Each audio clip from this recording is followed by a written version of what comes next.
Alright, today we are gonna play Spirit Breaker and Pugna as our default. We'll go from there. I just feel like, Spirit Breaker, I like roaming around as position 4, so I want to give Spirit Breaker a go. We might try Marcy later, but I don't want to start with Marcy because I know I'm going to mess up the toggle on Pick Me Up since I'm a bit rusty. But Spirit Breaker, we just have to press Q, so it's easy peasy. Pugna I'll probably struggle a little bit more with, but he's got long attack range, so we'll just poke in the landing stage. How hard can that be? And if they get banned, we'll panic and figure something out from there. Let's play some Dota, and then, I got Factorio. I'm being sucked in, guys. I think Factorio will be our, we play Dota, we get tired, towards the end of stream, maybe we don't want to play Dota anymore. We might play some Factorio and you guys can backseat game. But I'm ready for some Dota. We took a break for a bit, so we gotta at least get going into it. Yo, Foamed, what's up? Cat Jam. Please play hard support. I just queue both for the speed of it. We frequently do end at position 5, though. I'd say position 5 is like 70% of the time. But sometimes it's in phases. Sometimes we get lucky, get more position 4. I actually prefer position 4, to be honest. But, we play what we play. Let's see. While we are queuing up, I already kind of took a look at some Pugna and Spirit Breaker builds just to reaffirm what I thought, and I think I'm on the right track with it. I guess I should go through the stuff just in case I forget anything. Make sure we can utilize the hero properly. Yeah. I forgot he had this herd mentality. I totally forgot about that. Bulldoze damage. I'll probably go bulldoze cooldown.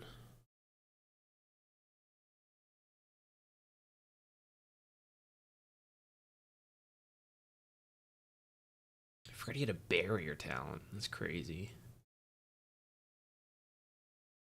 9-second charge. Amazing. Is that what people actually take, though? It was damage, not... Oh, yeah. I'm totally... 9-second charge. Let's go.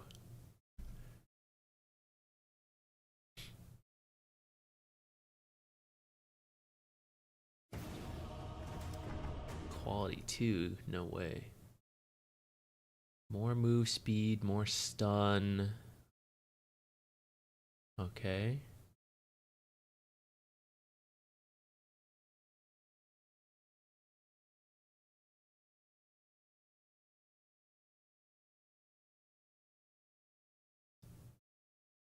Can I justify buying the Ags? I guess we'll have to see. Any advanced laning tips as a support? It's not going to sound advanced at all, but I promise it's actually quite impactful. Most replay reviews that we do and watch people's laning stage, I would say there's way too little attacking of your own creeps. But it's quite useful in terms of maintaining equilibrium, making the enemies just really focus on it, right?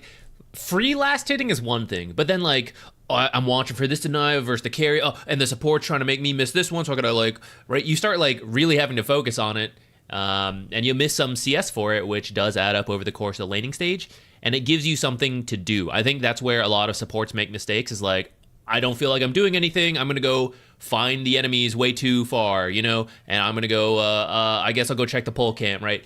They feel like they have nothing to do, but they feel they're supposed to be doing something, but hitting your own creep is actually pretty good. So it's not really advanced. It's nothing fancy, but I think it's quite useful. It's probably something I'm going to be messing up after our break. But it's one of the things that I find when I do more of, I have a better time in the laning stage. What else? Roaming for runes. Also, maybe not the craziest concept, but just not really done in many pub games. But a lot of people have more room to do it than they think. I understand that, some carries feed while you're gone, and that sucks. But it is still good to do. Oh, is that Jupiter I hear in the distance? Come here, Jupiter.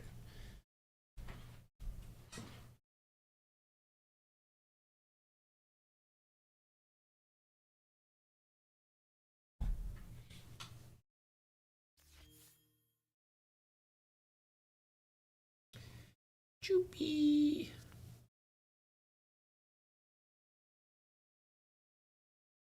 Hey, Rainbow Skin, what's up? Treant Protector. I think we may play him if Pugna's ever banned, and I need someone. We're gonna try some Treant Protector again.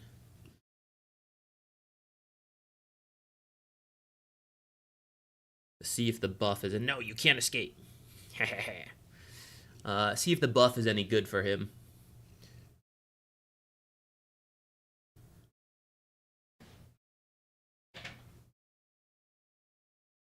Can we justify Meteor Hammer?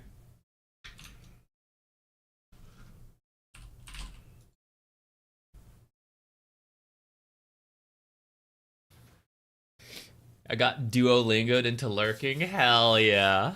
Hell yeah. That is exactly what we need. I appreciate it, Lax. Thank you very much. Boosting the stream numbers. Thank you, thank you. I need it.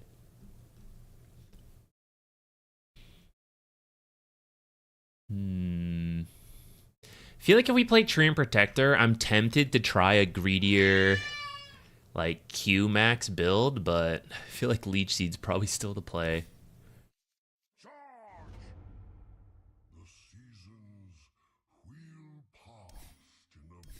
How much is Meteor Hammer nowadays?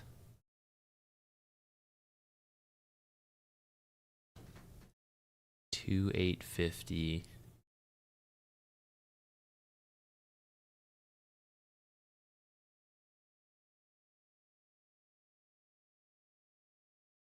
But I'm not invis until I get the shard, right?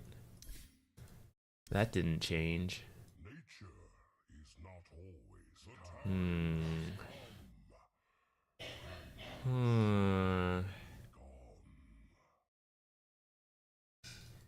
No, that narrator doesn't know what he's saying. We need every single viewer counts. It all matters. It all helps. Hey, Sergeant Patton, how you doing? We are back to some Dota, and maybe some Factorio afterwards if I get tired. Lee, thank you so much.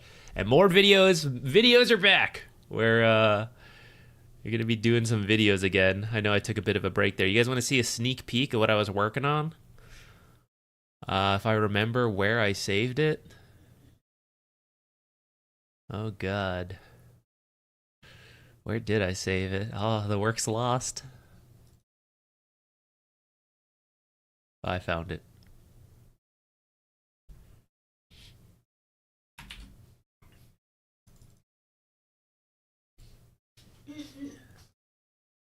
What's the easiest way to share this?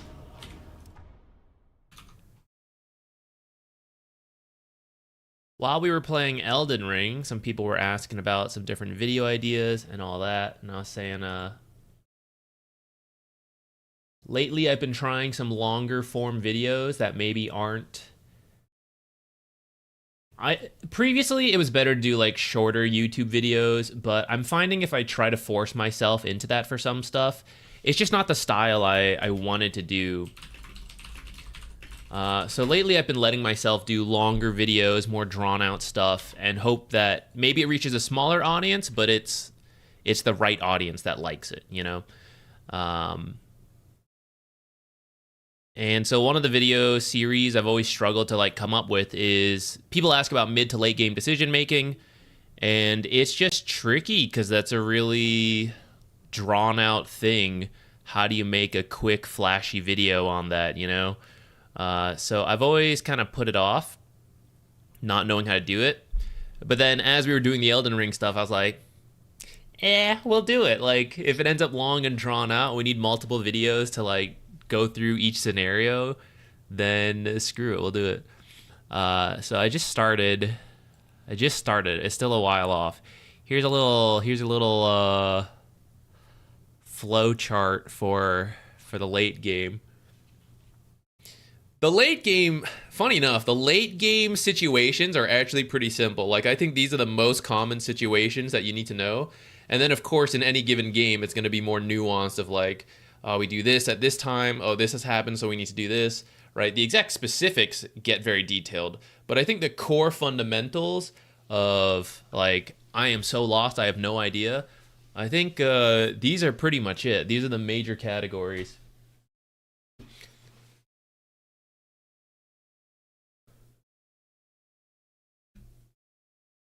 Have you ever moved long distance? Several times, actually. First of all, good luck. It's a lot of effort. Um, Everyone's gonna go about it differently, I suppose. Where can I put my camera? Actually, camera's kind of blocking the flow chart.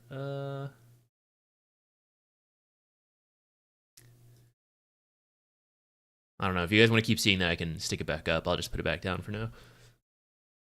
Long moves. Let's see. I moved from, so originally I was from North Carolina. My fiance went to California for her master's, so we did a road trip across the country to move her there. And then later, I was in North Carolina, got a job in Chicago, so I drove up there. Then Chicago down to Texas, where I currently am, drove down there. And then we're probably going to move again, Texas back to the East Coast, maybe Virginia. So that'll be later, but another longer move. Any advice? If you have a car, you can either ship it or drive it. We have pets now, so we're going to have to drive. It's nice to break it up a little bit and have plan your entertainment, podcast, music, all that stuff. I don't know about the move itself, if I have like strong thoughts on that, anything special. But in terms of you're in a brand new place, now what do you do? I like to find the stuff that's most interesting to me, that I'll use the most. So like, this is boring, but grocery stores and I go to Costco, whatever. I try to find those places first so I know what I like, restaurants, so I try to pick where I'm going to move. I don't know if you have that freedom of choice. If you're more social, I would say get involved with something local to start making friends. I'm not that social, so I kind of get away without this step. But I do think if you like sports, so you join a local little like sports club type thing. I think that's how you would make friends in a new area. I think it's the hardest part about moving to a new place is making new friends if you don't know anyone there already. But getting involved with something that you are an interest in is where you're going to naturally meet people. And I think that makes it a lot easier. I'm moving to Texas later this month. Welcome to Texas. At least you're doing it later this month, dude. It's still like 100. I thought last night my AC was dying, actually. And I was sad because at night it's starting to cool down a little bit. I think it was like 70 something last night. But right now it's already back up to 90 and it'll hit like 96 supposedly later where I am. So at least in another month, it should be a bit cooler. And as you're moving boxes back and forth. I'll tell you what, okay, that's the pro tip. I somehow have moved at some of the worst times ever. I moved into Texas. When I moved to Texas, it was like a month or two ago. So it was straight in summer. I was carrying boxes up and down. I don't know how I've done this, guys. This time I'm currently in a rental house. So this was the first place I moved in that was like on the ground level. Every time I have moved, somehow I picked apartments that were like the third story with no elevator. And I always moved in summer because, school year end, start the job. So I moved to Chicago in the summer, and then I moved to Texas in the summer. And I was carrying boxes up flights of stairs in like in scorching weather. I don't know how I did that. I don't recommend that. It's not a good time. It's really miserable. Choose a cooler time. Chongo Bopper, I have a presentation at meeting tomorrow, and they just told me there'll be cameras and a stream. Ugh. Yeah, I'm used to it now. That's how I deal with it. I'm like in the camera and everything. But if you're brand new to it, it's gonna be a little nerve wracking. I would just try not to think of it too much. Everyone has experienced meetings, you know. There's a very certain style to it, and that's fine. If you just want to follow that, the cookie cutter, very corporate. Hi everyone, welcome. It's so nice for everyone to be here. You know, like the usual corporate style presentation. Totally fine. It's safe. Everything. You know. I think that's what adds a little bit to the nerves, though, is when you're like trying to be very business professional, all that stuff, and being recorded for it. If you're able to try to step it down a little bit, and of course it depends on your work environment. You may not have this freedom, but if you do, I do think toning it down a little bit to realize that most of us, even as we work in businesses and corporations and all that, are really still just people. Don't really love, who is like, yeah, I love the corporate style. No one really likes it. So I think if you tone it down a little bit to a more personal style, it's easier because it's more natural to you. In the same way, when you're talking to friends, you don't like have to think about what you're saying and put on an act, you know? You're just like, hey guys, you know, what's up? You guys catch the game last night? You know, whatever. It's very natural. You don't have to think too much about it. If you can try to form your presentations a little bit in that direction, it's easier so it doesn't feel like a performance that you have to put on and not mess up. You're just talking. You're just talking about something, you know, nothing crazy. And I think at that point, you don't have to be as nervous about the camera. Because if you were like, oh, if I was, okay, well, maybe depending on your topic of conversation with friends, you would be nervous if it was recording.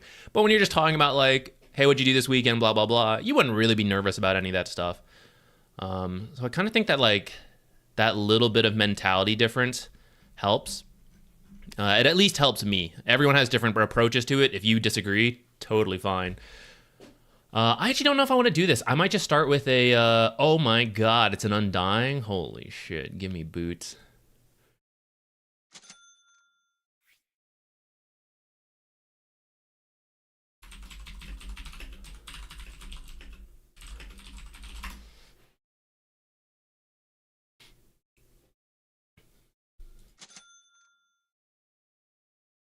Do I even need this?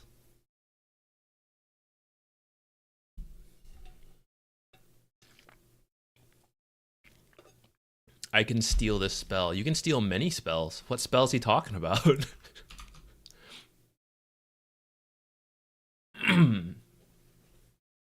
Yeah, it's just a conversation, Chungo Bopper. Don't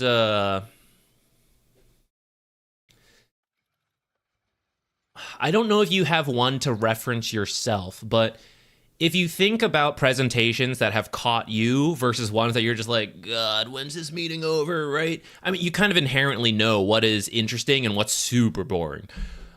So personally, I think more conversational type presentations tend to be a lot more engaging. If you watch, what's it called, TED Talks, right? They're usually more a little bit like that rather than... Yeah, it says on slide 3, you will now see blah, blah, blah, blah, blah, blah, whatever. Right, it's a little more engaging, a little bit more natural. Again, no offense to, if you have a super corporate presentation style, anyone out there, no offense, it's perfectly fine to do.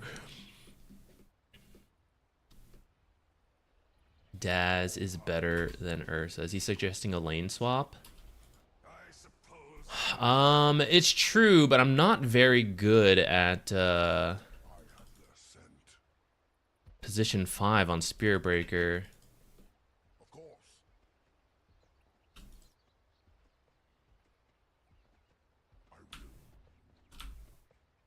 Don't want to put it here. I think I do. I'm not going to be in the lane itself.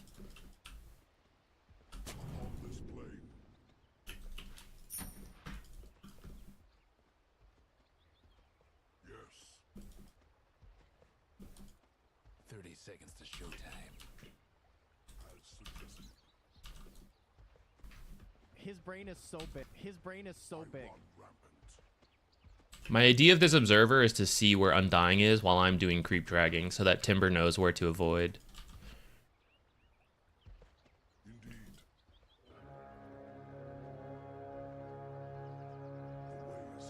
What is that horrible noise? I guess they're invading top. The peace is broken. I'm gonna body block the very first wave. The beast of all worlds.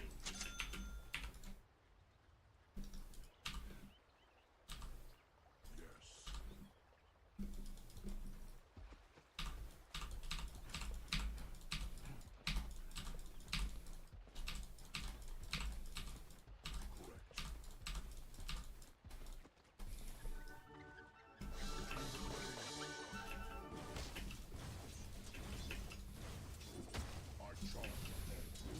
I just realized that's a safe lane Leshrac. What in the world?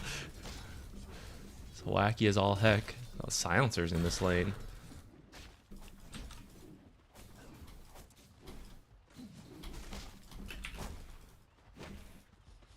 I have the scent. First blood.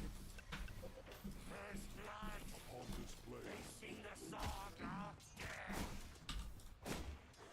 I run rapid. Double kill.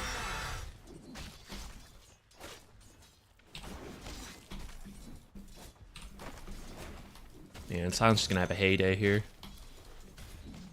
But screw your courier. I bash the courier of all things to bash, guys.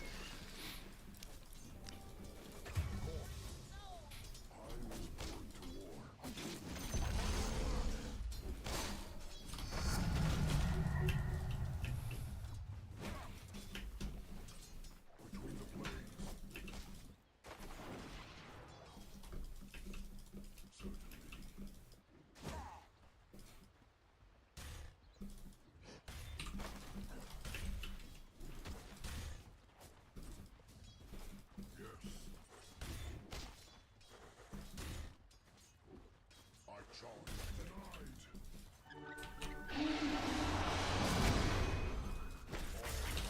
Oh, don't chase. Oh no. I'm just there to mess with him. Alright, we at least killed him.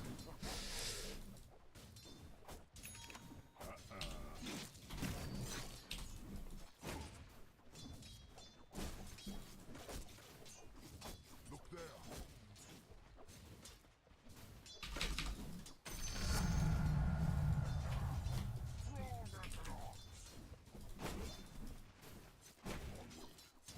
What do we want to build? Do I go straight phase boots? Right now I'm just getting XP and then I want to leave. I want to go home. Yes.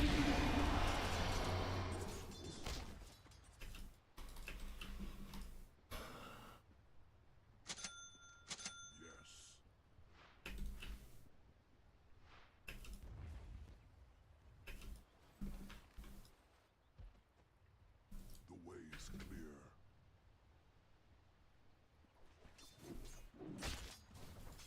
Look to your... I will.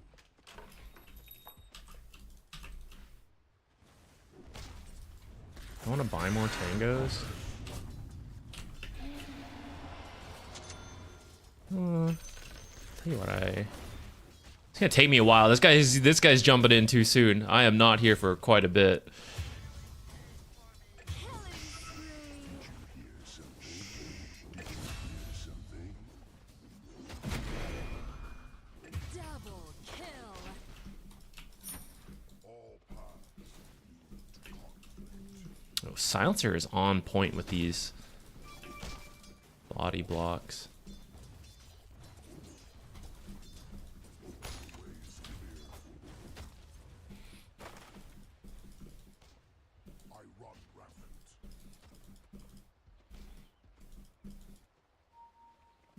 Certainly.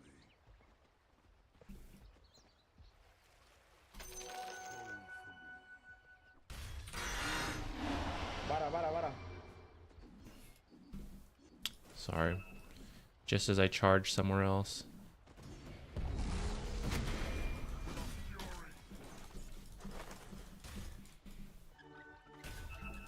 Oh, he's here. Just kidding. Between the planes. I charge ahead. Yes. One world is much like another. Can I catch it? It's probably too hard. Upon this plane. The beast of all worlds.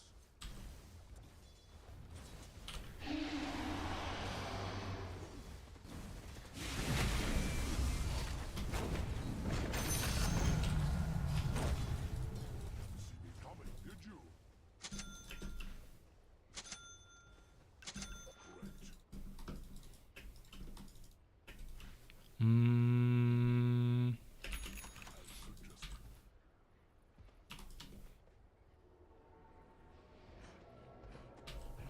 I was thinking if I should buy Dust versus Invoker for future ganks.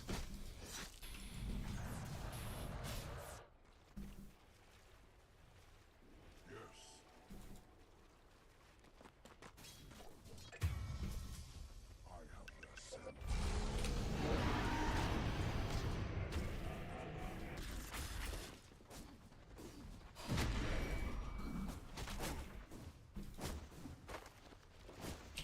As suggested.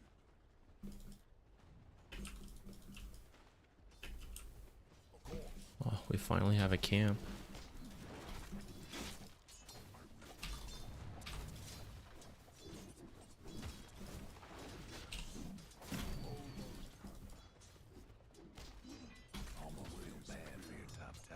Drag this away, it's gonna push up.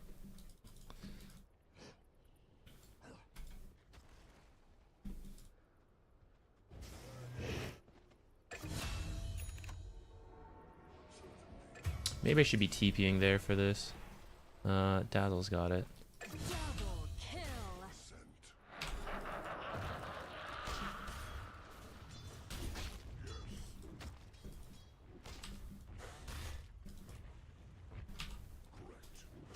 Correct.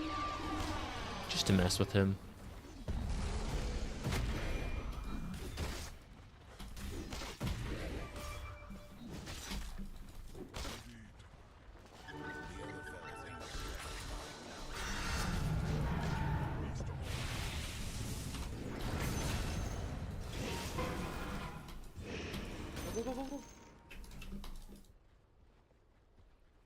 Hate to be your mid tower right about now. Between the planes. Dire structures looking for Ya fue, ya fue, ya fue, ya fue. Me largo, me largo.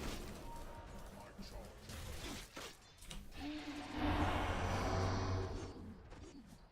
He should know he's being charged. I'm not gonna finish this. I have like 2 little health. Yeah, I'm not gonna do it.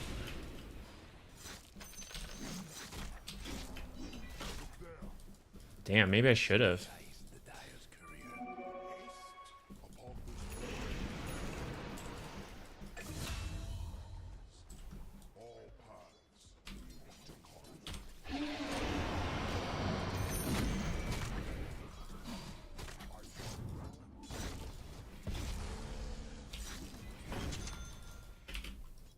As suggested.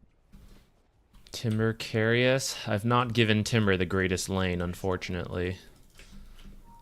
Oye, ¿por qué te gusta sacar siempre huevadas de HC? Ayer la misma huevada con tu Doom.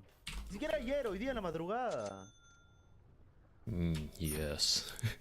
I have no idea. Let's just say things are getting a little uncomfortable. Maybe we should have done a lane swap with the cores. Timber versus Axe has to be better, right?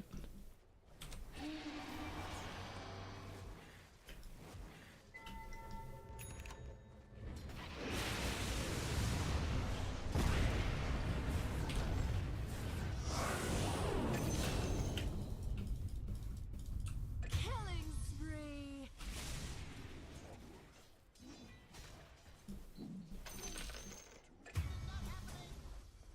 Correct.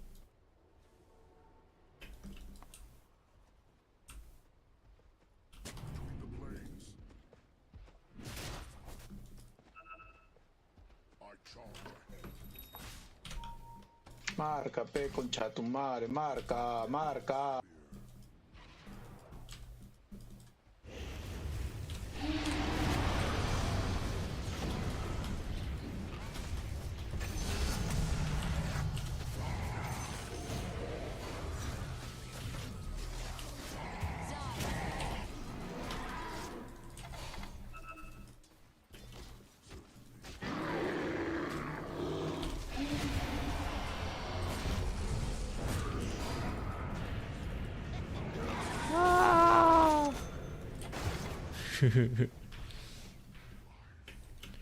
My charge could have been better. I could have hit more people with my charge. He might have invis at some point. I should just carry it. Okay, what's the play? Drums could be good to get away from Tombstone, but I don't actually have anyone who right-clicks on my team, so I don't think it's good.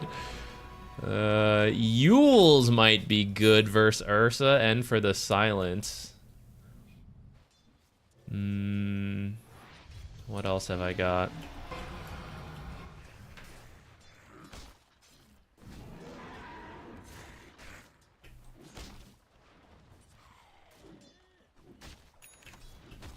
I'm gonna hover Yules for now, but I think I might do a Silver Edge. Not a Silver Edge, a Shadow Blade.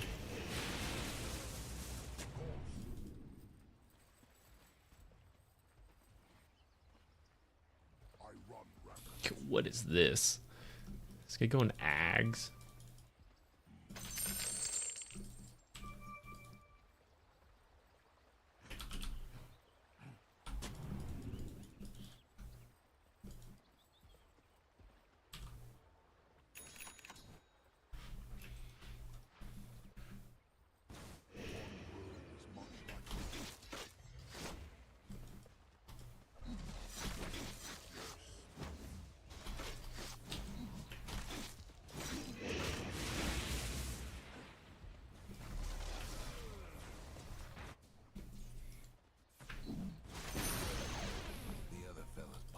Go, go, go, go, timber, timber, timber, timber.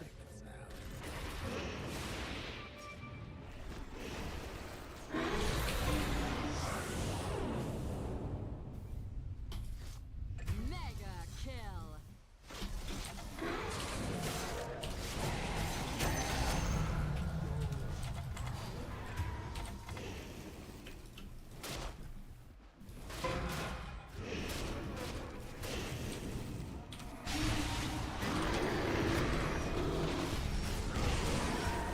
Oh no, so close.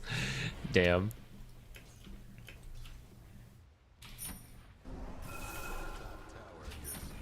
I think I'm gonna get the Yules because we're gonna be affected by brain drain and I'm gonna be dumb.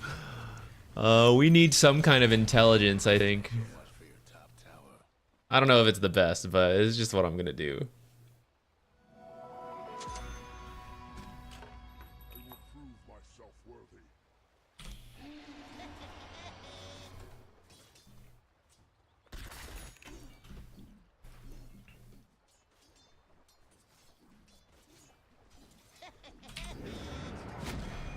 'Ah, just short. Need a little more move speed. Indeed.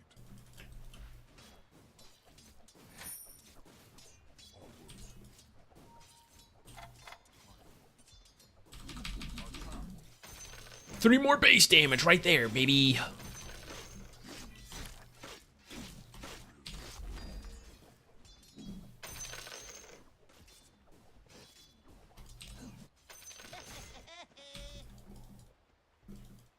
The beast of all.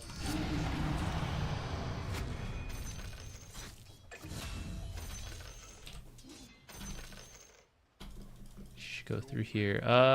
Sister Shroud might be good, but Kobold Cup. Kobold Cup. How can we not? I don't even know. I probably can't even use that while charging. I gotta remember to press it before we go.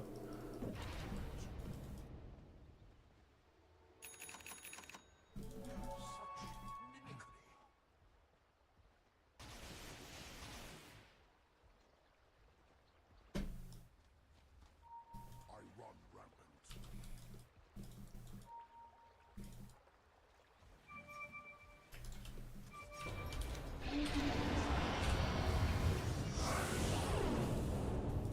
Oh god.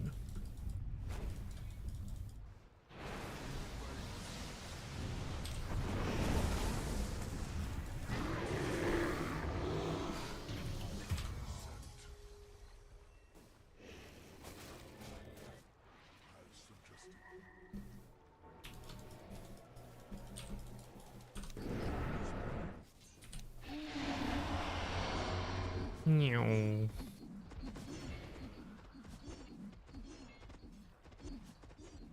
I wonder if they have a ward somewhere there, because all 5 of them reacted so quickly to that. Don't bash me. Son of a bitch! I almost trust you. Le marcas.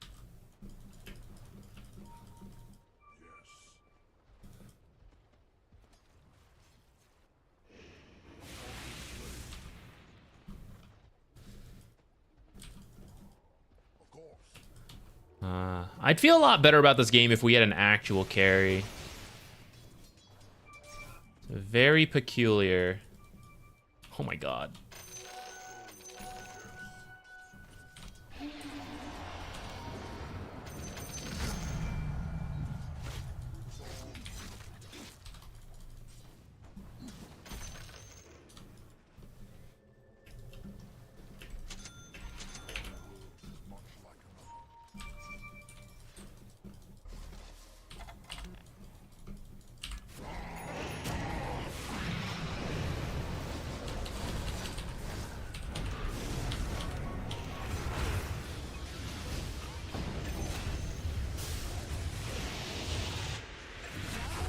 That probably wasn't the smartest initiation on my part.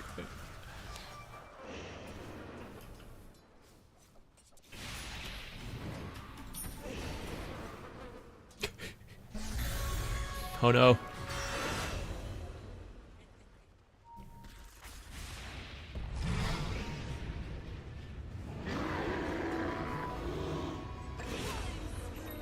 Double kill.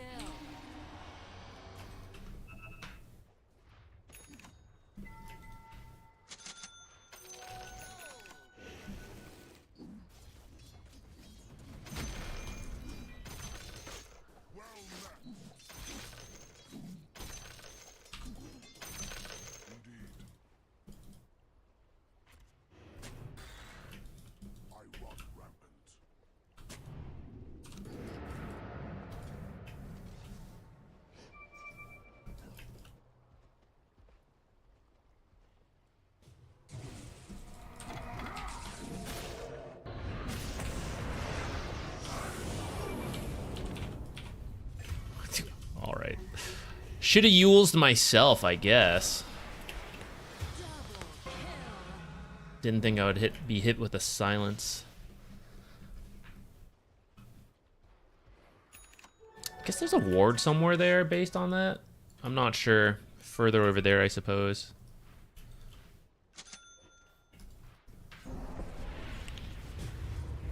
There's a whole creep wave there. I'm not so sure about that.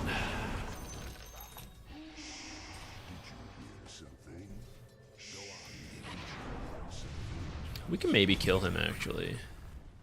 If he stayed up. Oh, too bad.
Come on, come on, come on, finish.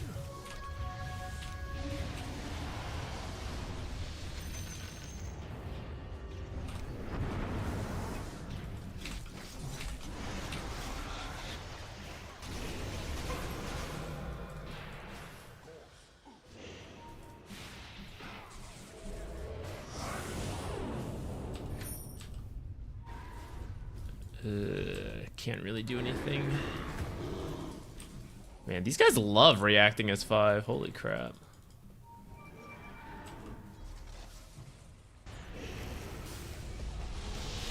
Double kill.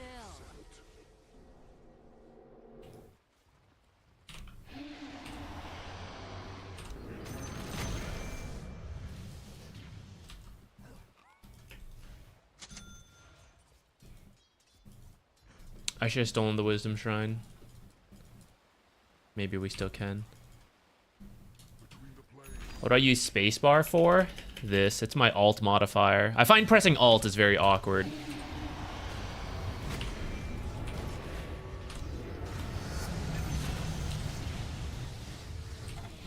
Alright, that worked out.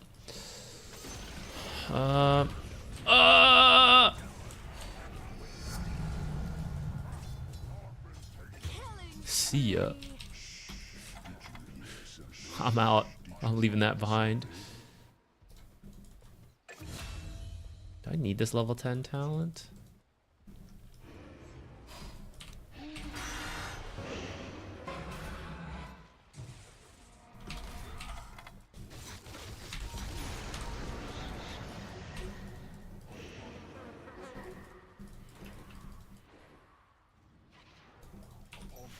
I'm gonna go home.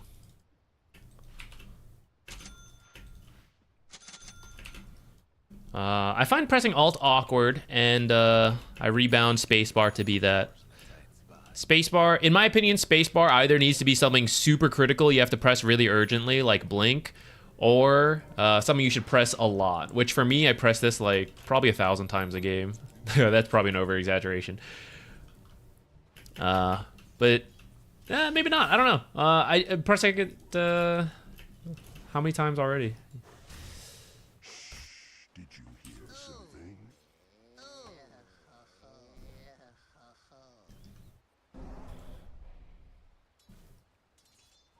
All paths lead to conflict. All paths lead to conflict.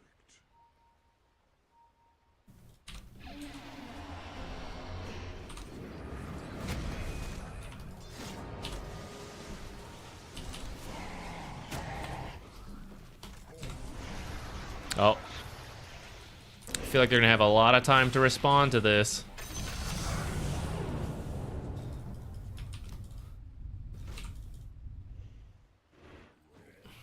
Or not. There's no escaping me. From this plane to the next. Between the planes.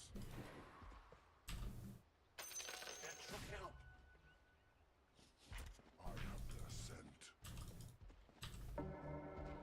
I use space to center on my character. Is that bad? Oh, if you use that feature a lot, I mean, that's fine too. I think that's another one you do a lot. I use a mouse button for that. But you do like click around and then snap back to your hero. So you probably press that a good chunk. I think that's also an acceptable one.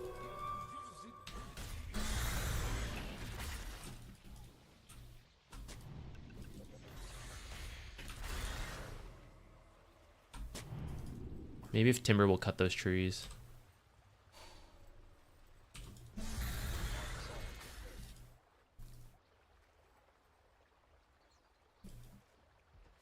The beast of all worlds.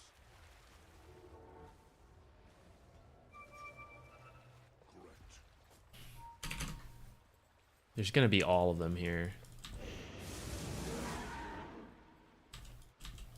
I run rampant.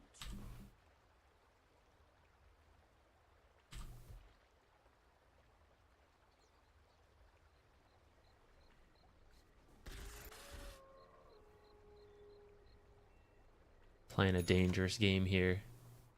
They're probably smoking towards this triangle if I had to guess.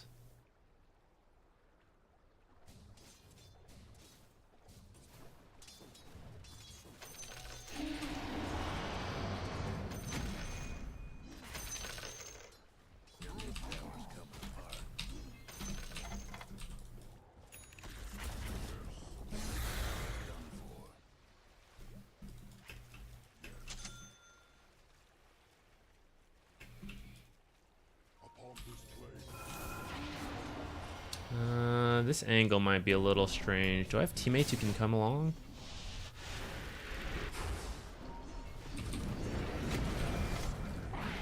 Oh shit.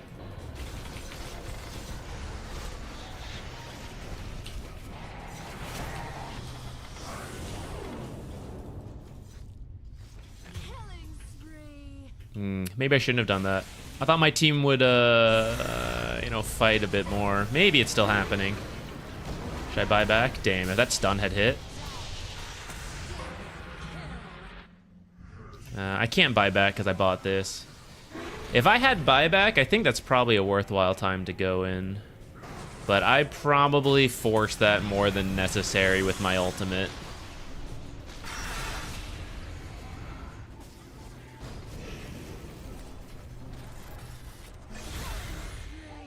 Double kill. And it's totally worked out.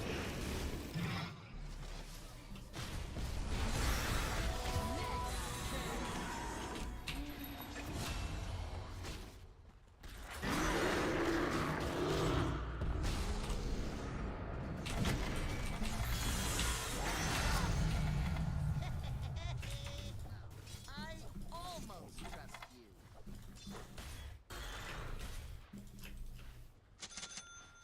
I have their scent. Ah, he's got a Lincoln's.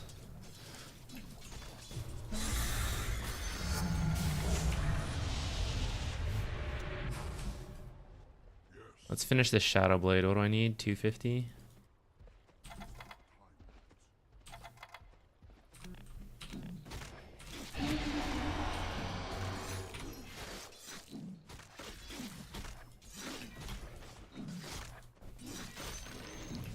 Three base damage kicking in there, guys.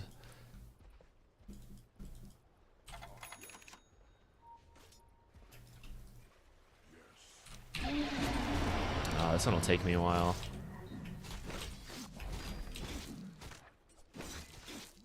Oh shit, Gunpowder Gauntlet?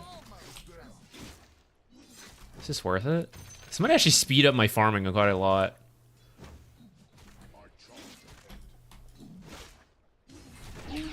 I don't know if I should be doing that. I don't think my combo makes sense, guys. I got the gauntlet and then I took negative damage. That might have been stupid. But I was thinking Spirit Breaker's got a lot of scaling and I want more money.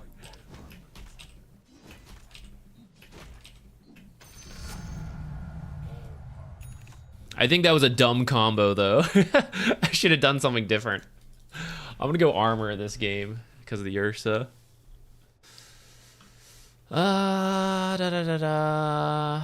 Aghanim Scepter doesn't make sense this game, which is too bad. I really wanted to try that out. Yasha and Kaya probably makes sense if I want to scale.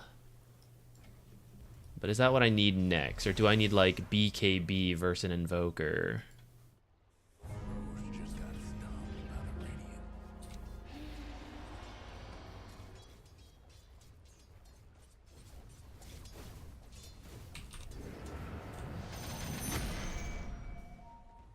One world is much like another.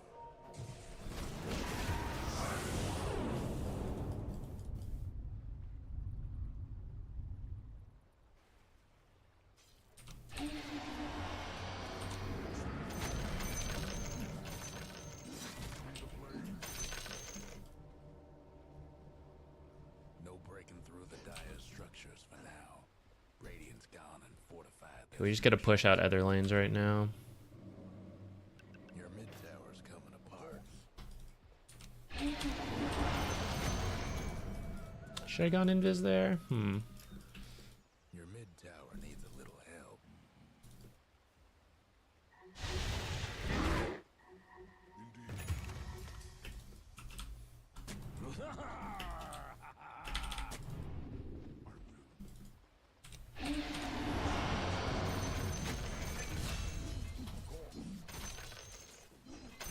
I was thinking the gunpowder gauntlet after we charged it. Why do we keep fighting with reduced heroes?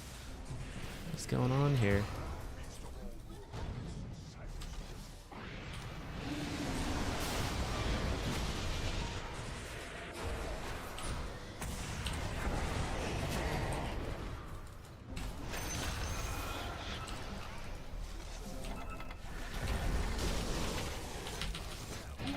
Cúrame, cúrame, cúrame.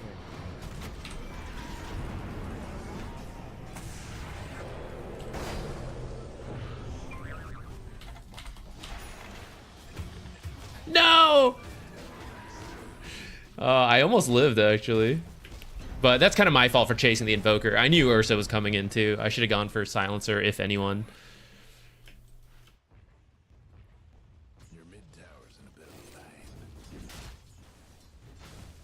a bind. This is such a hard game. Is the Shard better?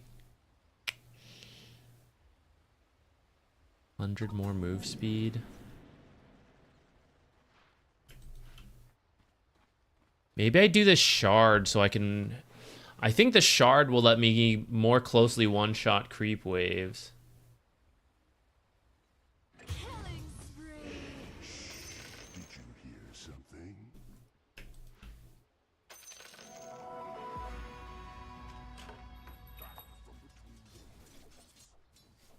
Good luck out there.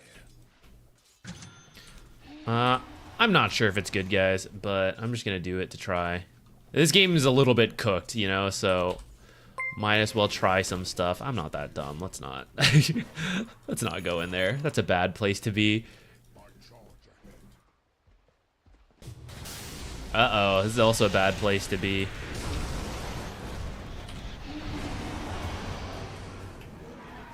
Sentry in there. Unluck. Oh, he's gonna have that 5 seconds sooner than he used to. Would Halberd be good versus Ursa? If I was an off-lane hero who got it first item, I wouldn't mind. But usually he would have BKB at this point. It's kind of crazy he doesn't. It's because they're doing so well. And then the Halberd wouldn't really do anything at that point. For support, like if I bought it now, not only does he have Enrage, but then he should have the BKB. It would be diminishing returns. I think my better value this game is constantly getting them to split up with charge, which is why I want the Yashikaya to like one-shot creep waves, hide, all that.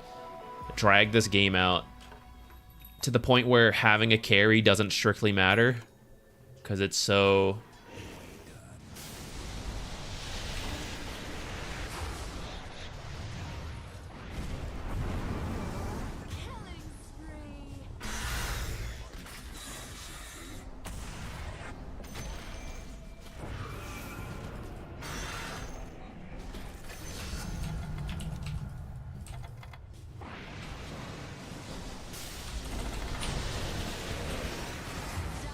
They're so fast. They all show up to every fight. If only that space meant anything. They're meaning to smash that bottom tower.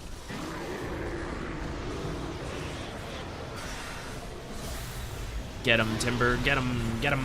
Get him.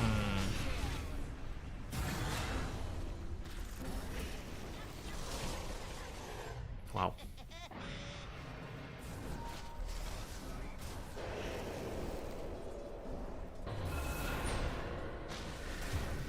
Oh, he didn't grave himself in time.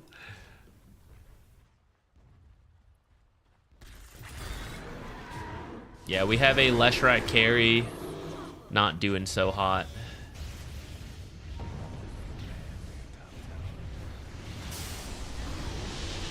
I don't mind the idea of Leshrat carry for the record. I don't think it makes sense with our draft.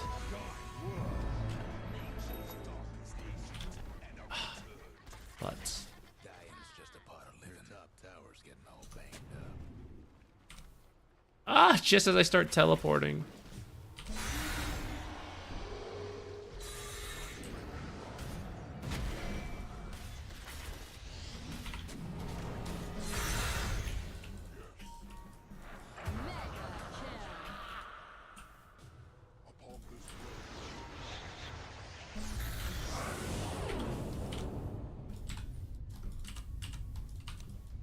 I have problems.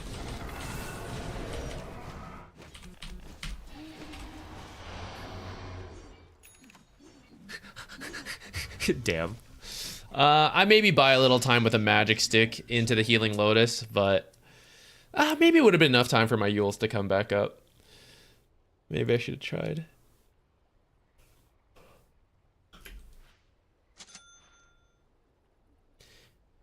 Yeah, mid Rubik is more normal, funny enough. I know it's weird. I think it could work. He's actually been the most impactful core this game, so kind of a sign of how it can be good. But the combination doesn't make sense. Leshrac carry is usually when you have a really early tempo draft, as well as a mid laner or an off laner who scales with right click. So like you get a Monkey King mid matchup, something like that. So then you can go Leshrac carry because your right click scaler is in the Monkey King in the mid lane. Arguably, we could have done a fast paced game with our lineup. And maybe that was the idea Leshrac had. You know, we go for a 20-minute win or something off of winning the lanes. But they had Undying Silencer. I think that was going to be very difficult to do.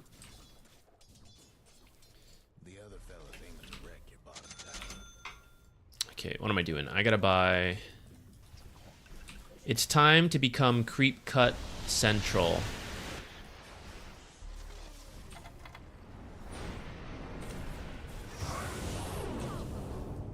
Creep Cut Central.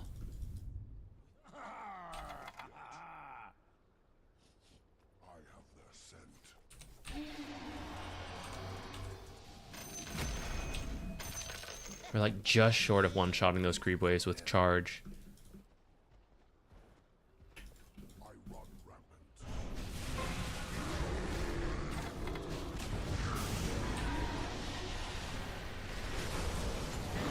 Oh, I don't have my invis.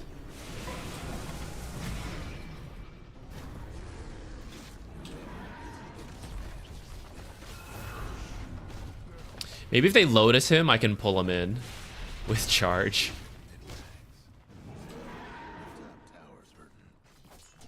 Look at this brave ass silencer.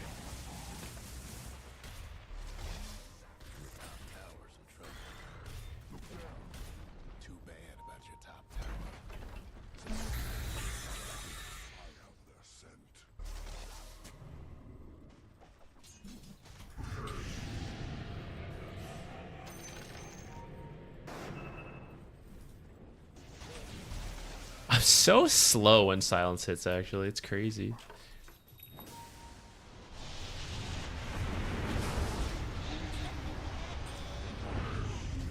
I don't have my Shadow Blade.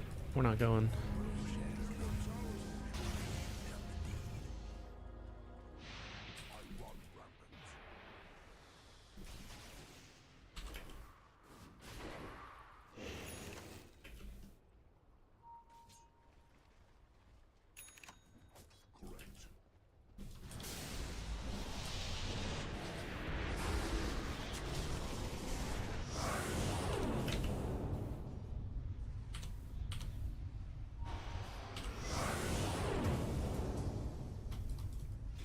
Oh god. I can't believe I got hit by Deafening Blast there. Could buy back, but I don't see much point. When you have a chance, what's your opinion on Jakiro 1 Razor support? That is some cooking right there. That is some crafty cooking. I don't really know why. I'm trying to think why you would get that. I feel that Razor support is only good versus a few things. Or as a, okay, he's ultra countered, let's swap it. But I'm not sure what Jakiro carry would beat that Razor wouldn't, you know? I wanted Jakiro, more core Jakiro to be a thing, and it was a little bit, but mostly as an offlaner. Some mid exploration. I think the double hit from Jakiro isn't really enough to make him a carry because nothing else scales off of it. It's strictly It's strictly just I'm gonna go for on hits, but hit twice as fast. And sometimes I will get extra liquid frost value because of that, but for the most part, there's no actual synergy between his abilities and right-clicking. Which is why I don't really like it as a carry. Even though if you eventually get there, like say turbo mode, it is kind of cracked.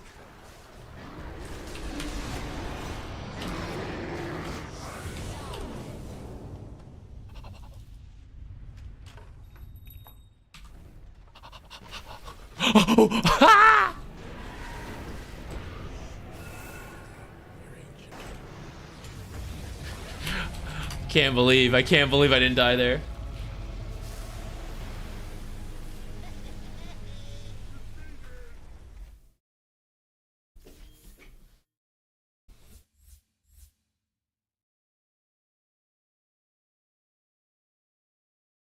The build I saw that had the most, that impressed me the most for Jakiro core is offlane Jakiro. I don't remember if he went power tread. It was Zibe. I don't remember if he went phase boots or power treads. He got a Witchblade. He went Dragonlance. I actually don't remember much beyond that point. But I was open for something like that. An offlane or a mid Jakiro doing that kind of stuff. I see more use of that plus the spells and then the early impact compared to Jakiro carry trying to farm up. I've just not been sold on it. That was kind of a bad draft.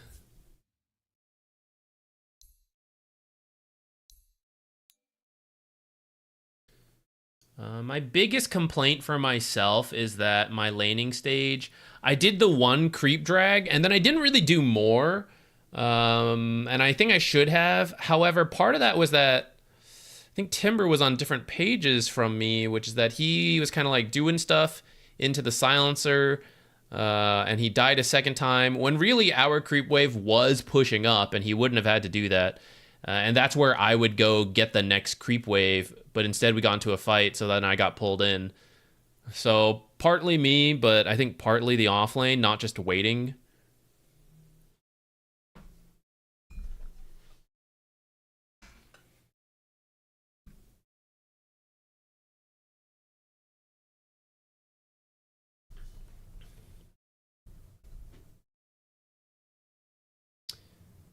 Look at it as a magic carry. You get Maelstrom as a farming item, then because you're Jakiro, you have flexibility and itemization to do either magic or physic. First of all, this is all in purely good discussion. I don't mean to like shut anyone down. These are just my counterpoints. Because I love the theory crafting, right? So if you guys want to try it out and you believe in it, totally fine. My counterpoint to that would be, why not be Muerta carry at that point? You know, she doesn't, you know, Jakiro's is double hit guaranteed, but Muerta, you know, with Gunslinger does have the double hit. She can choose between physical and magic.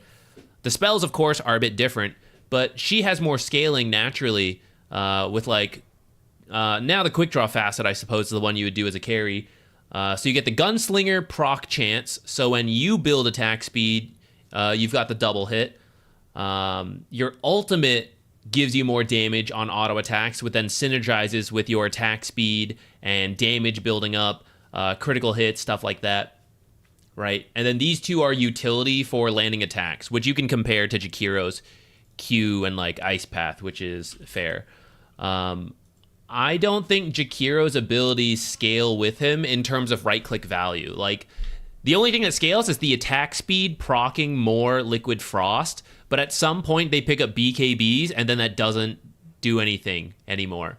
So there's no actual scaling between the items, which is kind of why carries work as carries, because you get, I'll call it exponential value of right-click items getting more value. So like Venge, all the items she buys then gets more damage through her aura, and then like negative armor synergy, double life with the Ags for more right-clicking. Traditional carry, you know, Marcy, she builds damage items and then punches harder, has bonus base damage, lifesteal. Monkey King, Jingu gives bonus damage, so when he attacks faster, he gets Jingu more, which then lifesteals more, which then also strikes off the Boundless and the illusions. You got Glaives, you got Split Shot. That's usually why more carries work. If you want to think of Jakiro as like a... I was just saying Leshrac carry does work if you have a mid laner who can do, the more right-click type. Natures or Monkey mid, Sniper mid, and you want to make a case for Jakiro carry at that point. I'd be open to that, but I would argue we're playing Spellcaster Jakiro in that case, not really another right-clicker. I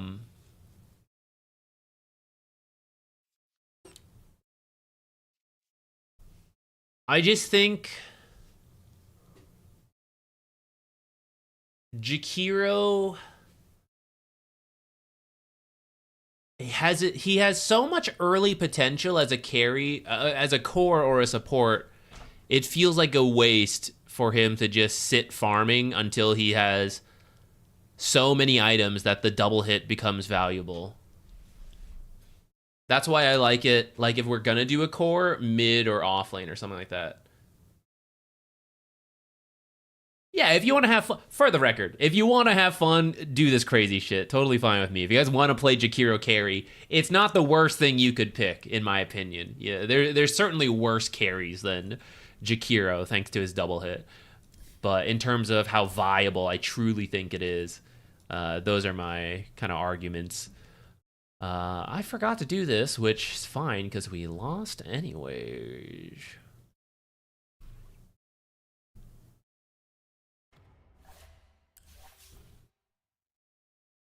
I also forgot to do the timestamp.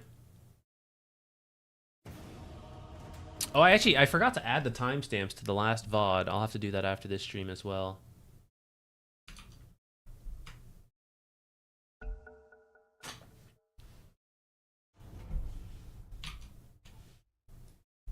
For support again. Wow.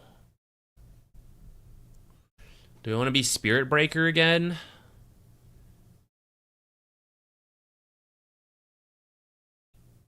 Or Pugna.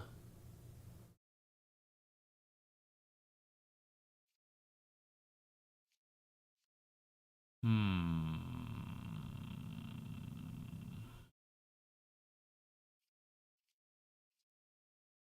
10 seconds to go. 5 seconds.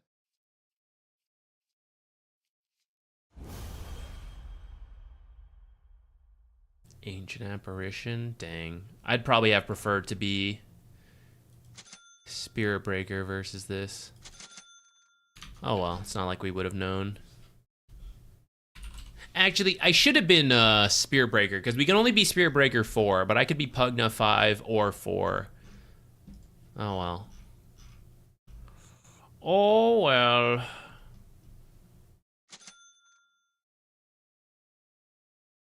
Probably gonna skip Magic Stick versus an Ancient Apparition. Luna makes it a little more tempting, but might still just get stats and like poke this Luna a bunch.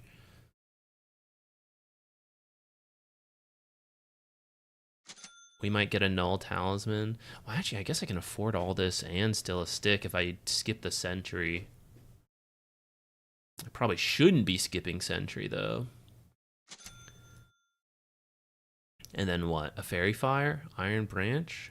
Maybe Iron Branch for extra stats.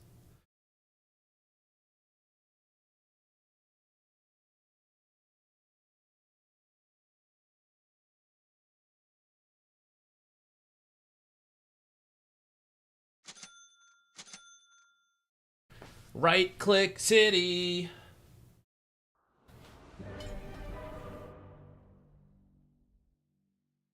Is it Wednesday reviews? I was thinking on that a little bit, because the patch just came out, so I wanted to play, but it is a more minor patch, so maybe after another couple games we can do some replay reviews, and I think that's fine with me.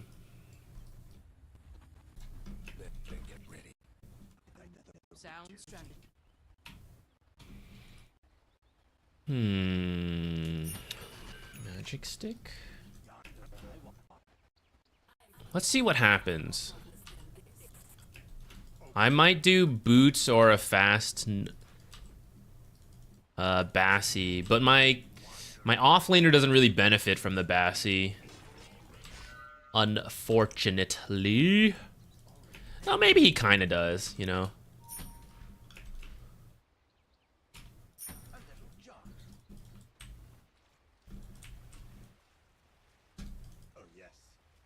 We probably should have ran up here before the Luna Night Vision.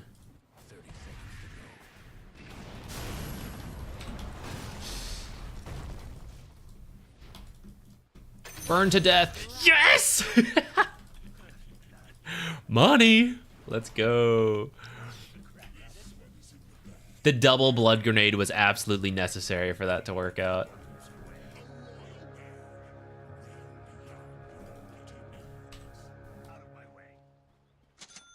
And they're off.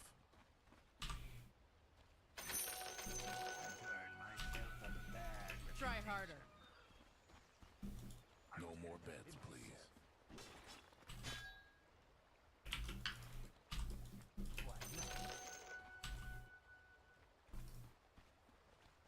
Blocking.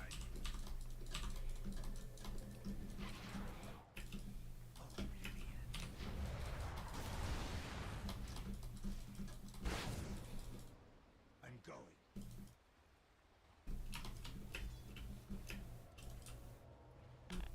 I'm going.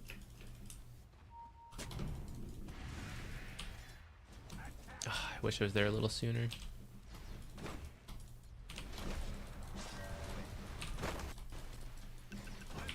Rip courier.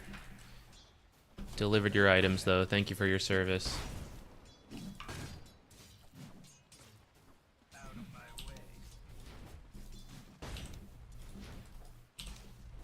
Try harder.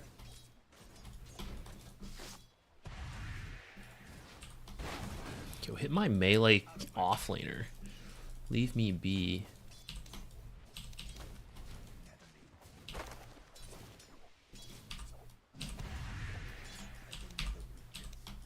Try harder.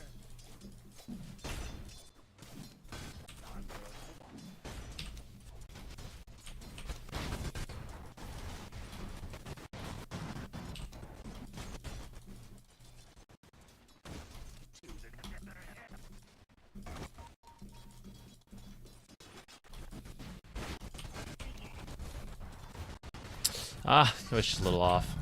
I gotta be careful. I'm taking a beating.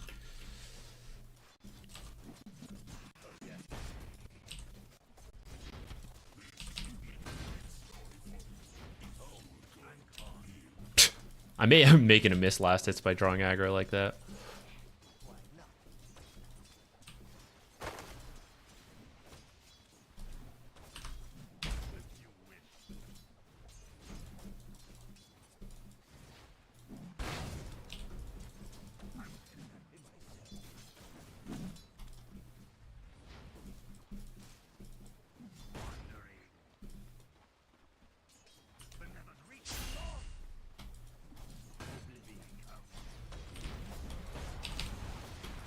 Wow, they just destroyed that.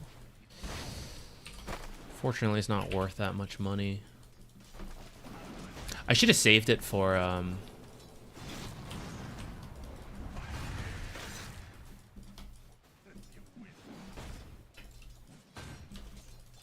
this Lotus.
AA harass is so annoying. I feel like I've lost by buying another set of tangos. Sign of me being bad at Pugna.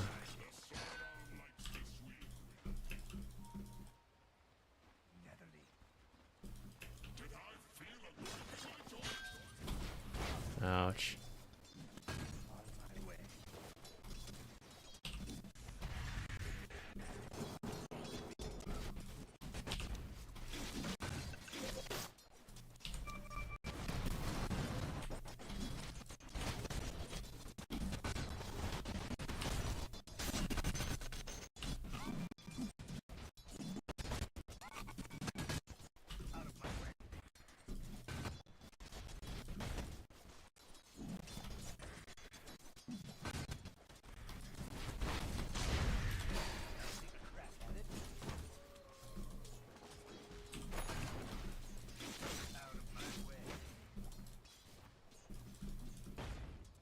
I think I'm just drawing too much creep aggro. Damn, I'm so bad. Wraith King's probably thinking the same thing. Oh, this guy missed so many last hits.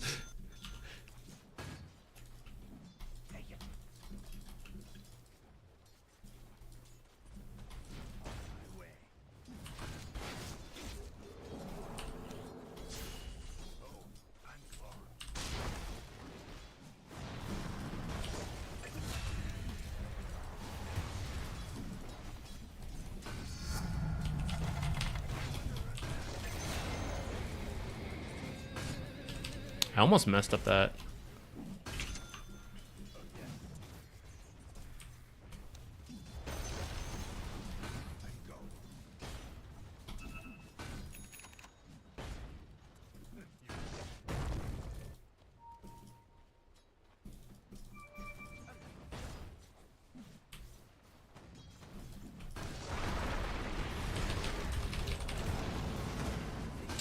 Didn't expect that tiny rotation.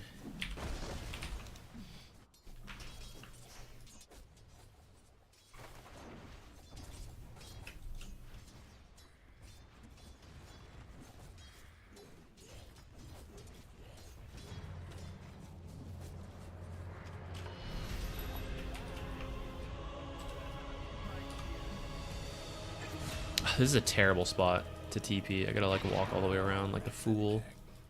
I missed the double stack because of that TP spot. Or not the double stack, but the stack into the... Tough as nails for now. Your mid tower's coming apart. Stack into Wisdom Shrine.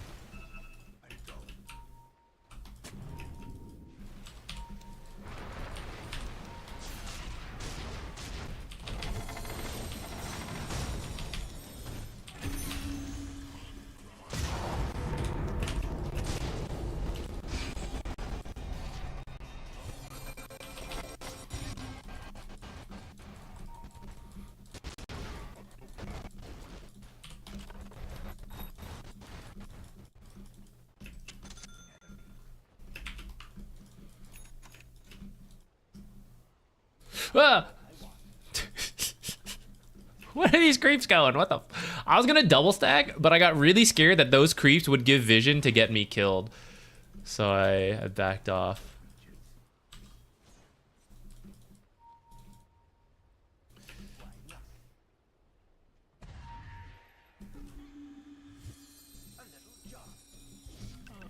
Luna might kill me. I gotta be careful.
Redstone.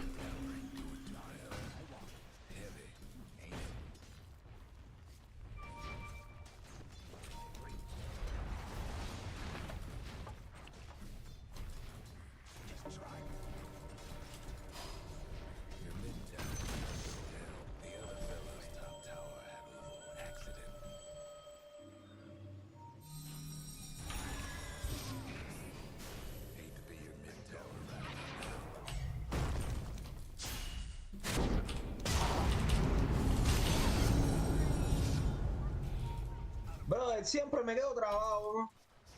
No fallan.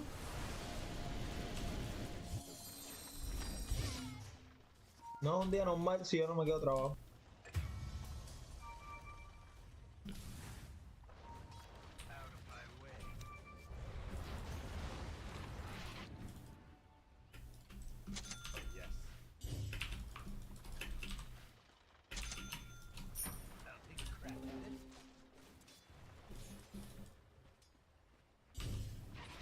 Dominating.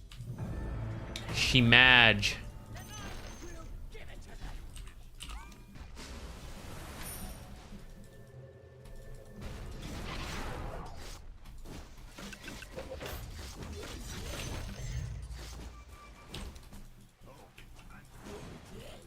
Greetings.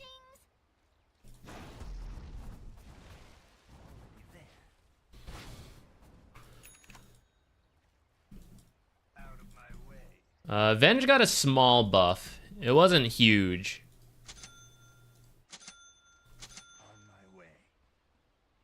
But she's generally pretty good in pubs. For example, that swap you just saw. People get out of position a lot.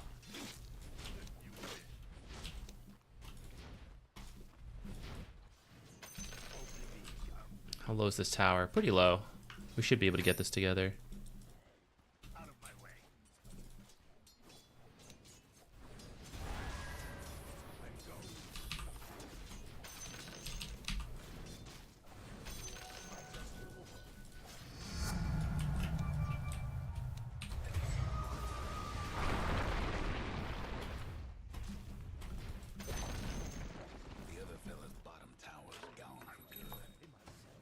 I want to ward over here, but it's kind of iffy when he could be watching me from the high ground. Come top, feed me, lol. Unstoppable.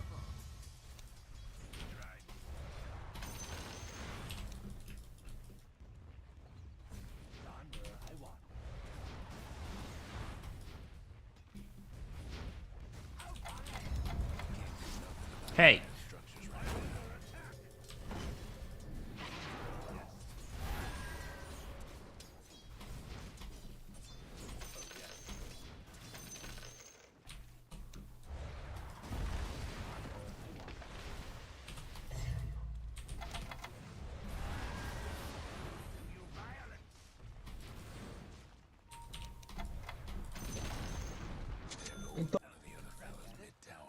Actually, I'll get the invis.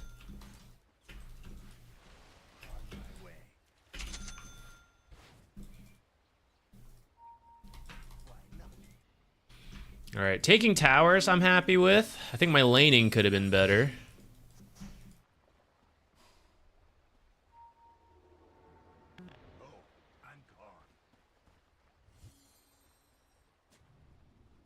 Hi, JJ.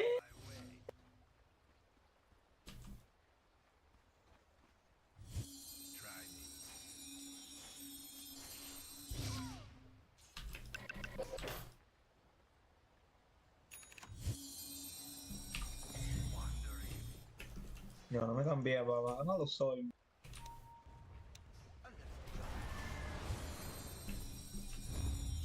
Your mid tower's in a bit of a bind. I would actually be fine just continuing to... Check it. Check it, bro. Check it.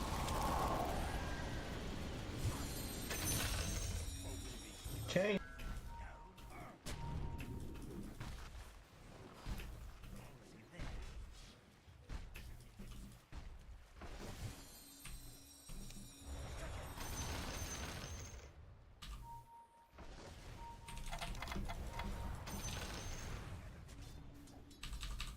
Team is still fighting. I don't know, maybe I should be there.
Oh no, did I accidentally take all that money? Oops.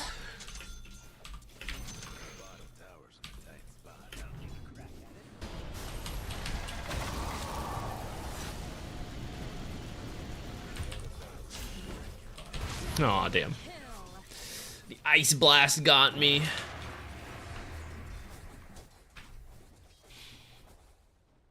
That's true. I should be dropping the wand instead of the circlet. I just been kind of forgetting. That's one of the rusty habits of taking a break so long. It's like I'm half-assing it. I'm doing like one instead of both. Just to be in the fights. Like, does that Earthling need to be a farmer? Venga, estúpido.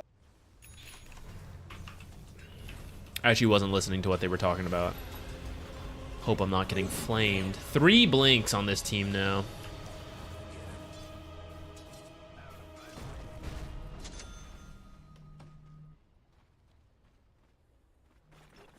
Is he at Radiance?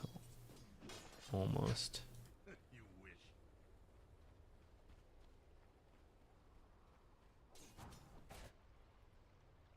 I wish I could just continue sieging top. That's what I want to do.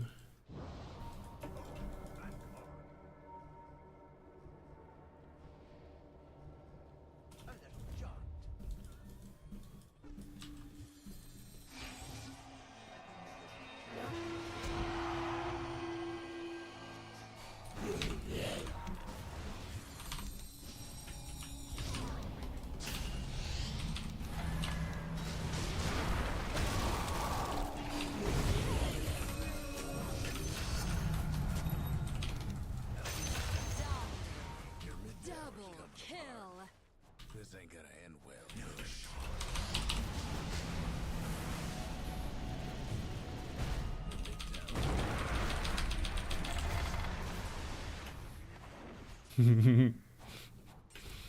well.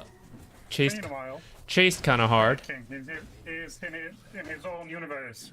It's actually kind of fine. We should have waited for Blink Radiance anyways. Chased a little hard on that Legion.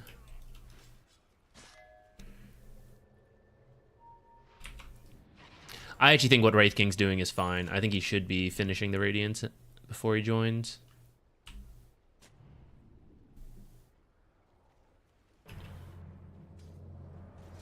My man, where are you in this game?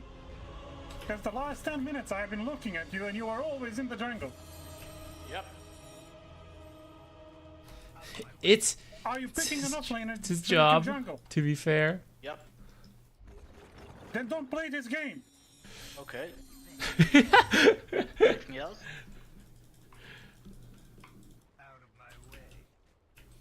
No, okay, that's it. Like, if you're gonna play solo games, there are solo games all around the map.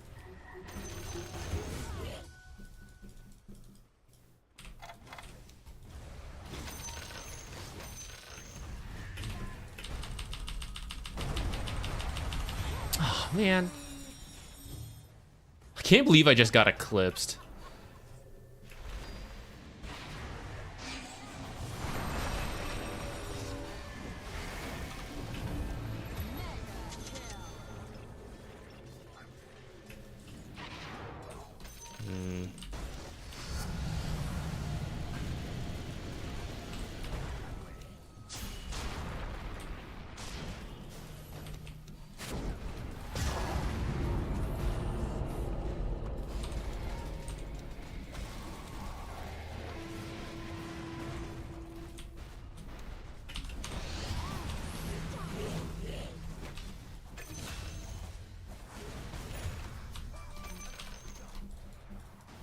everybody's playing for themselves.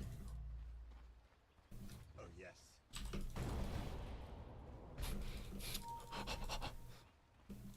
You wish.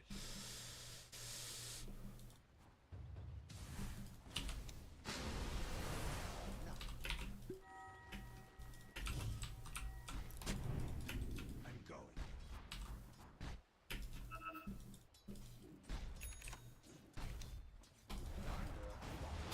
What a greedy AA build. Oh shit! Damn. That was greedy of me. Yeah, I should have just kept waiting by the tower. I didn't think they were sitting there. Your mid tower needs a little help.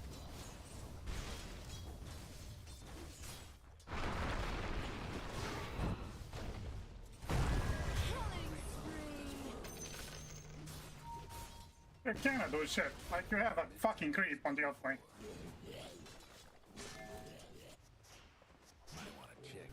Do you use hero names for non-anonymity, or does it make anything easier for you? I don't care that this guy's name is like, what is he?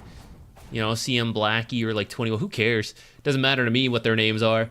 Knowing the hero is a little better for me. In particular, the reason I swapped to this was back when Morphling could take over enemy heroes and be illusions, or his own allies. And so you would see an Axe, but it would actually be a Morphling. But if you played with hero names, it would say Morphling over Axe. And that's how you know it would be him as an illusion as opposed to the real thing. Then they remove that. Now it doesn't technically matter. But glance value is dying, so it's actually pretty helpful for me now. Like Drows versus Venges and stuff like that. It's a little tough for me to see sometimes, depending on the set. So it's quite helpful to have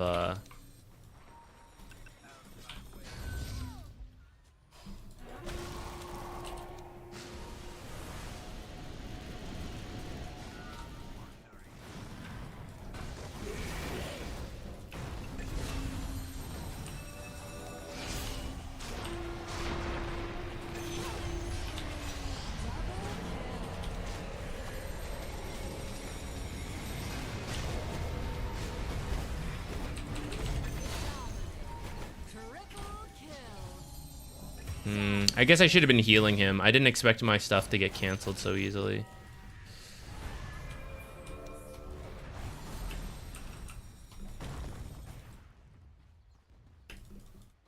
Where is our creeps?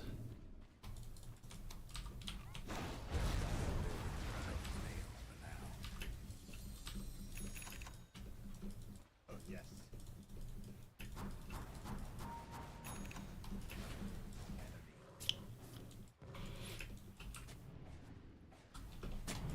Ah, shit. Man, just as I walk around the corner. Damn. That's so funny. I even talked about that in the patch review, that I thought it would happen more. And there it is.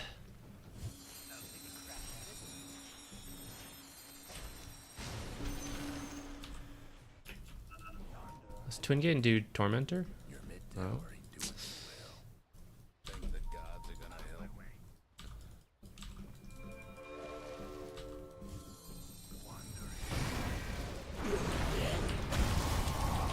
Go ahead.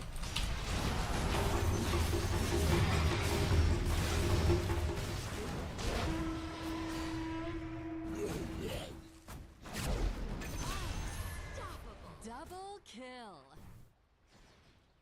That ended up better than expected. I think I need a blink. I need to stay further back until the initiations come out. Especially the duel. I have to save duel.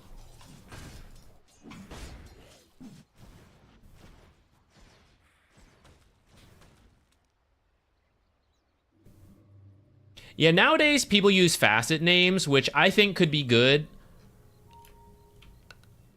But I just find it weird to, like...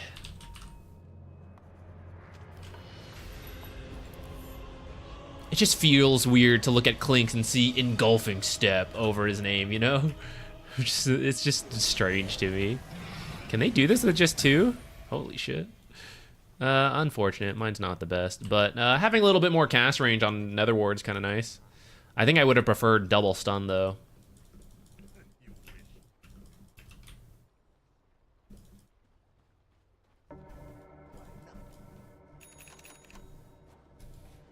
What the? Where's her facet name? What is this?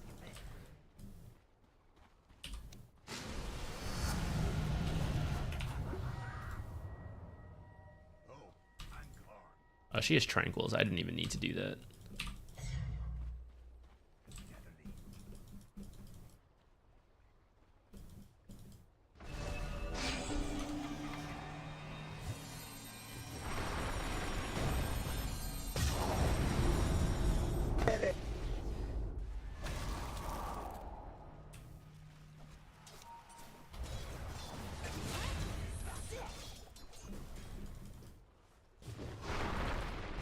Crash landing, watch out!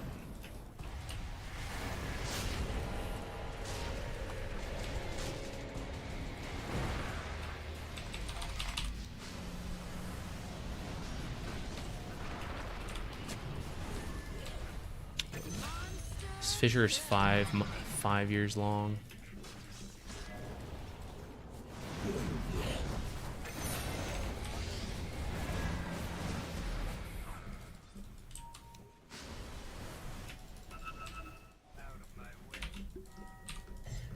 No echo slam, no nothing. Just go. I'm going.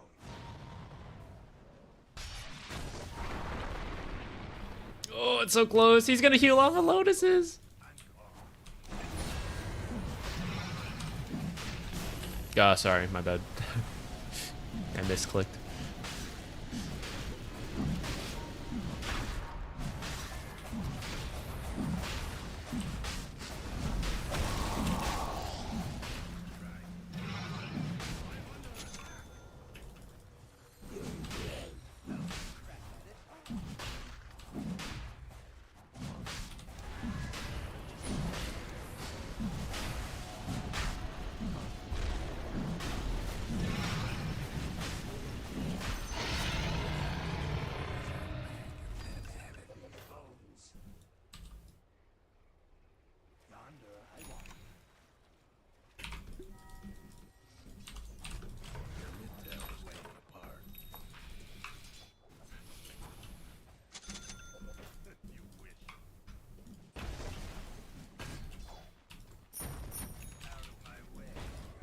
What do I want?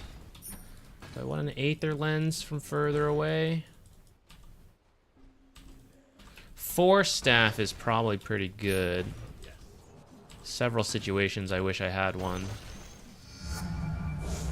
Though things are getting kind of messy on where I use it.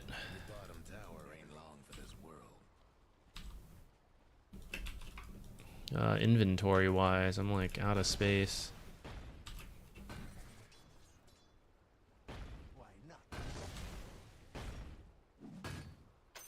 I just for more. Out of my way.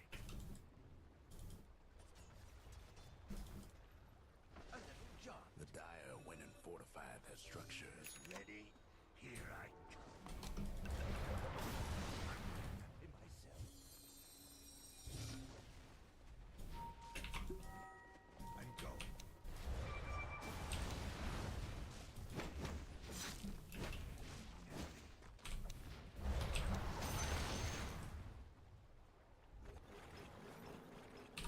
A little job.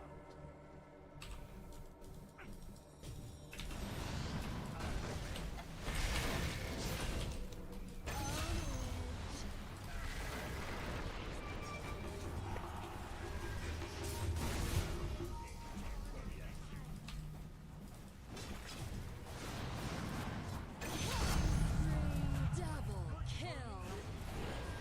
I'm in a very awkward position.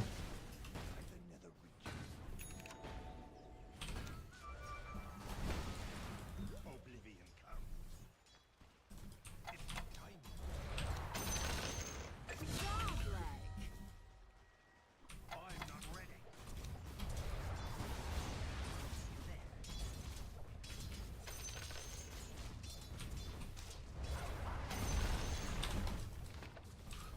What's he doing?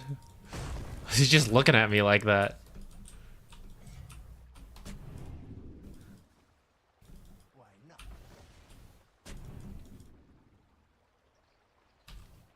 Oh, I'm gone.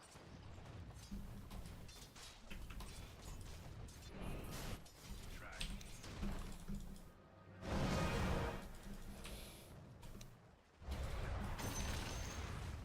Holy shit! The other fella's top tower won't be making trouble no more. Can't do nothing without dire structures right now. Oh, perfectly timed, I think. I wasn't even sure. I didn't see the health bar, but I saw the fortify disappear as my thing exploded. Surely that was on point, right? Right? They won't soon forget this.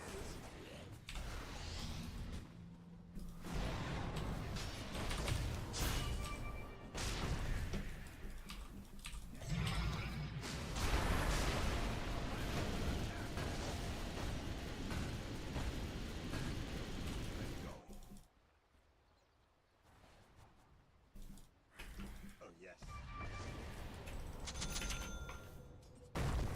Surely moving it to 3 is not going to throw me off.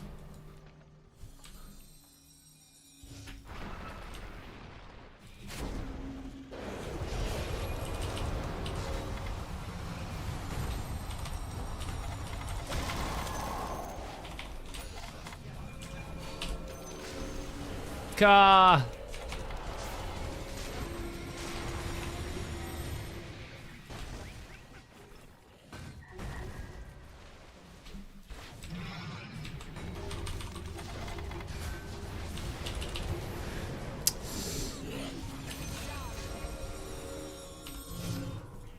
I don't know why is it so hard to kill the fucking anybody on their team.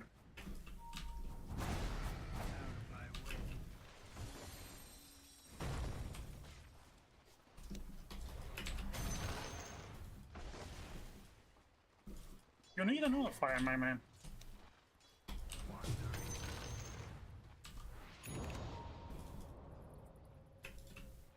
Oh, I'm gone.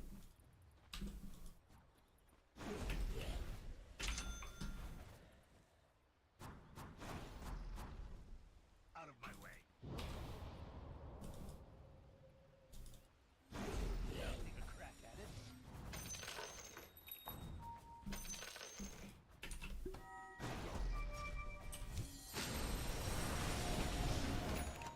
Can I take this shit?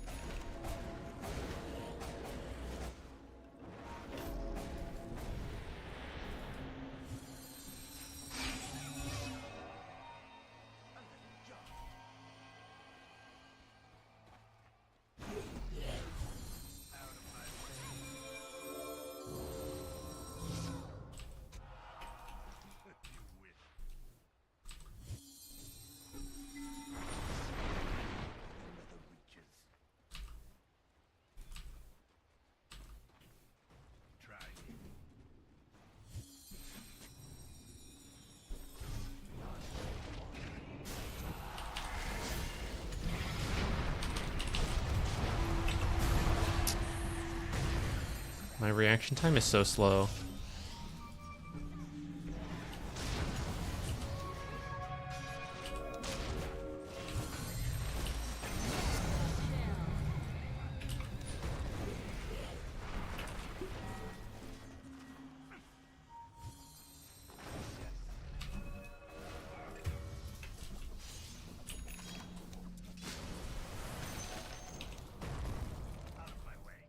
I don't think I've saved a teammate yet.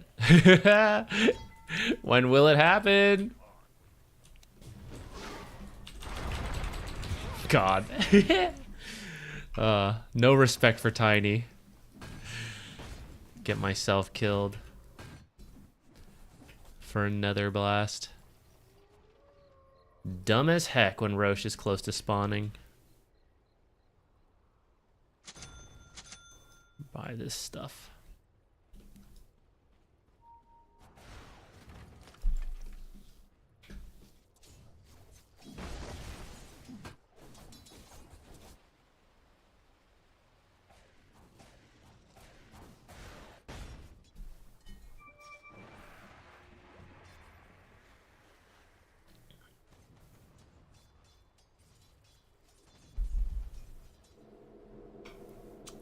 Are we gonna review games today? I think we will, actually. I'll wait till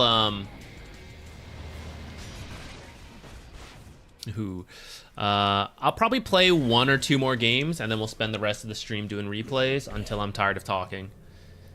And then we'll either end, or maybe we'll play Factorio.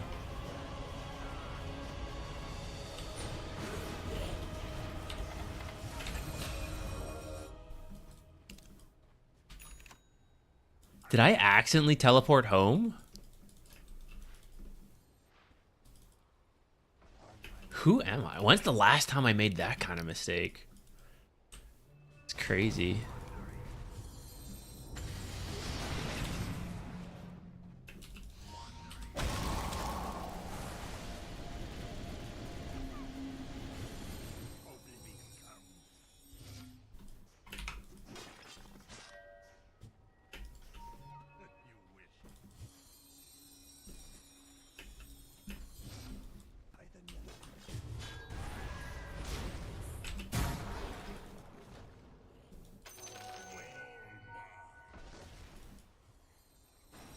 Oh, you're right. It's because he can cast things in the channel.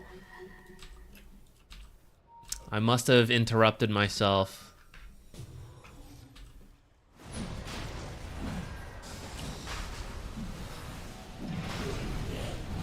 I'm about to get ice blasted. Get me out.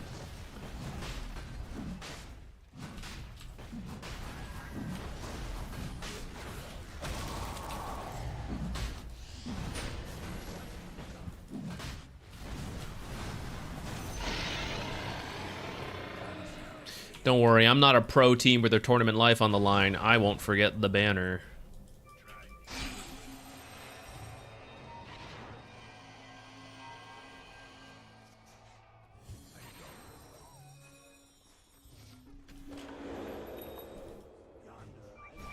This feels dicey to keep chasing like this.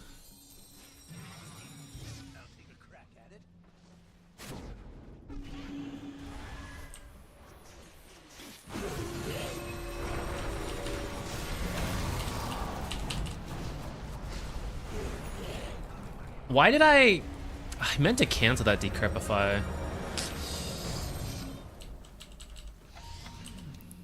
Again, mostly screwing my team over rather than doing anything useful.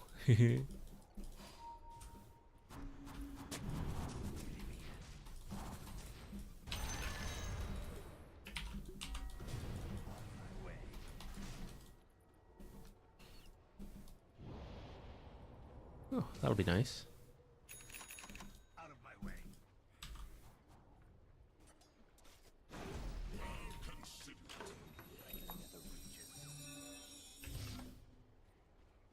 Don't worry, we'll get there. It's a matter of practice. What do we have? Don't even have it. Should we just wait? Probably. We've got the clinks.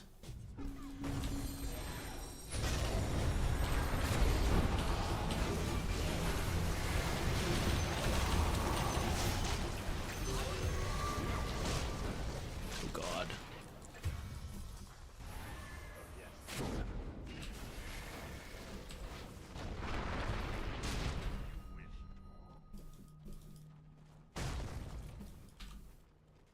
I needed to just start healing that puck faster. I panicked because I moved Glimmer, and it took me a second to remember what button I had moved it to. That's the problem with having 3 active items. They usually... Glimmer I'd usually like put here.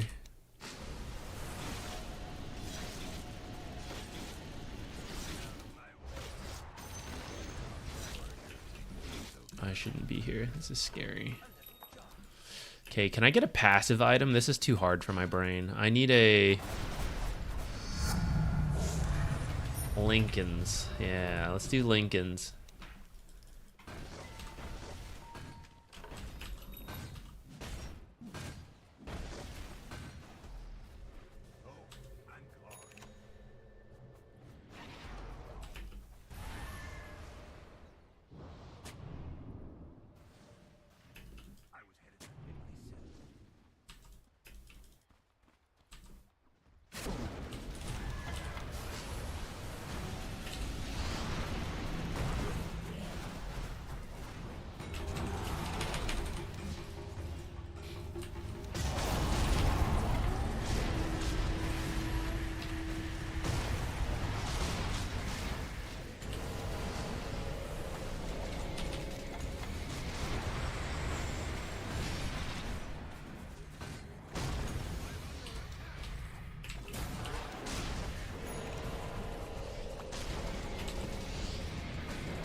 Oh man.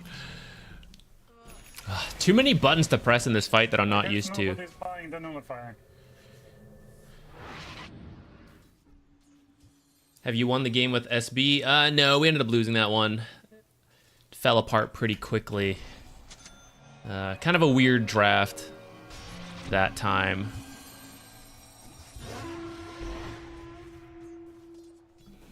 I'm not gonna worry too much about how we're taking fights. It's pretty bad, to be honest, the way we're working as a team. But I don't really have the mental space to do it. I can't even press my own buttons well, so we're just using these games as a focus on ourselves, get better at button pressing, and then when we're better, we can worry about organizing the team. This is a cacophony of failure. What am I looking at? What in the world am I watching?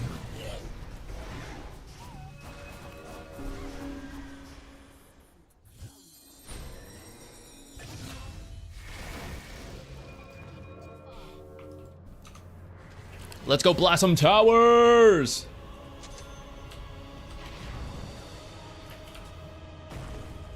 I didn't make it in time.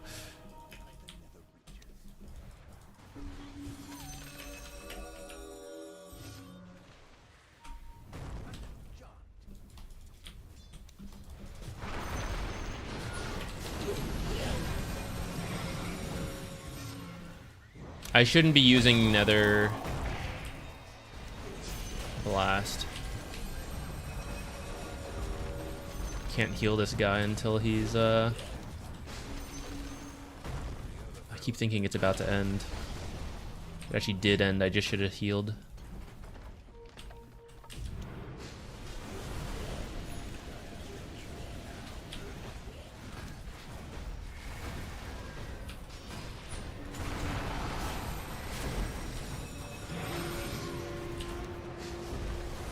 Panic, who am I healing?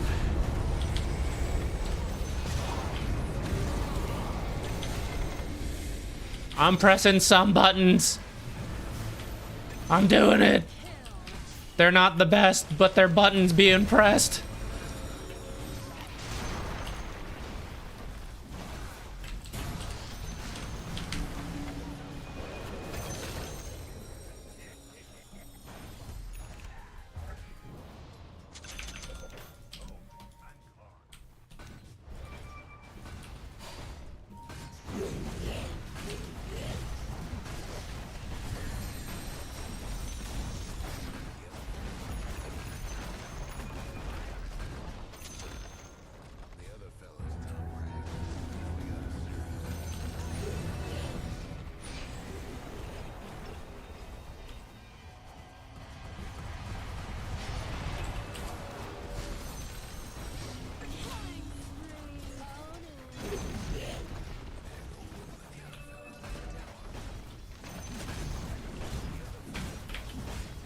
Courier, why didn't you bring me my items?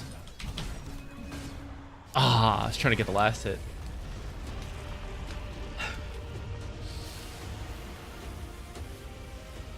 Look, sometimes you just gotta press some buttons. And that's enough of a win. It's a win in my book. Button pressing.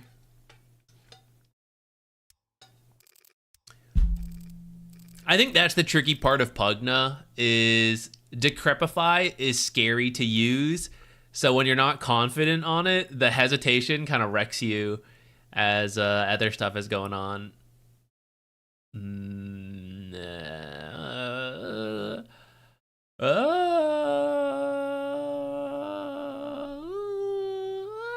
Toxic.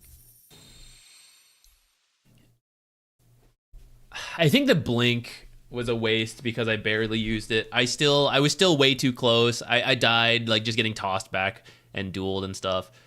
I think the idea is right, but I played incorrectly with it. The Glimmer I think is good versus the Ancient Apparition. Force Staff maybe I could have not done, and maybe that would have saved me some mental space. But I do think it's really good. It gets you away potentially from the Ice Blast, the Cold Feet, get repositioned with Toss, Fissure Block, Eclipse. I think it's a good item. It just overwhelmed me, along with then having to press Ward, Decrepify, and the ultimate. And I ended up, I'd say like 30% efficiency at best of my spell usage in fights. And I Decrepified the wrong stuff a lot. I'm amazed my team didn't get angrier at me. I was bad with those Decrepifies. Lane started out all right, at least. Turns out auto attack and press Q. And if I didn't draw so much creep aggro, it would have gone better.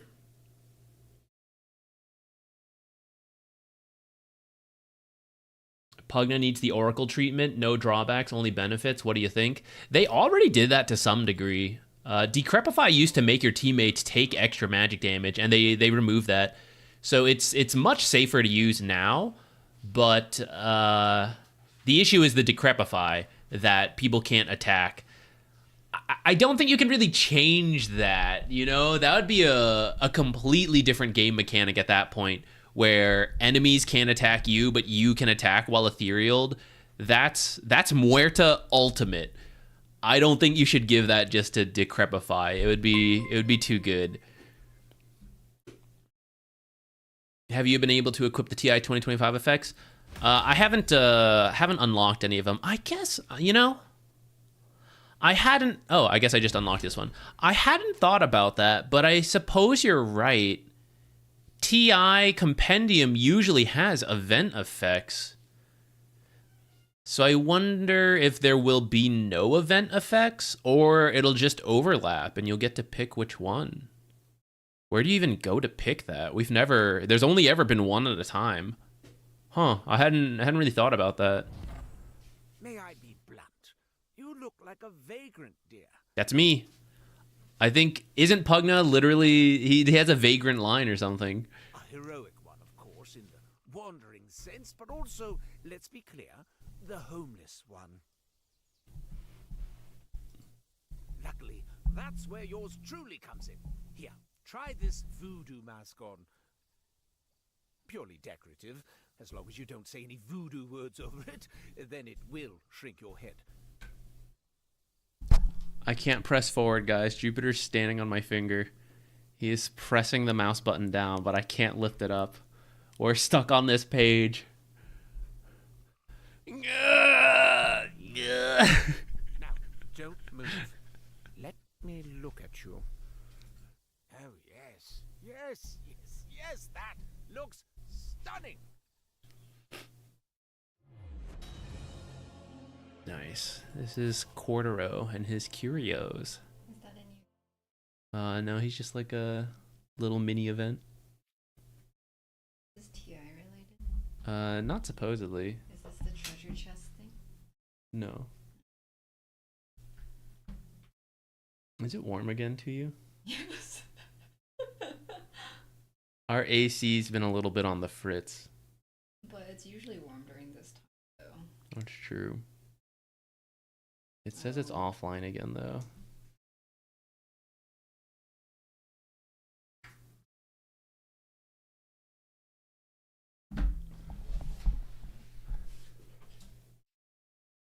How do I equip this?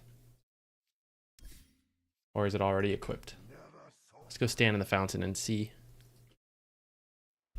I'll take all you have and more. Netherly.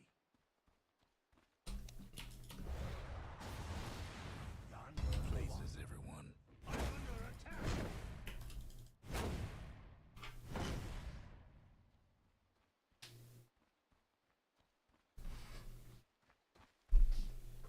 I'll take a crack at it. I don't see an effect, but maybe that's. This is Hephaestus. He too is standing on my finger now.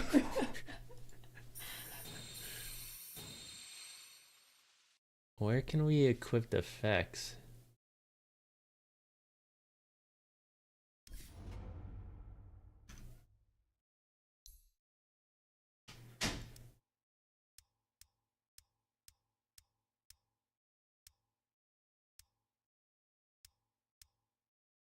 I don't have this on shuffle. Let's have it shuffle.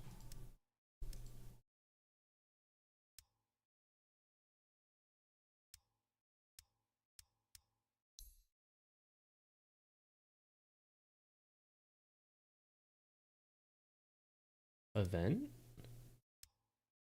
Nope. Alright, I don't know. Our cats are dope. I agree. I feel we got pretty lucky with our cats. They're pretty good. Jupiter is loud, but besides that, he's pretty cute and very, what's the word? Friendly, manhandleable is really is the real way to put it. You can pick him up and do anything. He doesn't care. Well, he cares, but he'll let you do it. And then once you stop, he'll like bolt because he didn't like it. But he won't bite you and scratch.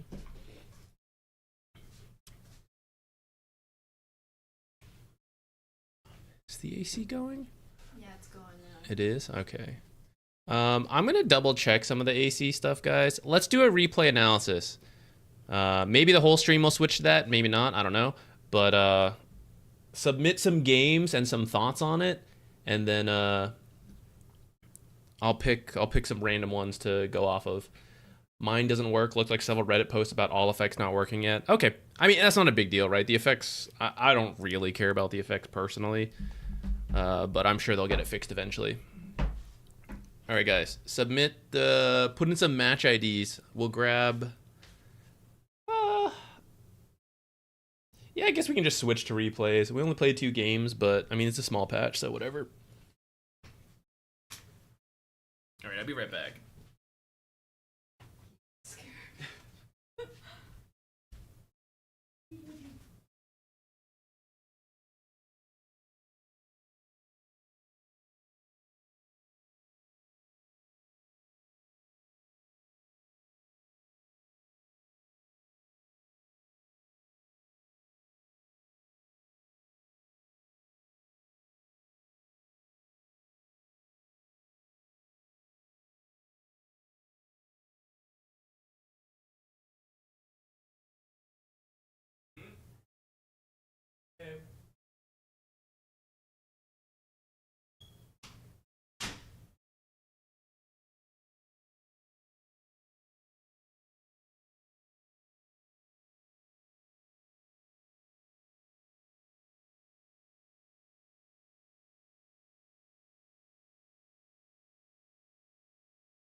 I guess I should change the stream title and stuff. Let me do that, and then I'll start reading through what you guys put in.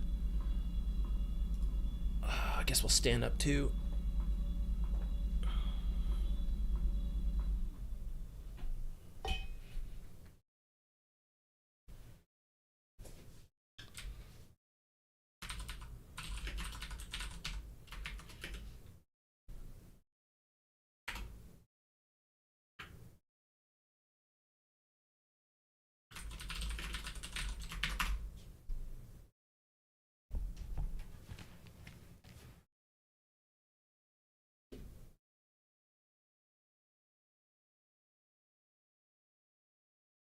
Does it change the thumbnail? I guess it would be good. Hang on 1 second, it won't take that long. Yeah, submit the match ID anywhere, Twitch or YouTube chat. We're just gonna go through and pick a random one. So the more info you give, so it's a more specific question and analysis, it becomes easier for me to know what I'm getting into, be able to find good advice for you.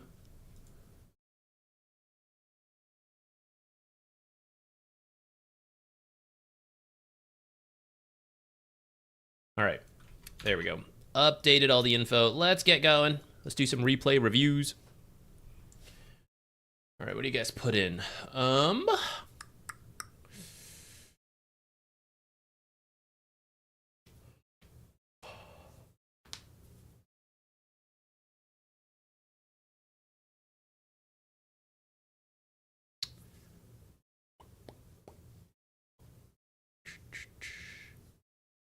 Oh, 2 Warlock games.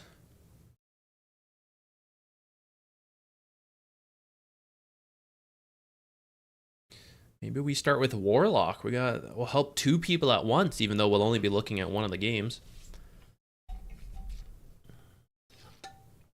Position 5 Undying. That one could also be straightforward for the laning stage.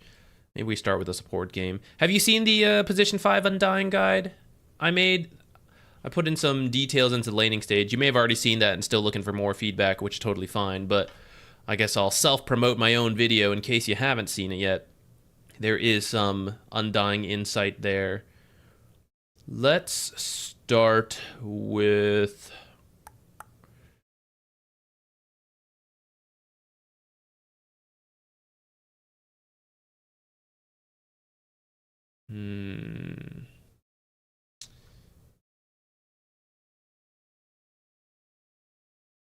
Let's grab this one.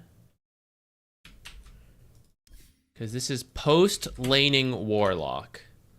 Which will hopefully be useful to both the Warlock players here. Let me switch to anonymous mode.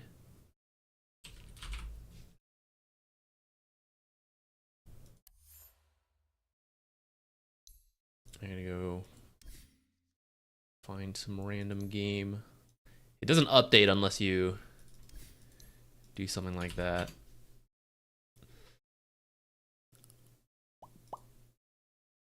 Okay, this is what? This is Archon soft support.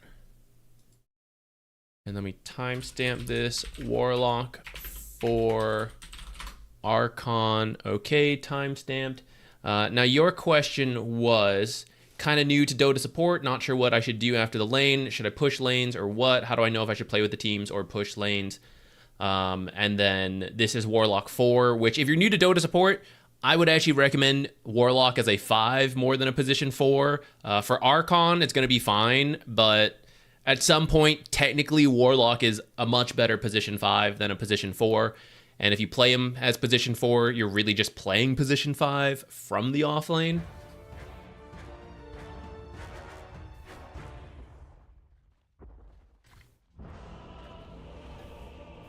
Warlock gameplay, ult up, find a tower objective. Ult down, chill. That's actually, yeah, that's pretty much it. That's a very easy beginner game plan for Warlock. If you have your ultimate, go do something. And in fact, that's where we're going to skip. We're going to skip most of your laning stage. Looks like this game maybe gets out of control real quick. It's pretty short, I just realized. But let's start. Let's go back a little further. Okay, somewhere around here. So you have the Black Grimoire. Actually, when did you use it?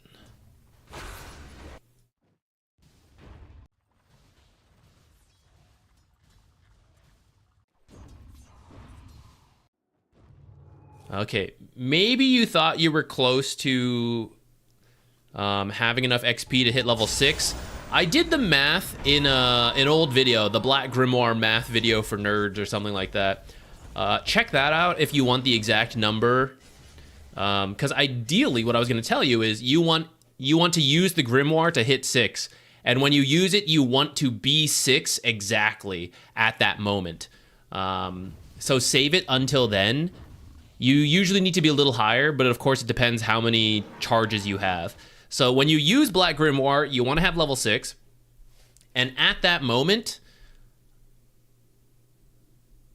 try to like hold it until you're actually doing something. Like if the game's very passive and you're just sitting in lane, then you're gonna hit 6 and not do anything, so it's whatever. You want to get your team to go somewhere and then use it to surprise the enemy a little bit.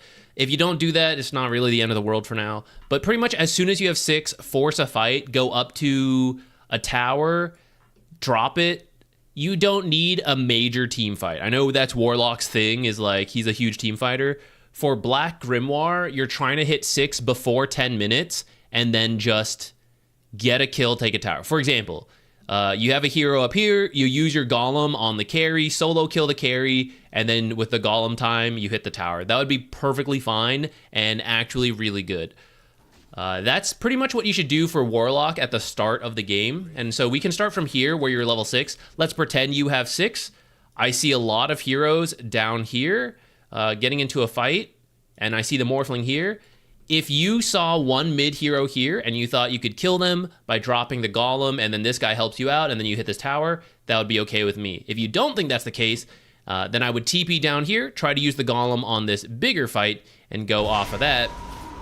A level 9 Bat Rider. Holy shit. Is this a party game? Is this a Smurf? Sussy account. Sussy. So there may not have been much to do this particular game.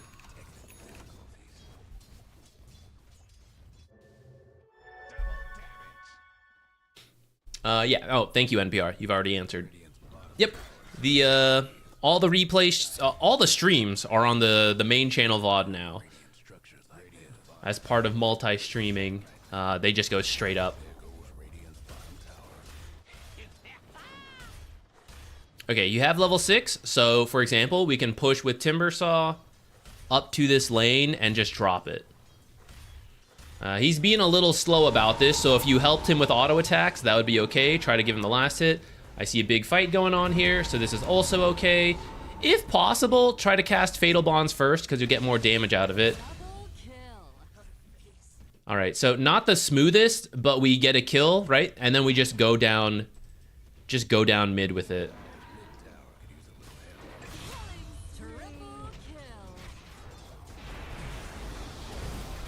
This Bat Rider's causing problems. That's the right idea, but yeah, it's it's unfortunate game. When will the VOD channel become the Vlogs and Cats channel? I think next year. I hope I remember to do this. April Fools, I think I'll make a cat video. I don't know how though. It'll be like, watch this to detilt, like Dota's got you tilted. So I don't know, something about dealing with tilt, and then it'll just be a peaceful cat video.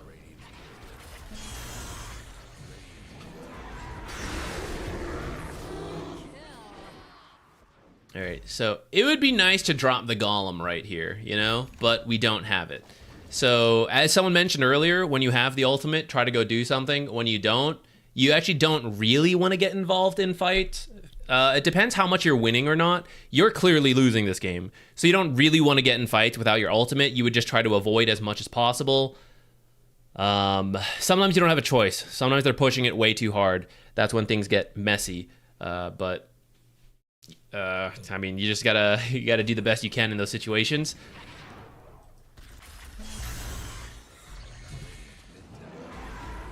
So like, yeah. It's not really your fault, but as you can see, your team clearly can't fight.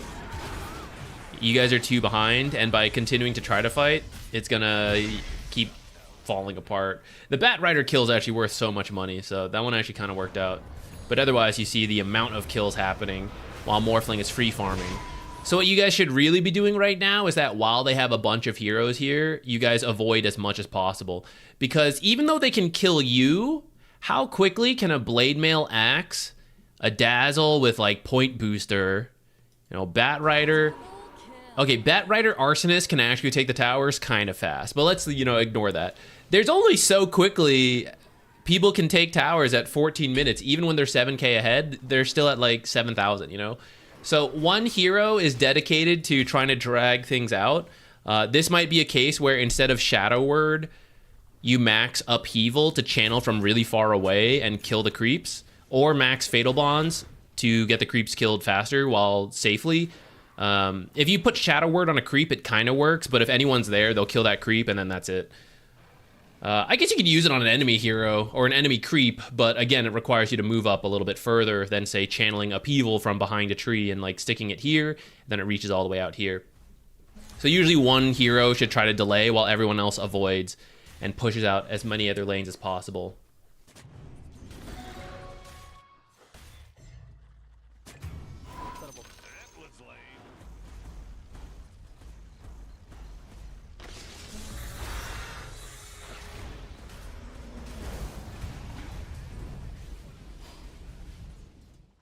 All right. 9k at 15 minutes is pretty bad. Let's actually look at the other Warlock game real quick, because I think this is really good to do with Warlock, but it's going to be really hard to showcase in that game. And you just have a huge mid diff. Not flaming the guy, but it's just what's happened. The Batriders popped off way too hard. So let's take a look at this one post-laning stage and see if we can see some better examples.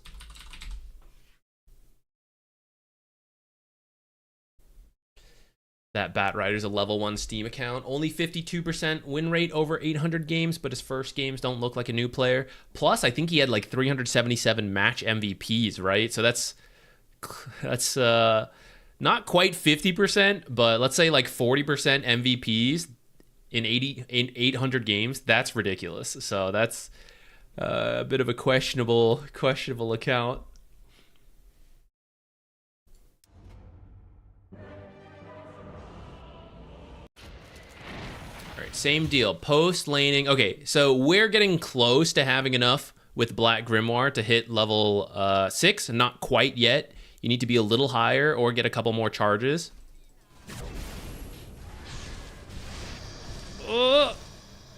Get him! Oh my god. Oh, phew. That was getting scary. Okay, so you actually have enough now. 160 current XP and 3 Grimoire charges for 600. So if someone shows right here, right now on the map, Razor, Tusk. So Classic, Pudge, Clockwork, they're available.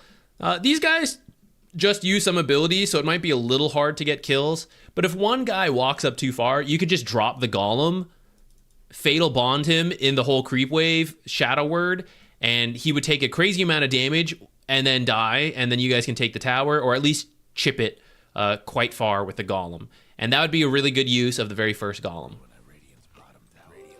So let's see if we do anything like that. Looks like we want to walk back bottom, and we're changing our mind, and I definitely agree. Let's not do that. Looks like we're undecided. We keep thinking about it. I would rather you just auto attack right here a bunch. Oh, Chongo Bopper, thank you so much. Okay, we'll do yours next for the guaranteed donation. But let's I'll finish this Warlock one first. So here, if you just auto attack the creeps to help push it in, let your mid still get the last hits, you push up to the tower. I've been talking about dropping it on a hero. If you get to a tower and no one has shown up, just drop it. If you guys aren't going to take the tower otherwise.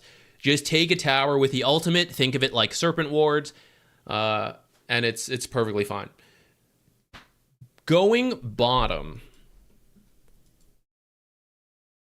you could delay this, but you're not going to solo kill Razor with your ultimate, which means you're going to sit on the ultimate while slowly delaying creeps, and it's not a bad use of your time if you weren't level 6 with a Golem available. I know you're, level 5 now, but you've got it.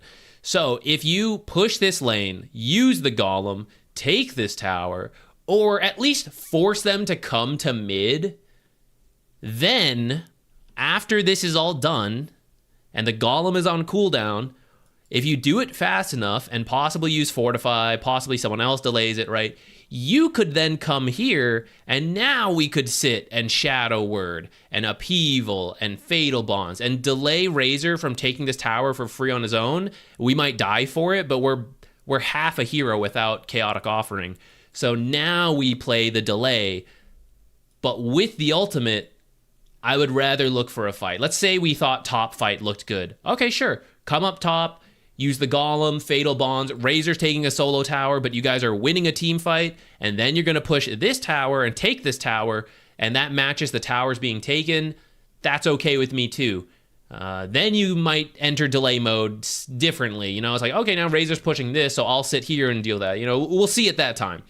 But either of these options are good, and it's mainly going back to that on-off switch. Chaotic Offering is available as soon as we use this Black Grimoire, so we should do something. Black Grimoire or Chaotic Offerings on cooldown, so now I don't have to be with the team. I can go waste time. So I've seen you like go back and forth between this a couple times now, but all it's going to do is draw attention to your Drow rather than leave her alone.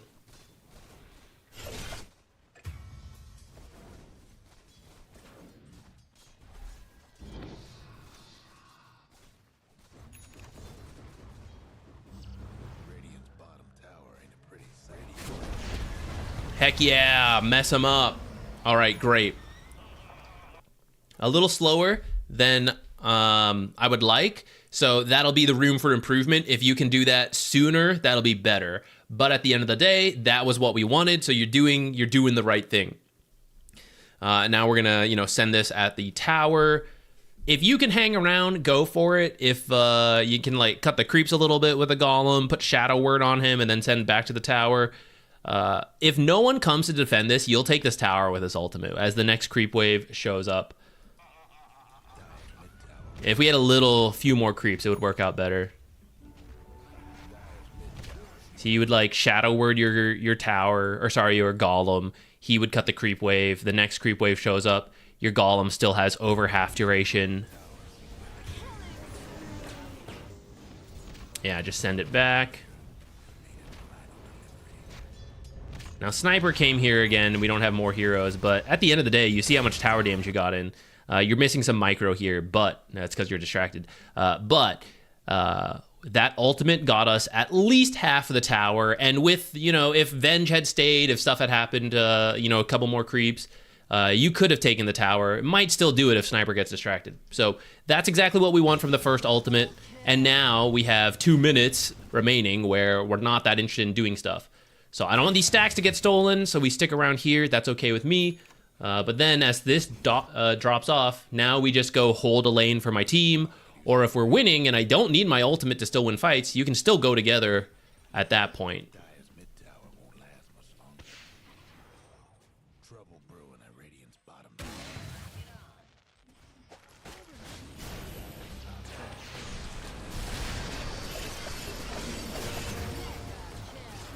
That's funny. How do you end up a glyph? Okay, so you guys don't want to give up your stacks, but the way you guys invaded your own triangle was pretty bad. I don't know if I want to focus on that. Maybe we should. All right, so first of all, Drow should have come over. You guys should all defend this. It's worth your time. There's a lot of money here. And if you guys get several kills, it's okay that you bring 5 heroes here, and the heroes here can then cycle their way down here, and Drow stays in this area. So you guys should have defended this with the whole team. Instead of just walking up, you guys probably should have just swapped out Clockwork or something off the get-go. Just like, get Clockwork killed. I think Venge was trying to pretend like, oh, we don't have a ward, but you should just fake Wave of Terror and then do it. You would have Waved of Terror anyways. You guys just kind of like walk up and get hooked, and then the fight's kind of messy from here. And it's also like, this guy is still over here, so it's a very awkward defense, but it's the right idea. Just needed much better execution.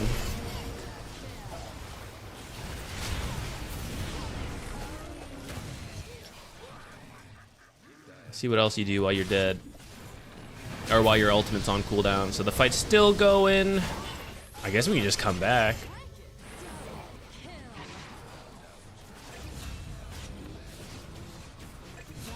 Oh, there we go. See, it does kind of work out in the end once Drow gets here. Great. And now our golem's available. So you want to head mid and finish this? Let's do it. Oh, it's actually low enough. So just take it and then pick a tower, top or bottom. I don't care. The important thing is just doing something. Let's say top. So let's see how long it takes for you to use this next golem.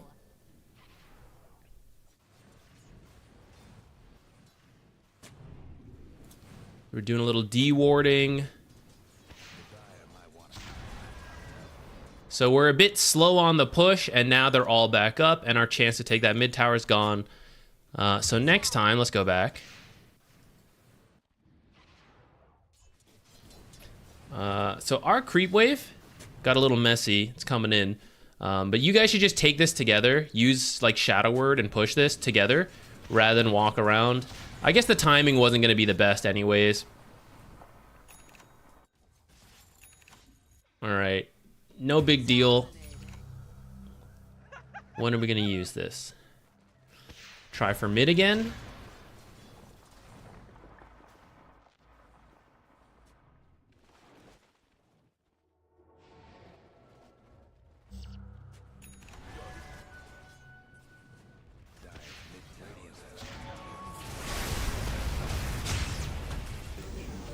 Golem a little defensively. And it's off of them starting stuff. So mid is going to be the hardest. I know I said I don't really care where you guys go with it.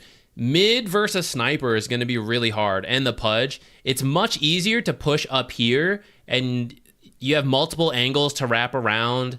It's much easier to invade this. Because of the layout of the mid lane, it's really hard to take this if they have a good wave clear like sniper. So that's why you're having such a hard time going mid, and you should have just gone up here, and it would be a lot easier. Even bottom is easier. Either side lane's easier than mid. But once you take the mid, or once you take a side lane, you can then push from like this angle. So now you have another angle that works, and it becomes easier to wrap around on the sniper rather than just like walk in the front. And you try to walk in the front enough, and then people wrap around like this. So that's kind of what's got you guys here.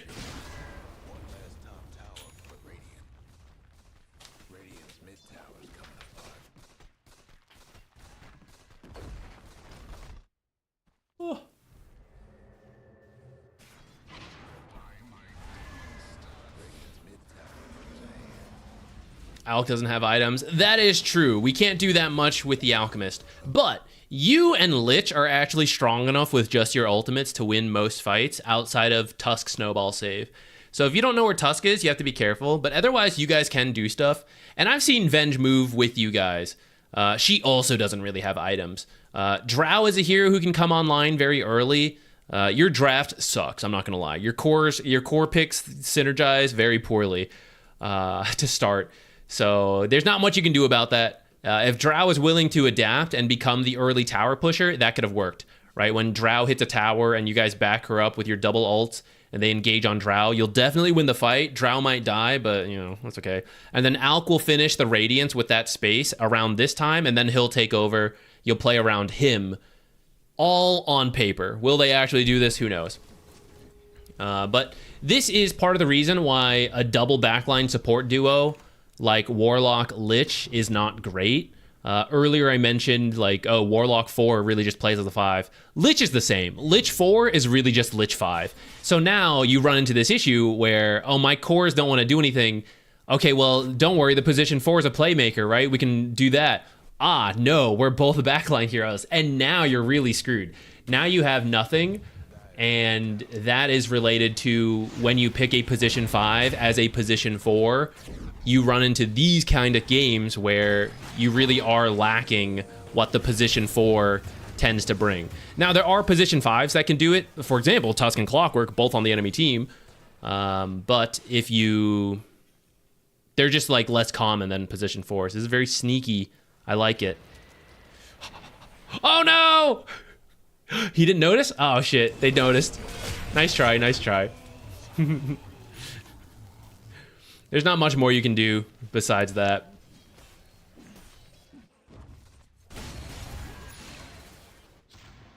All right, how about this ultimate?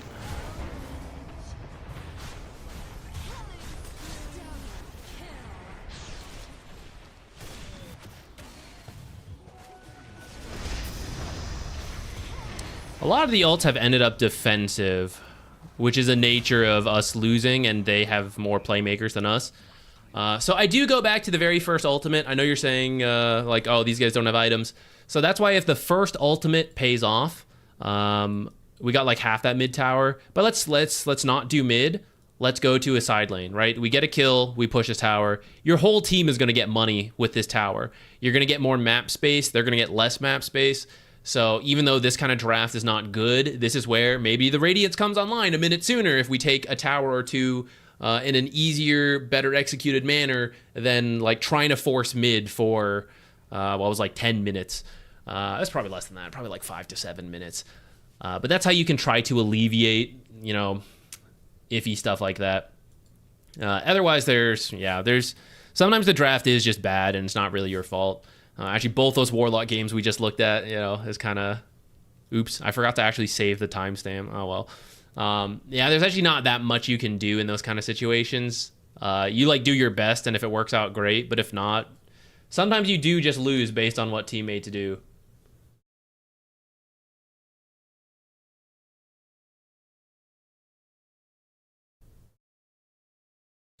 Okay, we're going to do Chungo Boppers. We do have a guaranteed pick for a donation of $5. So, let me make sure I get this one. Otherwise, it's random for anyone who hasn't been in one of these raffles before. I just randomly pick replays to look at unless there's a donation. No problem. Sorry, it's like kind of a short review. Your team, I will confirm that your draft is not very good from your core picks, and that makes your game a lot harder. And there's not too much you can do about that. But you can still try to play better around some of the stuff we talked about. And when you do have a better draft, it'll go smoother. And sometimes even when you have a bad draft, you might make it work because you help him get his Radiance faster and stuff like that.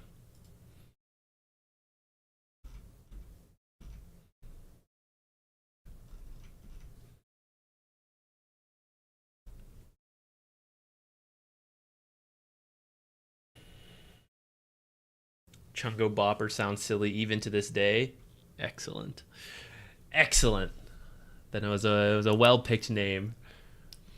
Okay, so for this one, you're playing Venge. So let's timestamp this. Vengeful Spirit 5. This is Guardian. Okay. Guardian. Hard support. Okay. Looks like you're duoed with the Lich, and then they're all cores. And let's see what you were saying. New to Venge, some awful gameplay. We all go through it, don't worry. You saw me play some poor Pugna earlier. It's part of the learning process. Usually end up poor as 4, but rich as 5. Any hero. Unless I'm playing something like Marcy or NP4. Felt pretty useless as Venge, maybe the item build. Mid and position 1 is bound to rage. Was that related to your... That might have just been conversation. That might have been related to this one.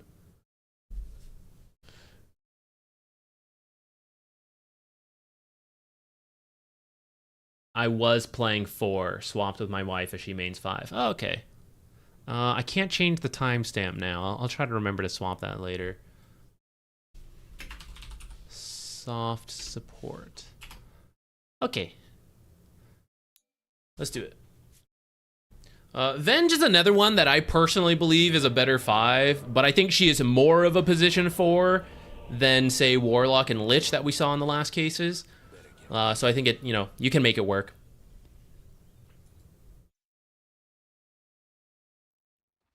There we go. Okay, so you mentioned feeling low impact. Let's look at... No, actually, before I even process what items you bought, let's look at the game as a whole, the draft. So you do this as you're loading into the game and you're just seeing the heroes picked. Let's look at these heroes and decide what our purpose in the game is going to be. So they have a Sven. They've got Necro, Windranger, Pugna, OD. This is a very annoying game in terms of hitting heroes. They're constantly going to be avoiding you, ethereal, astraling you. So unless your cores have an easy way to stick on targets, they're going to have trouble. But you actually have an anti-mage. So his blink, her blink, I guess, with the persona, is going to allow her to go from target to target. Oh, you're astraled, I'll go somewhere else. So it's actually not as bad for anti-mage. However, a nullifier would eventually be great for your team. Most supports are not going to be able to address that kind of thing. Like, oh, we need strong dispels. If you don't have it naturally, you usually can't itemize for it. So forget that for now. You have a Magnus and an Ember, so they are your playmakers. You can sometimes swap aggressively, but you don't have to, and I would actually use it more defensively. Either when Sven commits on someone, because he doesn't want to chase people around, you swap them away. Or you just use it defensively. Someone gets caught by a shackle, something like that, you save them. I wouldn't be looking for aggressive swaps. Now, in terms of what items we want to build, Glimmer Cape and Force Staff are really good. It's going to save people from the Necro Ultimate. Pugna is going to be like channeling stuff, you know, so you got to get in and out of range of these various spells. So I really like Glimmer and Force Staff. Solar Crest is not bad versus Sven, but it won't really do too much versus the other heroes. It's okay with Anti-Mage. And with a Magnus, but yeah, I would go Glimmer and Force Staff first as my early items. Your position 4, so it's a little funnier. I might still do that. As position 4, you're less likely to get Glimmer and more likely to get Force Staff if you were choosing, and then maybe you go for, I would say the Aghanims, because that's kind of like why you play Venge, but I also don't like that on support as much. Maybe I would still get Glimmer. All right, so Tranquils, that's fine. And then I see you do go for the Solar Crest. So it's not a bad item on Venge, and it's generally decent, but for the reasons I laid out, I see less value to it than the other options this game. And so let's say you finished a Glimmer Cape somewhere around here instead, you'd be able to save from like the Necro ult, save some OD, ultimate damage, stuff like that.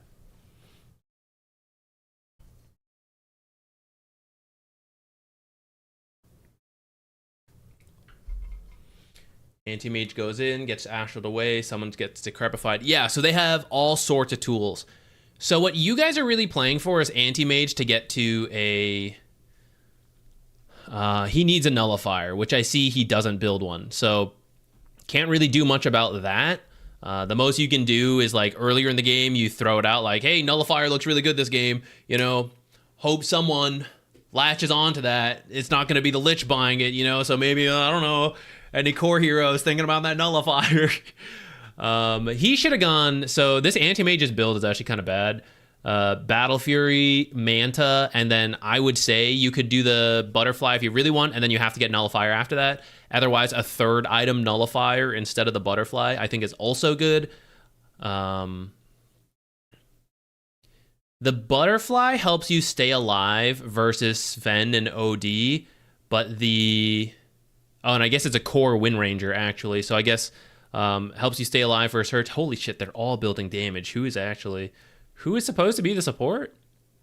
Wind Ranger. Wind Ranger support here. Power Treads Deso Daedalus. That's a wild support build. The Butterfly helps you stay alive, but it's still hard to kill people. The Nullifier, you can choose who to kill and be careful about the fights you don't want to take. So you're not in control of his itemization, but it's probably why your game felt pretty difficult.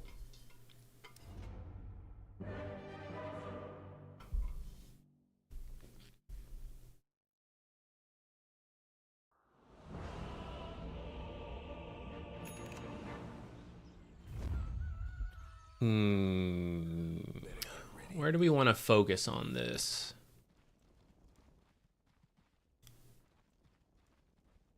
So you tend to end up poor as a position 4. And Rich is a 5. So that might be early game stuff that we can focus on. You might not be doing enough greedy things. But you're also playing someone like Venge, who naturally does not get a lot of farm. Which is why I think she's a better 5. Unless you're playing off lane, like core. Because you just don't have natural farm speed. All right, I like the aggressive smoke. If you're going to do this, you might as well put the observer down. There we go. We ended up doing it. I would just do it faster. But it is going to pay off here. You guys see him, and then your team just runs in at the edge of your observer and doesn't allow him to move in.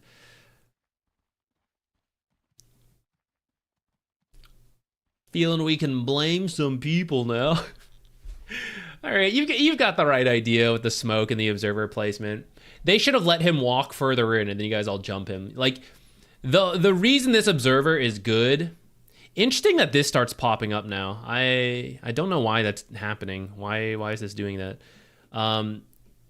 You see them, they don't see you, right? So you guys could all be behind this tree knowing this guy's about to turn the corner and he's got no idea, rather than like jump him over here. Or like you guys could be behind these trees and these trees as he walks in and he's like, oh, where do I want to go? You guys know all of it. He has no idea. And then as soon as he's like here, then you guys all jump. But them like running at him here is towards the edge of the observer. You guys were out of position. I don't know. It's not your fault, but sometimes it will be. So you guys want to identify that and understand why you're putting this type of observer down, how to actually play around it.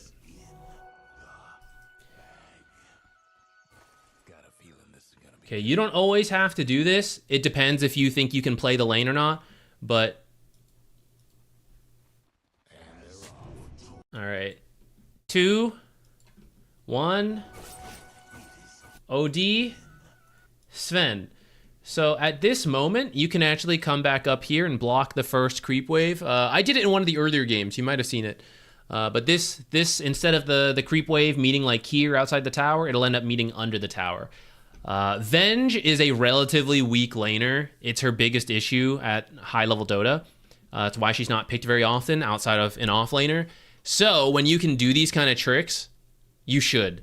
It'll make your life easier rather than play a lane as a weak laner. You do this kind of stuff to push it up. You've already blocked this camp, which means it'll stay up here. And sometimes it's scary to do that, but in this case, if you were watching your minimap, you'd actually see enough information to know you can get away with it perfectly fine. And you would have body blocked. Actually, let me just show you. So in the time Sven is over here, if you had been like waiting around here off of your sentry block, you'd like start running out. You'd meet the creep somewhere here and just start body blocking. And Sven is like channeling an outpost right now. If he wasn't, he'd be a little closer, but like, so what? You're going to stun him and then run away. You can run this way if you need to. You can run this way, whatever. You can run backwards, waste their time, TP out, you know, all sorts of little things like that.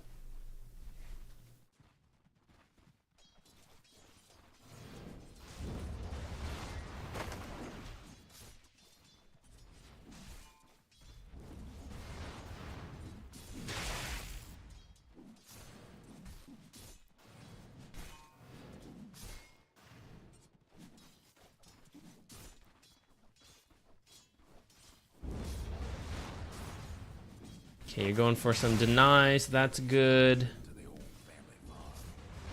This guy just used an observer. Gross.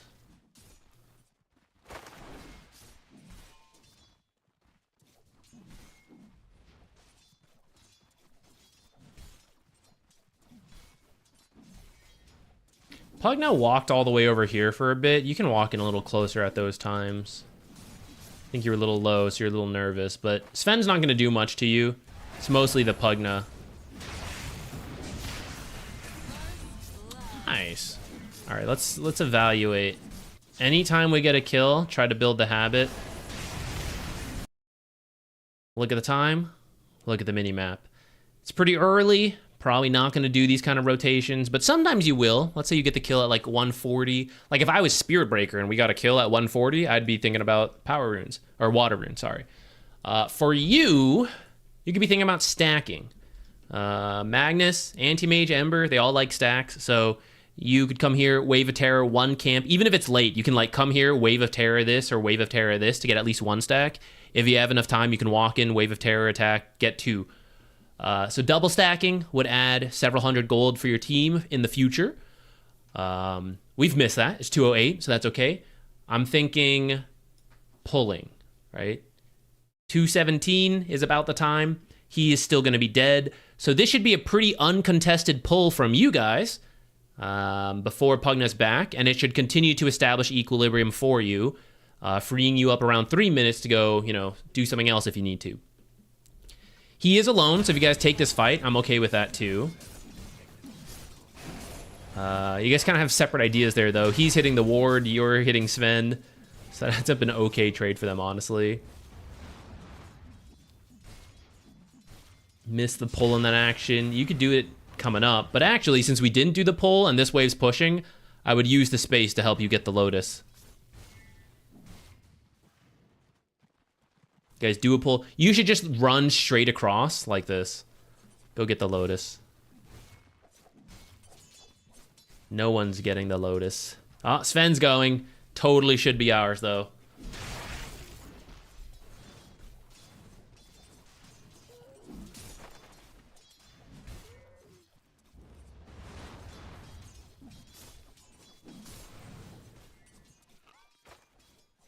If you're ever scared, you don't have to come up here, and then hitting the creeps like you're doing is good.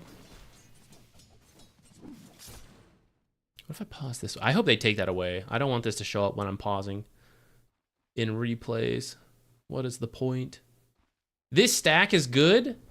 OD's not really a bottle builder, except, wow, look at that. This guy built one. So that's why we check items, and now we know. So rather than go for the double stack, which means you won't make it to this rune in time, you should just stack the hard camp and then make it to the rune at 4 minutes and either guarantee it for Ember or steal it away from OD. That's going to be a little more impactful than this stack.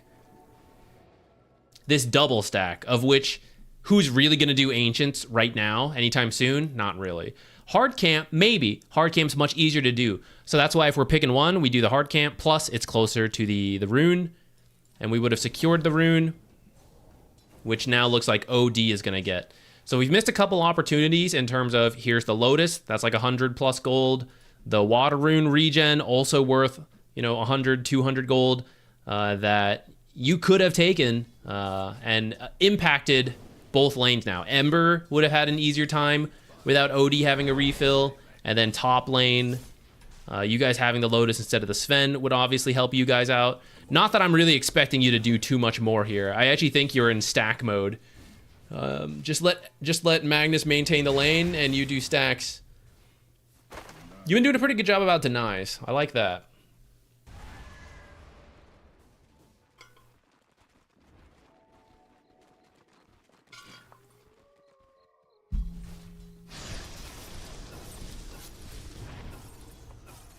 I like the map awareness.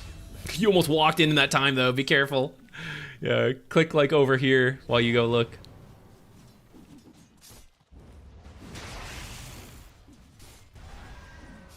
Camp didn't spawn, so that should now be your tell that, okay, it's blocked.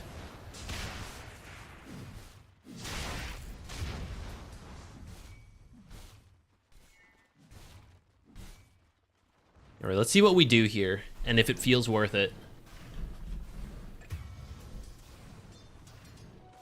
Get a catapult. Oh, it actually got denied. Sad. And no creeps end up dying. So that's about what I expected. When your Magnus dies like this, so the whole look at the time, look at the minimap thing applies for your own heroes too. Because how much can we really get done 2v1 in most situations? Probably not much. So is the wave about to shove in? No. It's actually like sitting out here. So this is where you'd look at the map and see, can I do anything? And 6 minutes means power runes. So it's too late for me to walk over here. But sometimes if you see them going this way and you're fast, for example, Boots Windlace, you actually can still beat them here and steal it away.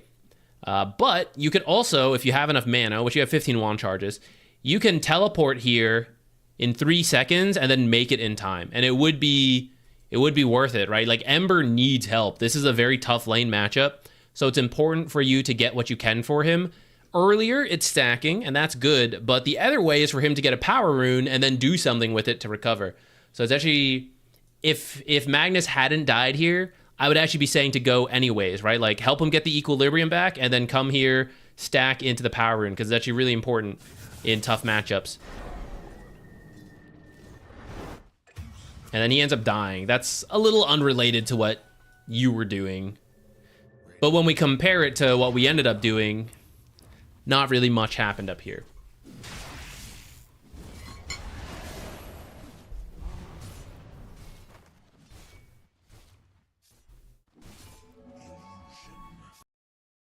This will push in your favor. It'll be very slow, so it's not great. But it will, thanks to the catapult that is being killed right now. So now it will no longer push in your favor. But he's actually opting to just obliterate the wave. That's also okay. Instead of stacking there, though, you should be stacking here. Unless this guy has said, like, I'm going to shove it in and I'm going to go take it. Then you could let him. But otherwise, you should come here and stack one camp into the Wisdom Shrine.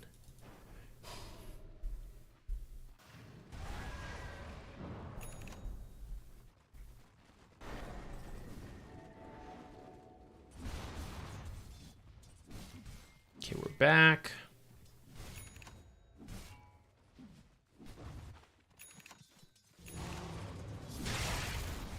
Magnus is an offlaner that, unless you are high damage, Magnus is like medium brawly damage plus repositioning.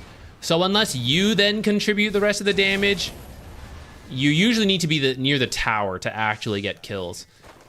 So earlier you guys were kind of positioning as if to fight, but it was near their tower, and as you see, nothing much happens off of that.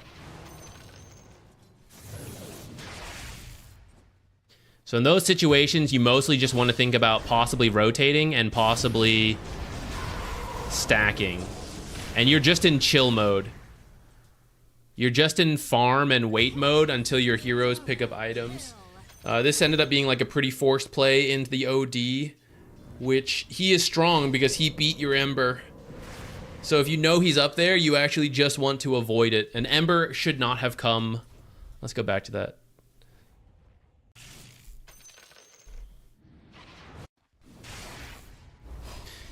So right now, Ember should just focus on shoving in mid, cut the next wave, and just focus on farming or make a play bottom. Because OD has come top and not gotten anything out of this. It's actually really good for your team.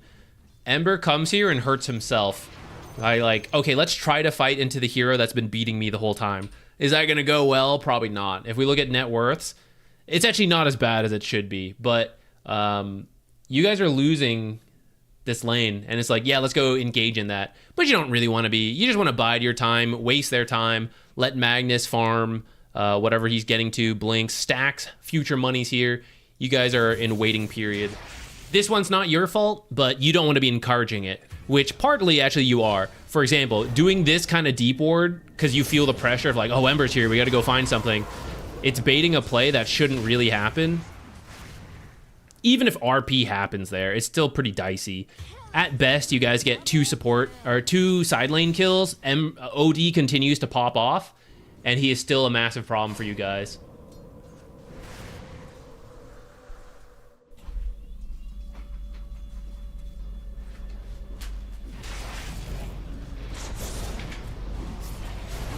Oh, we got him.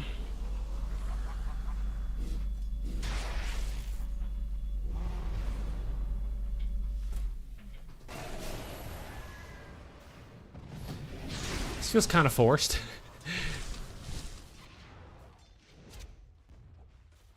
I think you guys just lost that amount of gold in last hits. It's like 200 gold right here.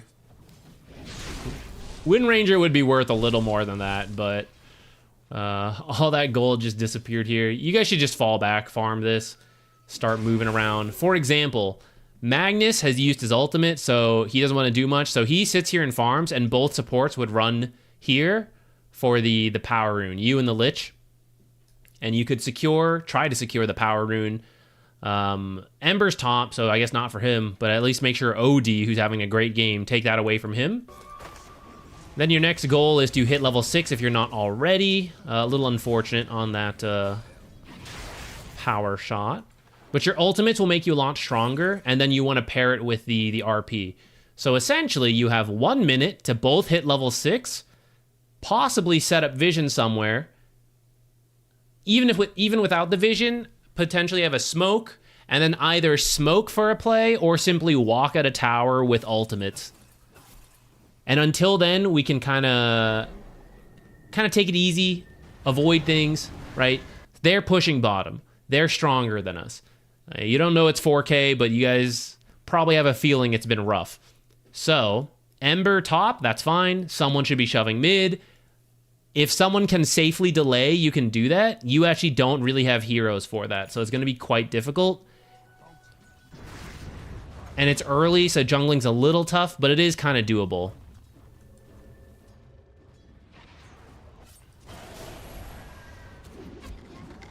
We're going to try to defend.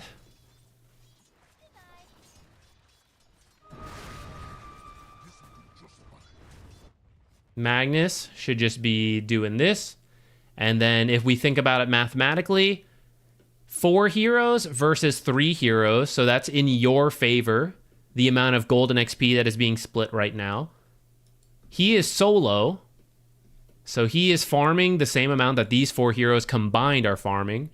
And then Sven is solo, but so is Ember. So these guys match. These guys cancel out. You all cancel out. And you're getting 1 extra free farming hero over them. And that's how you start to be. Magnus matches that. And then you guys don't even lose money on that. Should AM just leave the lane? Yes. Look how well he's farming. Terribly.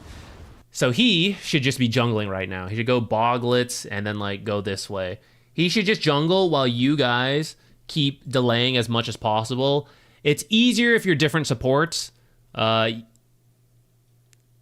kind of why I think you guys would actually just like go together to force a different lane or go top and try to kill Sven, force them away from this.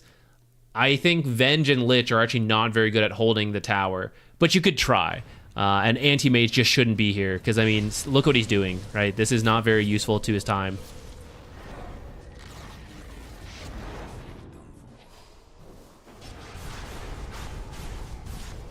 Okay, and then the first ultimate gets used to kind of make space for him. But that means now we can't combine it with RP.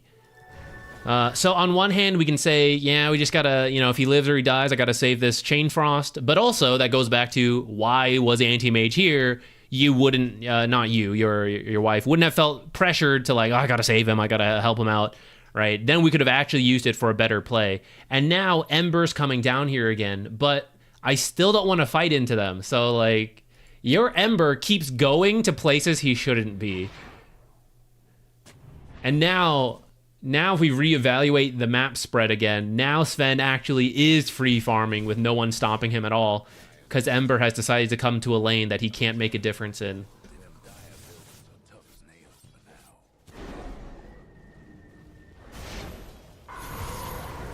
You dying like this is kind of fine. If you know they're coming, you should try to avoid. But this is why we stick the supports in the dangerous places, because as you die to 4 heroes, but your cores are in theory all farming, right? Let's say ignoring that they came from other places. Ember's free farming here, Anti-Mage is free farming here, Magnus is free farming here, and then 2 cores and 2 supports killed you and are going to push 1 wave. Mathematically, that works out really well in your favor. You're going to lose map pressure, or map space, but it's kind of a trade-off. You have to when you're losing like this, and until you catch up in gold.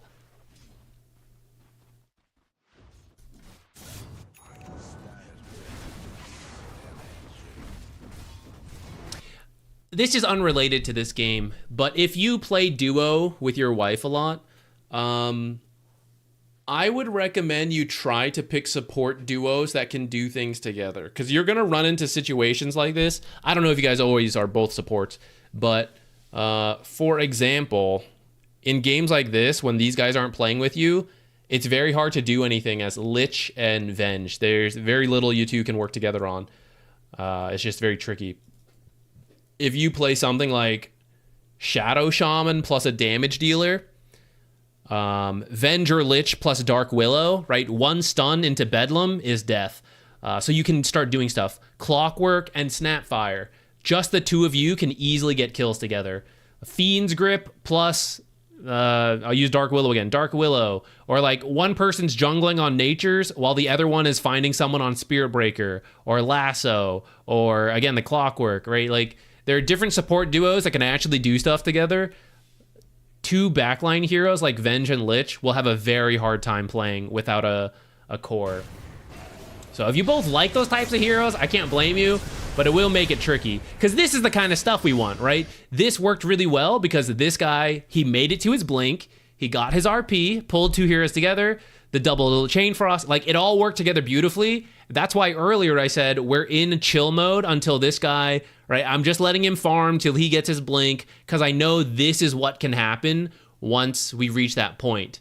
And as long as you have someone like this Magnus on your team, it's going to be fine when you guys are like Venge Lich. But anytime this guy picks, what did we see? We saw an Alchemist off lane earlier, right? He's not going to do anything for you for a long time. Or he's just not a good player and he's not doing anything active, then you guys aren't going to be able to do anything either.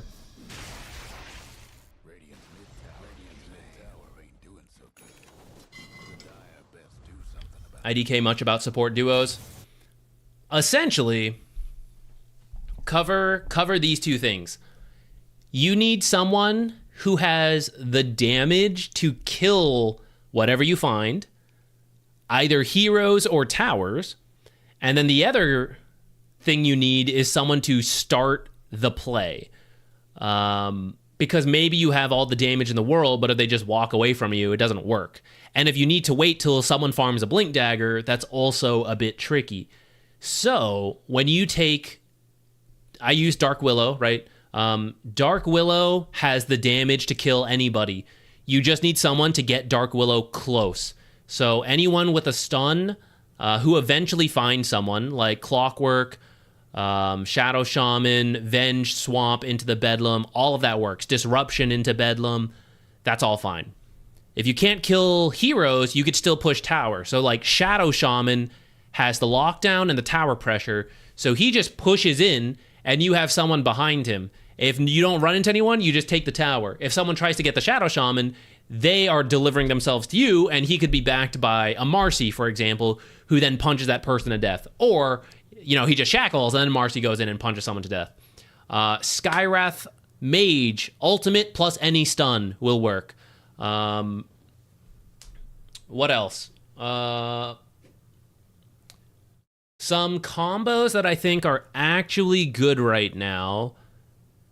If you like Dark Willow, that one, I use it in a lot of examples, but Dark Willow and Shadow Shaman would be strong. If either of you plays Tusk or Marcy, they are the ones who start shit, and then the other person can kind of be whatever.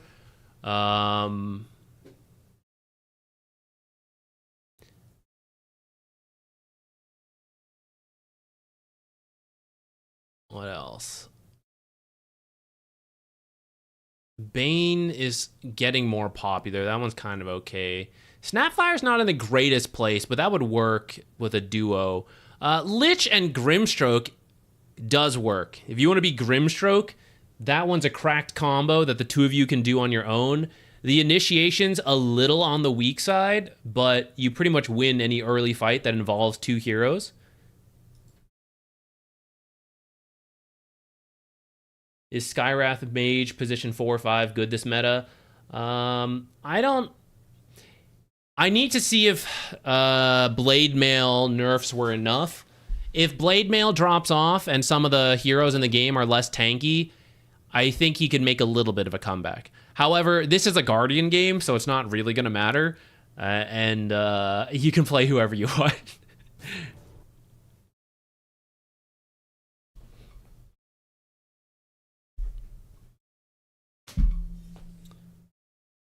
Wait for the other support when he kind of picks and pick the other kind then.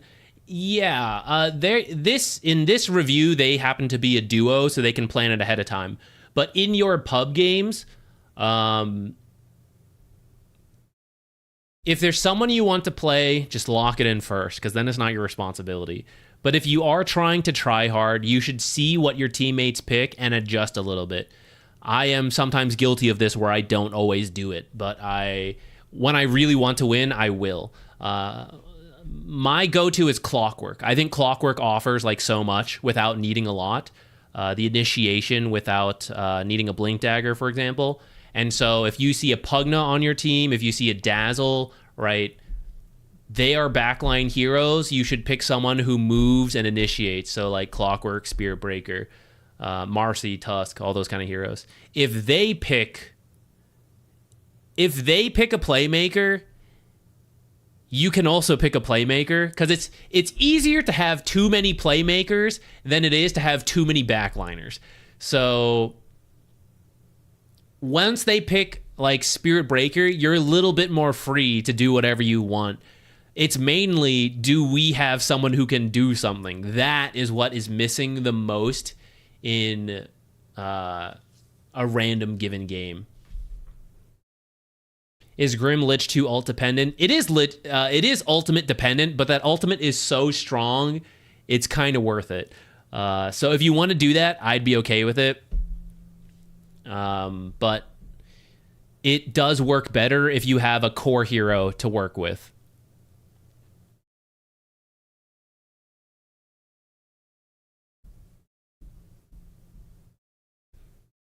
Are we recommending the CKs and the NPs while at it? If you want, those will work too. Is there any way to play VS mid again?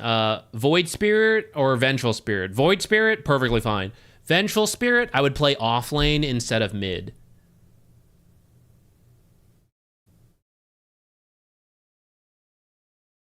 I like a lot of melee 4s. Perfect, yeah. You pick one of the melee 4s you like. Pair it with really anything, any ranged support, and it will most likely work out better than something double backline. Oh, Ancient Apparition, that one works. Ice Blast into whatever you find as the melee 4, like you jump in as Marcy, and then the Ice Blast comes in. That's a good combo. Jakiro Macro Pyre works for that as well. There's all sorts of ones. The priest, yeah, it's for different videos. There's like pro tier list, then turning it into pub stuff. I've made different stuff for different things, and then I forget about them, so I probably should clean this stuff up over time, but oh well. All right, let's go a little further in this one, and then I'll have you guys submit new games while I go get some water.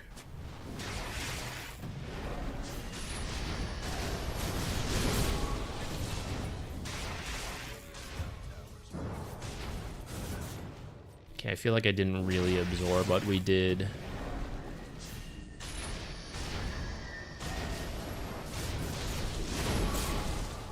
Pugna is gaining so much health from Siphoning Ward. You should probably hit the Siphoning Ward there.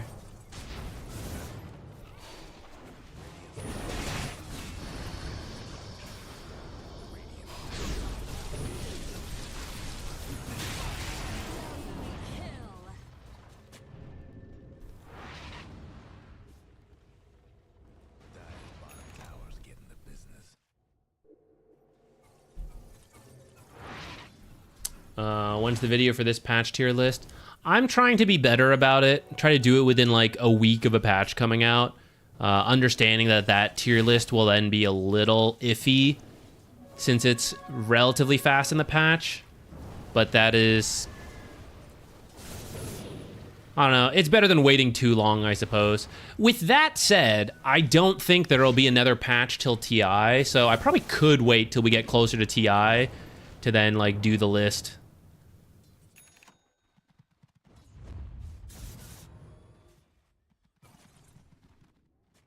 People will know what to expect going into TI, potentially. Alright, that's a good kill. Okay, so... we killed Necro. That was good. And you guys see how you, like, immediately scattered? killed Necro, split off. But what are we doing? All right, let's take a moment and think about that. What are we trying to do right now? Who are we trying to play with? I'm trying to leave Anti-Mage alone. I need Anti-Mage to farm up at least one more item, if not two, 2 to 3. We generally want to mess with the carry. If we can take towers, that's good. We just killed someone bottom. And you end up walking mid. Now, if we can take the mid tower, that's great. But we are already bottom, and we already killed someone down here. And the guy I want to play with the most is the Magnus. So you guys are actually already in the right spot. Lich should continue to join you, make your way down here. Anti-Mage can either help push this tower if no one's here, or if he decides, you guys do it, I'm leaving, that's fine. Let him, help with his creep wave, and then go jungle backwards. Maybe he twin gates, makes his way up here. And then the three of you, Magnus and the supports, will push this tower. You guys are with Magnus, so if a fight breaks out, that's what we want. We want the RP and the Chain Frost and everything together. Or maybe we don't want to take that fight, and they have all come down here. They all rotate here. At that point, now you can walk mid, because they're all bottom, and that means they're not going to be here for the tower unless they also walk over here, which means we're all just walking around the map while Anti-Mage is farming. And I mean, Sven's going to be farming too at the same time, but Anti-Mage actually farms a little faster, generally. So it will be good for us. But because you guys walked here on a smoke, they're going to have to TP here most likely, so you're getting a response out of them before then moving somewhere else. You're kind of moving somewhere else first, away from the Magnus, at least towards the Ember, who's another guy we could play with. Magnus ends up coming here, but now your team, who killed the Necrophos bottom, you guys used the teleports first. You forced your own rotation, which is not always bad. Like, it's okay to play fast this way, like make a play here, teleport, make another play. That's not strictly bad, but it is just a little funny that it's like, hey, we're here, it's the perfect spot. Let's go somewhere else. Again, it's like, well, why are we trying to kill these guys? I'm trying to kill these guys to slow them down, sure, but also, so now I can take this mid tower. But we already did all that down here. Fortunately, this actually looks amazing. It looks like we're about to get an RP on 2 of the biggest cores, and then the double Chain Frost. So this actually this is like best case scenario. But you can easily imagine they've already left. There's only one hero, right? You can imagine these scenarios where this doesn't work out. And it's not really worth it to come over here.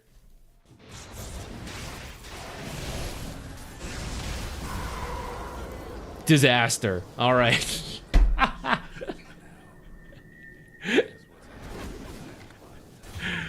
What happened? We just didn't throw the Chain Frost in time? Oh no. RP... shielded first, and then just a little late on the button click. I won't stress about it too much. That is unfortunate. It should have at least been an OD kill, maybe a Sven kill as well. Sven's actually pretty tanky, so it would have been pretty tough to actually kill him. Okay, at least Anti-Mage got this out of it. He took the tower, even pushed further, so this was actually pretty good for Anti-Mage.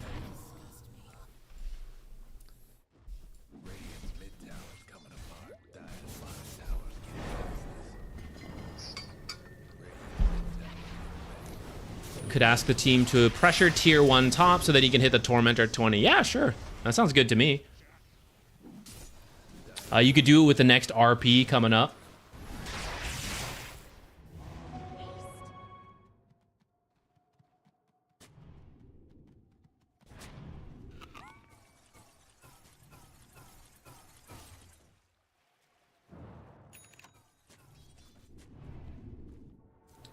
This is really dangerous. Actually, this is a perfect example. All right. So we don't have a lot of information right now. The information we do have is that they're probably not bottom because the creep wave is over here and Necrophos is here. Towers up, creeps are here, but no one is currently farming it. So this is actually pretty scary, and we are, as the support duo, moving in on our own without the Magnus, who also doesn't have RP. So this is actually the down period where we don't want to do anything too crazy. On one hand, oh, isn't that a good time to ward? Well, yeah, sort of. But a deep ward is more likely to engage in the enemy, right? So that's, do we then have the tools to fight around that? No.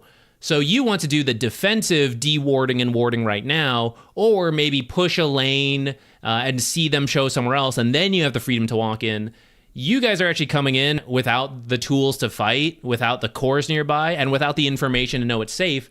And so if you're right, hey, I want to come here to de-ward, you're actually just walking into their vision the whole time. Fortunately, they didn't have one. Pugna just places one now, but we can imagine that, right? If the observer was here earlier, they see you guys walk in and they know, hey, that's our half of the map. Hey, that's just the two supports walking in. Let's go kill them. And then you're going to try to de-ward, and you're going to find the observer if it had been here, for example, but they have found you in the observer, and then they're going to kill you. And you're just like, oh, we can fight. No, we can't fight because we don't have it, right? So this is where you actually don't really want to be doing this stuff without more information.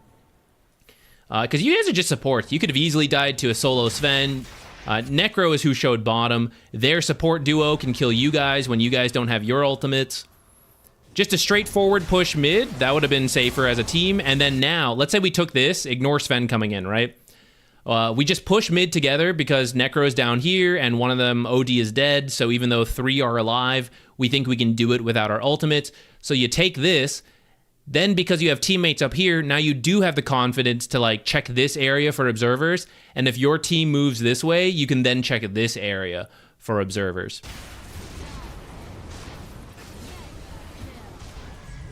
In the end, it looks like we engage in a much bigger fight before our ultimates were ready. Amazing RP, but no follow-up available. Whoa, wait. Roche just insta-kills creeps? Or maybe, I guess it's just because this guy is so low, he just died. I thought he just stepped on the creep and it got deleted. Look at that. Just deleted him. I didn't realize that's how that... I guess it makes sense. It just does damage to creeps. I just rarely see it walk through creeps. That range creep got popped.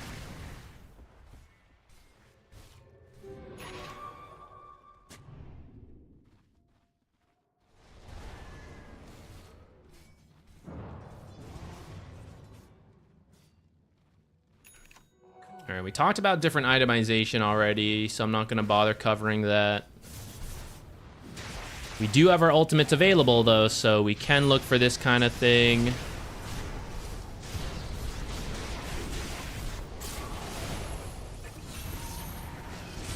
It's kind of paying off killing the Sven. Oh, Anti-Mage got killed. So Anti-Mage actually shouldn't be joining this stuff. Anti-Mage only has a Battle Fury. Anti-Mage should just be farming other side lanes.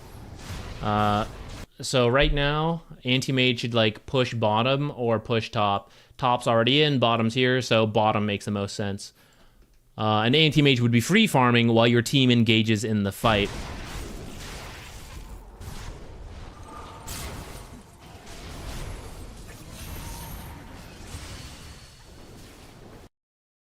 Uh, 1,000 gold for the Sven kill. A little less. Assist is being split up. That is a lot because Sven's doing well, so it's kind of worth it. But obviously now the Anti-Mage being dead, no good. And Sven's going to get some assist stuff for that too, so it's like balancing out the gold difference. Anti-Mage farming this bottom creep wave. So this is going to be 200, 250 gold.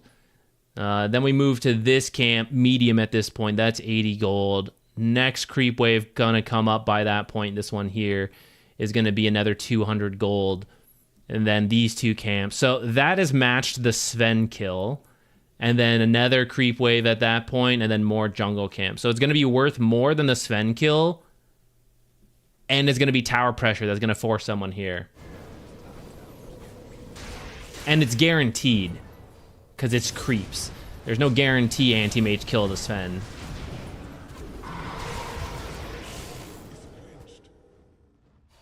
All right, from here, you guys keep taking fights you shouldn't really. You guys don't have all the tools. The tools you need are RP and Chain Frost.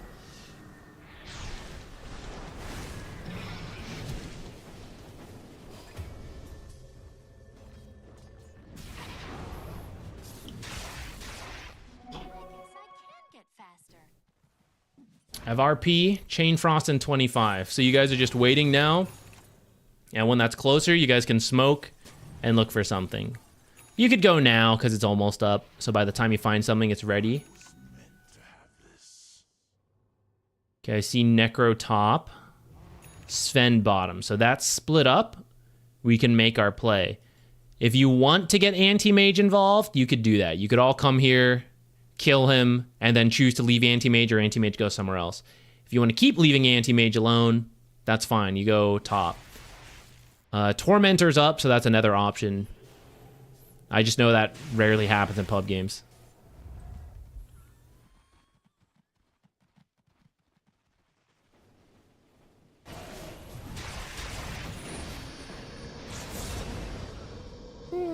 Well, at least we made the play. Didn't really need to RP the Necrophos, but sure. Off of that, taking Tower or taking Tormentor would be good. Notice it's kind of funny. You guys kill the Necro and then... wait, back a little further. Okay, so I see these guys coming top.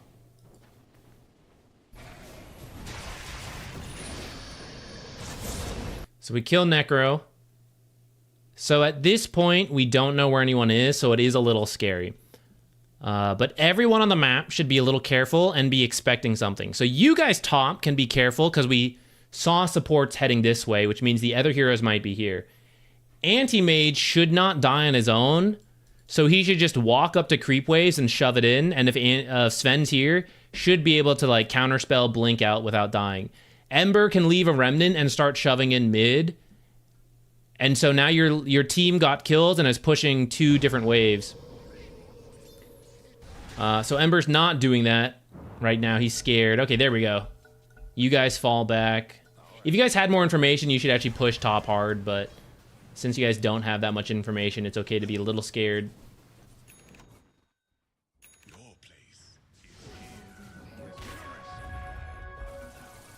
Okay, so we smoked, but we don't have RP.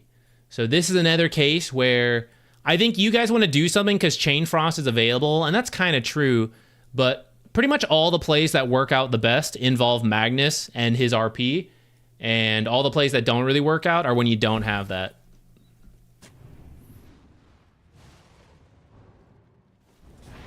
You should try to line up your warding with right now, I see a lot of your wards done in lieu of nothing. You should try to ward after a successful play. There's times for both, but all your deep wards are actually pretty surface level, and it's because you're doing it when people are still alive and you're scared to go further. So what you should actually try to do is... at some point, you have to take the risk to get the first deep ward down, which is either a blind smoke it's in the early laning stage where people are in the lane, so you know it's empty, so you walk in, or at some point you see like 3 heroes bottoms, you're like, I'm just going to take the risk to go in top. Something like that. The first deep ward goes down.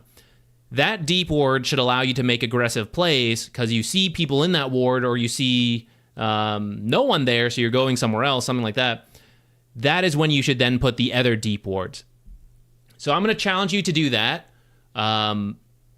Try to do more of the warding after a successful play. So this one's bad. We're all dying. But from their perspective, now is the time, one of the supports who just, okay, we team wiped them. Now we have the freedom to go anywhere we want. And you actually look at their wards. It's like right here on the river. So they have nothing. But now is the time that they should run in here. They should do the de-warding as they go, and then they pick the strangest spot. Like over here, maybe somewhere here. If they think, oh, we want to push tier 2, I mean, this is checked decently, but like whatever, right? It should be a spot that is gonna survive, because you don't get to come here this often. Like, how often do you have 5 heroes dead? Not very often, but now is the time to do it. And the same for you guys. After you guys kill off of a successful Chain Frost RP, that's when we should go for a deep ward. So, although, okay, I complained about this one, but it survived, it's working, so now we use that information to make the play, right? Now we smoke, okay, we want these 3 guys, because we have the big team fight ultimates, we think we can do it while Necro's not here. Fine with me. Maybe the game is really rough, you think you're pretty behind, you go like, okay, instead of these 3 guys, we should avoid them, go for the Necrophos, take this part of the map, let's do that. And then off of this kill, then we ward top if we don't think they're all TPing up here to be like, you know, reacting and fighting us. And maybe you know that because they're in the lanes or because they're showing in an observer like this. Okay, they just decided to give up Necrophos. Now I will check this top area of the map. I will do my dewarding and I will place my own wards. Let's look for like one example of that, and then we'll move on to the next replay. So here we are bottom, and I see Wind Ranger coming with the deep ward we placed. I see several heroes mid, so if we want to quickly jump the Wind Ranger right now, we could do that. Anti-Mage is not strong enough to do it on his own, which is very sad. Damn, Astral lasts just long enough to get him out of that. Sucks. Okay, so this is not quite what we were hoping for, but this is still an example of when you can deep ward. Let's say you weren't bottom with your team. This happens for one reason or the other. You happen to be top as you suddenly see a bunch of enemy heroes show. Now, I haven't seen Sven, but if I were to take a blind risk right now and go top, the odds are pretty good because 4 of the heroes are down here, so it's just Sven, who could be here, he could be here, he could be here, he could be in this jungle, and there's a decent shot, but where? He could be top jungle, he could be in this jungle. So if I were to take the risk, now is the time to do it, when only 1 hero is missing compared to 5 heroes or 4 heroes are missing, and any of them could kill me. That's a really dangerous time for me to just walk up here and deward. But now is the time for me to do it if I think, okay, this fight's done, I'm not even going to bother teleporting, right? Now is the time to walk in here. Or maybe you are in this fight, you see it going disastrously, you come here, you twin gate, you walk down here, you place your deep ward after you, like, maybe you sentry this area. A lot of people don't ward their own areas here, so you could probably just like walk straight down, ward somewhere here, maybe walk this top side, ward somewhere up here. Any of that could be good. Avoid this Watcher.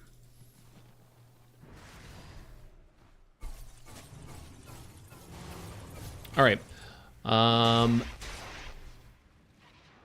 Everyone else, chaos mode. Send in your match IDs. Twitch or YouTube's fine. Just put the info here. The match ID from the last week, who you're playing, and then any clear questions you got helps a lot in terms of knowing what advice to give, stuff like that. And then I will go top up on water. Reviews already. Patch Master. Oh, you know it. You know, as soon as you read it, I know everything there is to know.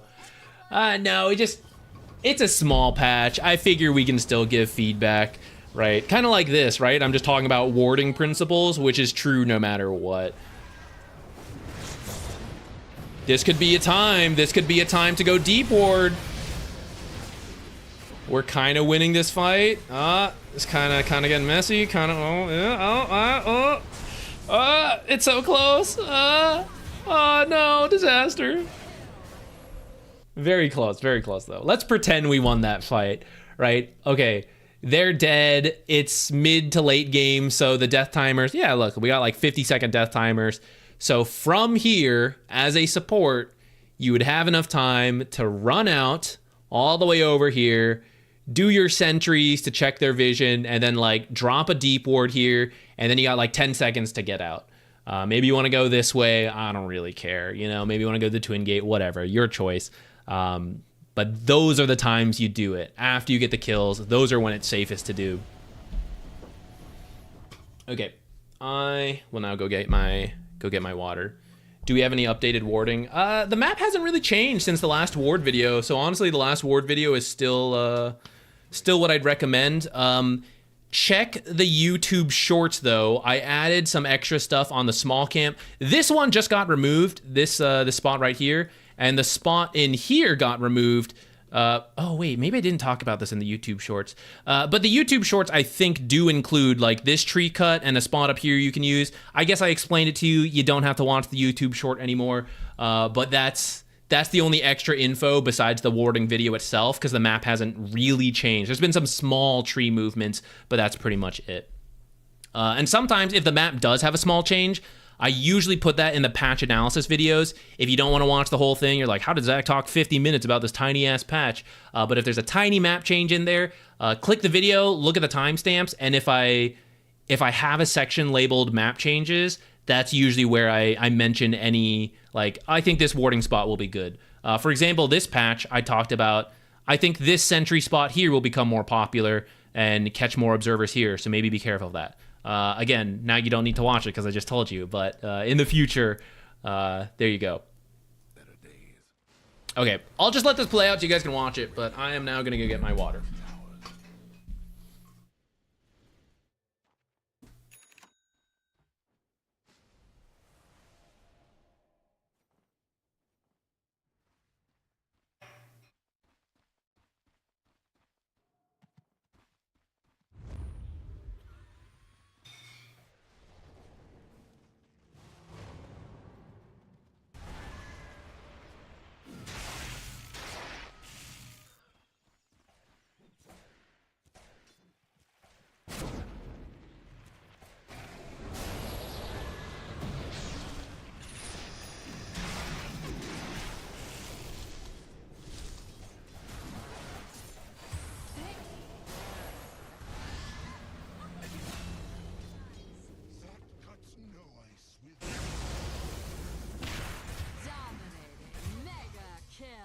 Double kill.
Radiant's top tower's in bad shape.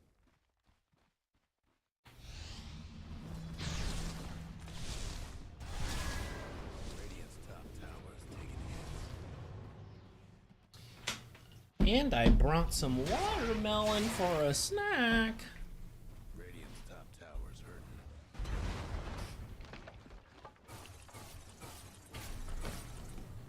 hurting. Alright, let's see what's happening.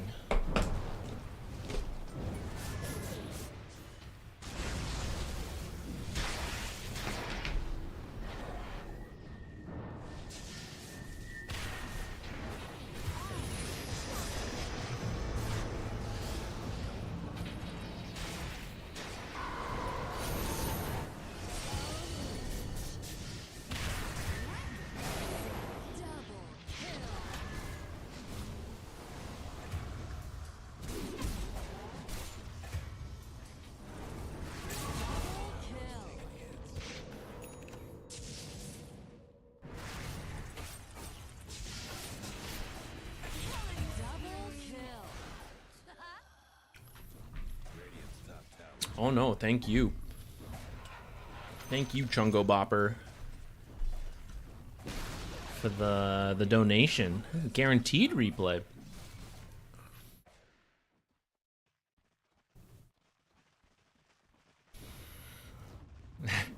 That's a Loppins. Hopefully I'm not butchering that username. That is a positive review. Thank you. You climbed from 4.5 to 7K just by watching the fundamental support guide.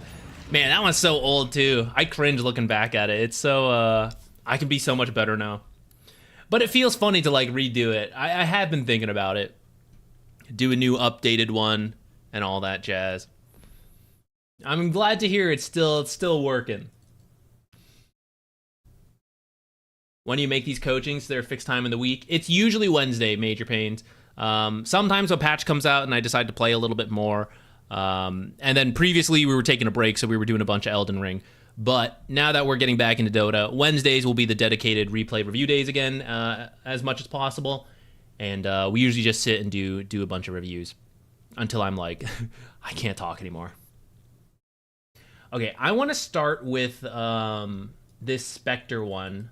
Cover a carry game while we can, but it's also a laning question, which means we can knock it out relatively quickly and then move on to help more people.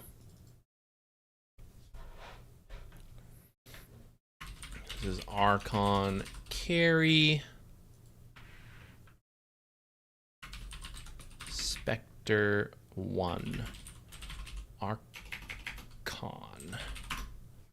Okay, so in this one, can we still download it? Yeah, we should be able to. So this will be before the patch, but it doesn't really matter all that much. Looking at these heroes, yeah, it's actually, yeah, it's pretty minor. So we can still talk about why maybe the lane went well or not. Let's see what happened to you.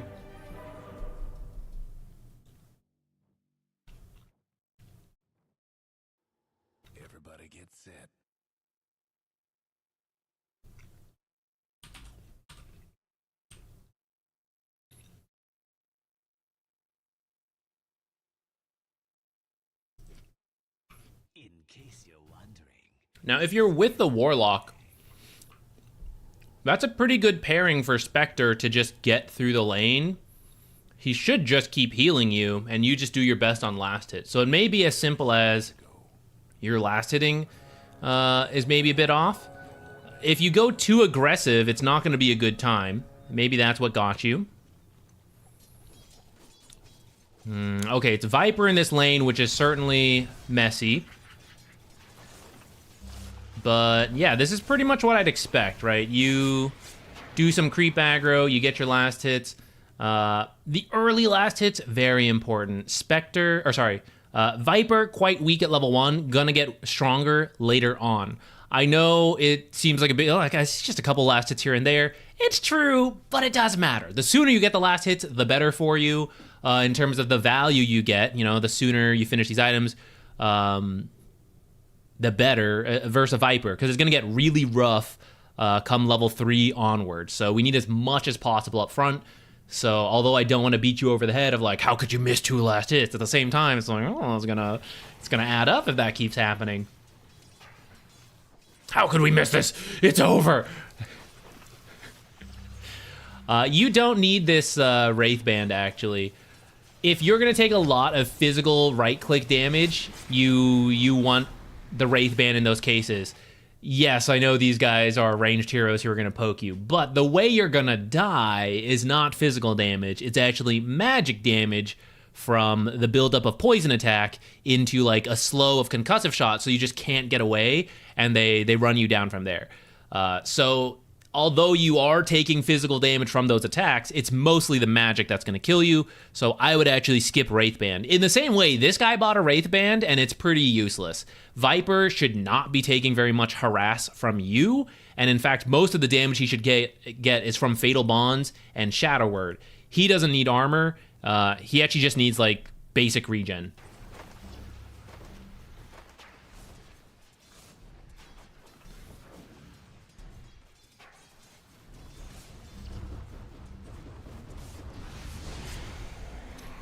Try to save. Okay, so you queued. Let's talk through it. You queued Skywrath. But am I going to kill him? No. I'm Spectre. This is Warlock. We don't do that here. It's pretty tough. I'm not saying you couldn't, but the way it happens is later, probably off of a bunch of Fatal Bonds harass, they get low. Your job is not to harass and keep them low. Oh, if I keep them low, they'll stay off of me. That's Warlock. Warlock is going to shadow word you, and he should buy regen, and he should keep using it on you. You should buy more tangos, and you keep healing up. You just focus on the last hits. What you need is to be able to jungle when this guy kicks you out. So you need to save Spectral Dagger for range creeps, like this one that we're about to miss if Viper attacks it before we get there. There are going to be cases where you can't walk up, and you need to use Spectral Dagger. That's what all your mana should go towards. It shouldn't be to like randomly harass a Skywrath mage, unless he is in a god-awful position and you're like, I'm going to kill this guy with Spectral Dagger. Go for it. And to some degree, until you practice it, you don't know. So if you need to try it, that's okay. But I can tell this one is like I'm going to harass him a little bit kind of Spectral Dagger, and that's no good. I'd much rather have the guaranteed money from a range creep that I can't reach rather than get this guy a little bit low who should still be able to harass you even after tanking that Spectral Dagger. You're usually a main 5, so you get caught up in the harassment sometimes. Yeah, it's really hard to switch the mindset going into different roles sometimes. What I recommend, if you usually play position 5 and now you're playing carry, before you press play, run through it in your head and even write it down if that helps you. For different people, it actually, do I have it saved somewhere? Oh, probably on not this one. Here.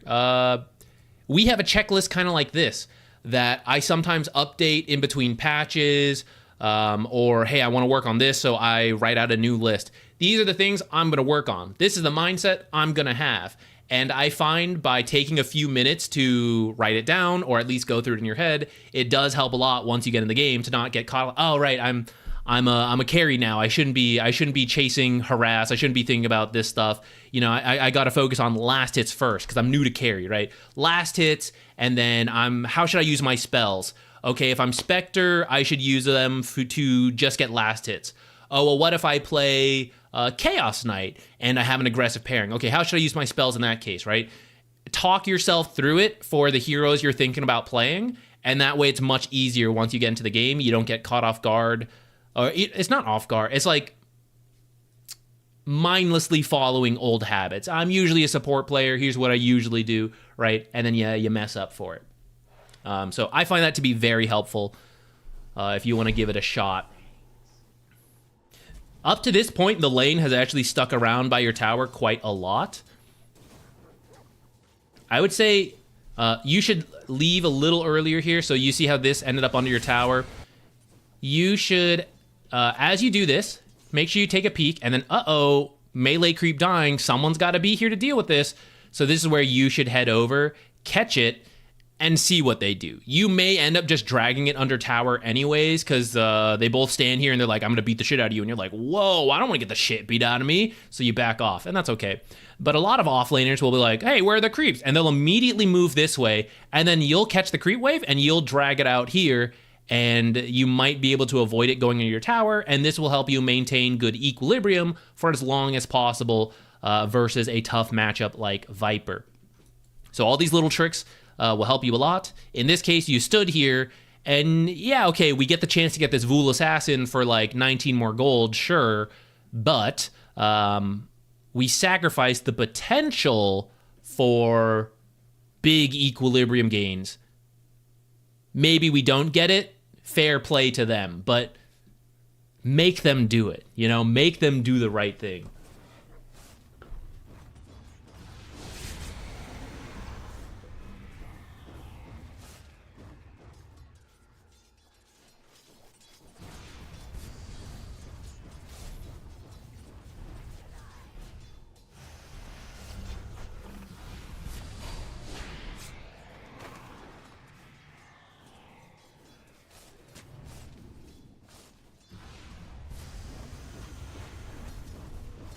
Some of these pulls Warlock is doing are not the greatest, but they're not too bad. They're letting you get the last hits under the tower. And then they've not been doing a good job of creep equilibrium anyways. So I would say you guys actually, for the most part, it's actually been pretty good about where the lane's at. As part of just being new to carry and working on it, instead of being a position 5 main, I'm just seeing you miss some last hits. Totally understandable. I miss a bunch when I play core, but as part of being better at carry, that'll be what you need to do. And I think right now you could easily have 5 or more extra last hits, which is, 200 more gold. And then if we also take away this Wraith Band, which I don't think is that useful this game, you're actually pretty close to your power treads right now with those extra last hits, and then you swap this out.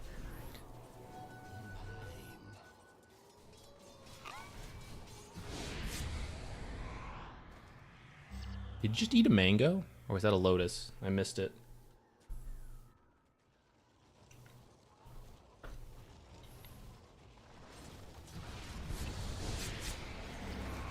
How do I deal with Sky Harass there? Oh, did I...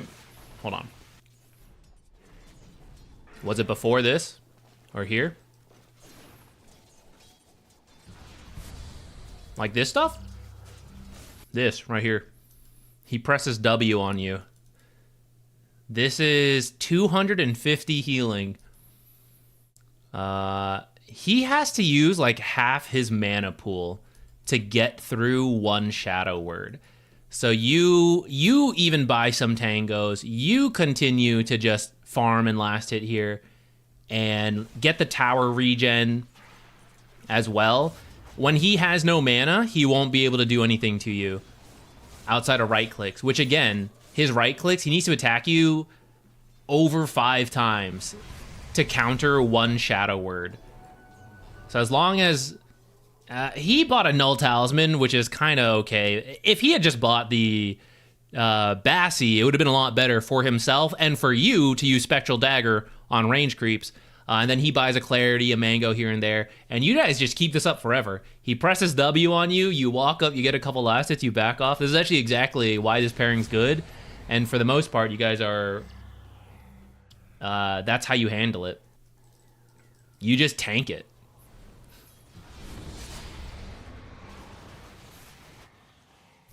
Dude, look at that.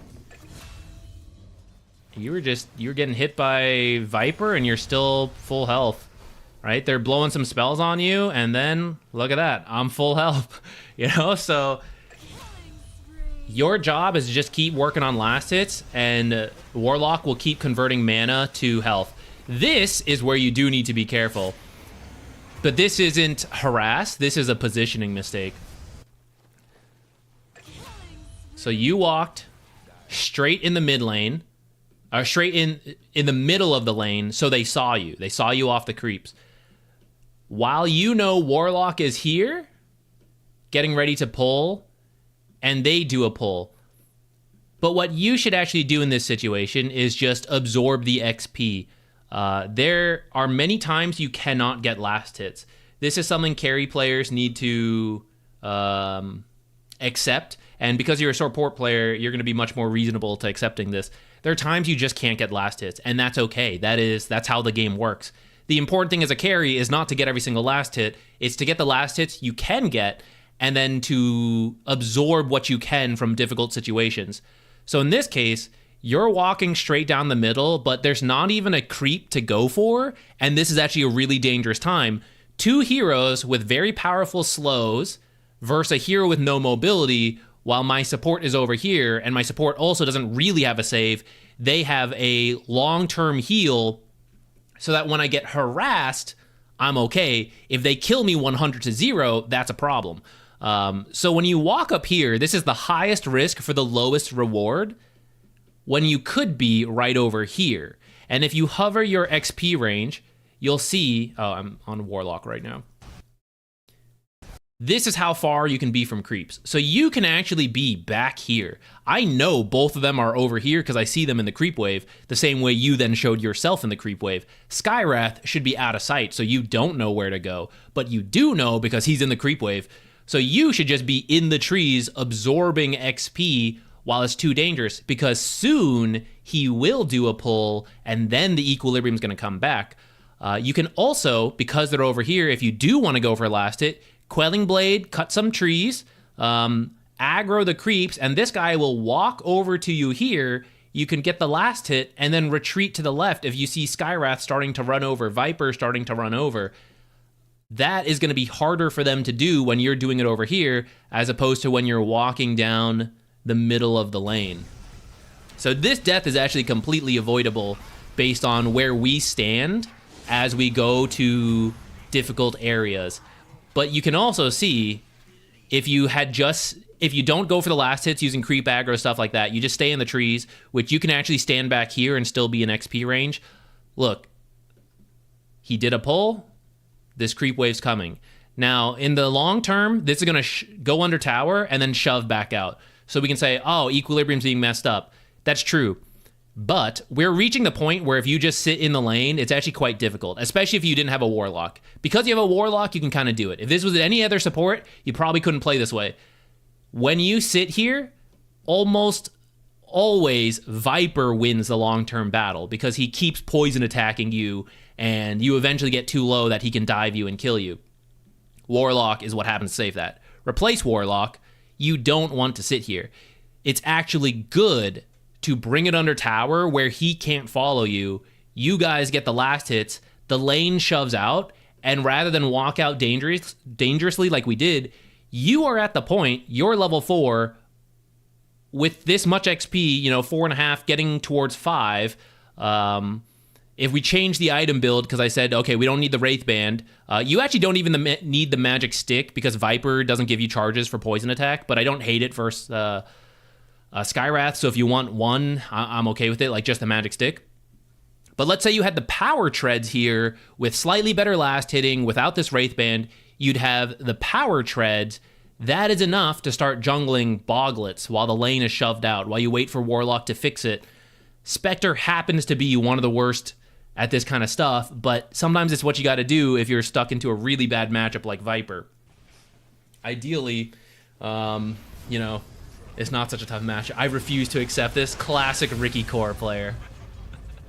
Are you telling me I've got to miss a last hit? I'll abandon right now. I will not stand for this.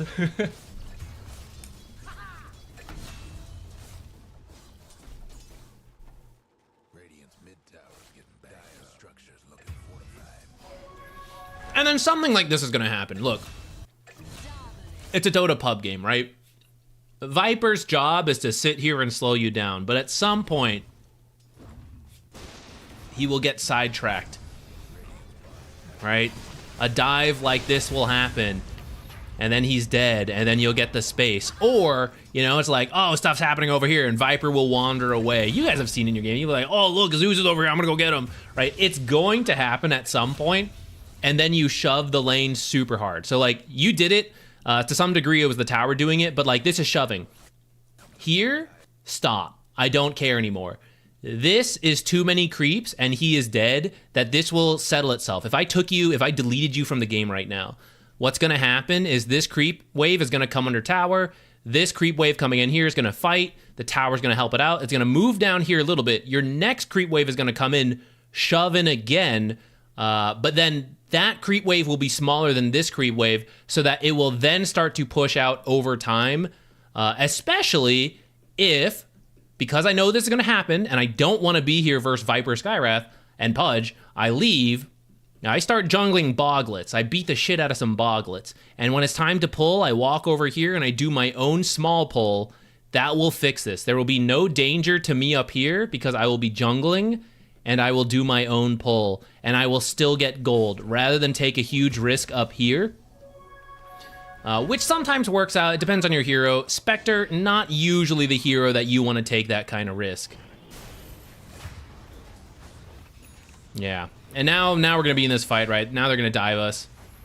You are probably going to die, but you see it is a little tough, and that's why they wouldn't usually dive you if you hadn't started out here. Like, if you were just under the tower and they were over here, they're not typically going to start just straight off the bat with a dive. Or, you chill. At some point, something like this happens. They start diving. The enemy team might respond. They might go, oh, they're diving. Let's go TP in. And then you go like, finally, shove it out. You're just waiting for those windows. That's just what playing bad matchups is. It sucks. It's not efficient, but that's when they counterpick you. That's what's going to happen. And you just have to get through this period because Spectre is going to outscale a Viper. You're meant to win the late game. He's meant to win this portion. All right, so we get this XP, then go jungle Boglets right now. Yeah, go jungle them. Jungle those Boglets!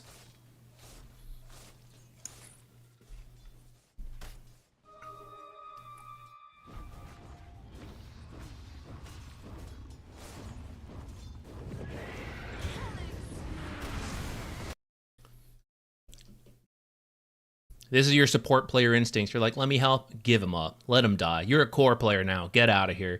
Just leave him. Let him die. Come jungle.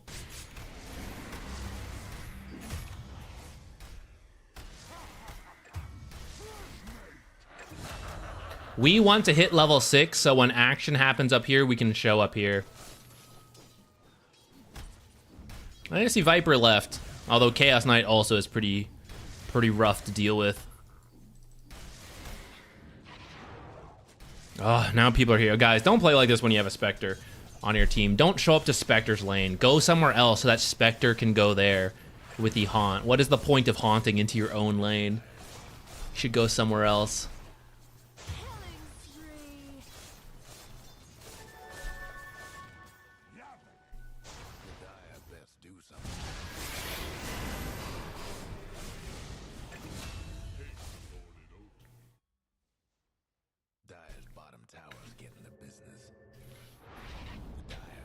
Or that was a little closer than I expected, but that's what you want for Spectre. You want to go set something up somewhere else. Spectre can join in, get a kill, and then go back to their own lane. You don't have to TP down here, by the way. All right, take a look at this map and see where the creeps are. Oh, I need to be here right now for 30 seconds. Because I'm missing this creep wave. There's no creep wave. It's over here. So you should just walk out. If you teleport here, the issue is that when they come to your lane, you can't go anywhere because you used your teleport. So in this situation where there are no last hits to immediately get, you could maybe come top. This is a support Undying, I think. Maybe it's not. Maybe this is the core Undying. I thought this was a support. I guess it's support Veno core Undying. I mean, okay, so he's in his lane. Zeus is here. Just walk to a camp, Walk to these. Because that's what you're going to be doing anyways. When you teleport here, you're going to jungle. But when you walk here, you now have the option, oh, Undying got baited to go mid, so now I get to TP here when this lane comes in. Oh, Zeus, grabbed the power rune and ran top, and now they're sieging this, and uh-oh, they're missing creep, so I'm going to TP there. But maybe if you're jungling over here, you could just walk here and continue to save your teleport. It's an important resource that we use to just come farm Boglets. Don't get me wrong, I'm glad we're jungling Boglets, but did we need to teleport for that? You know the drill.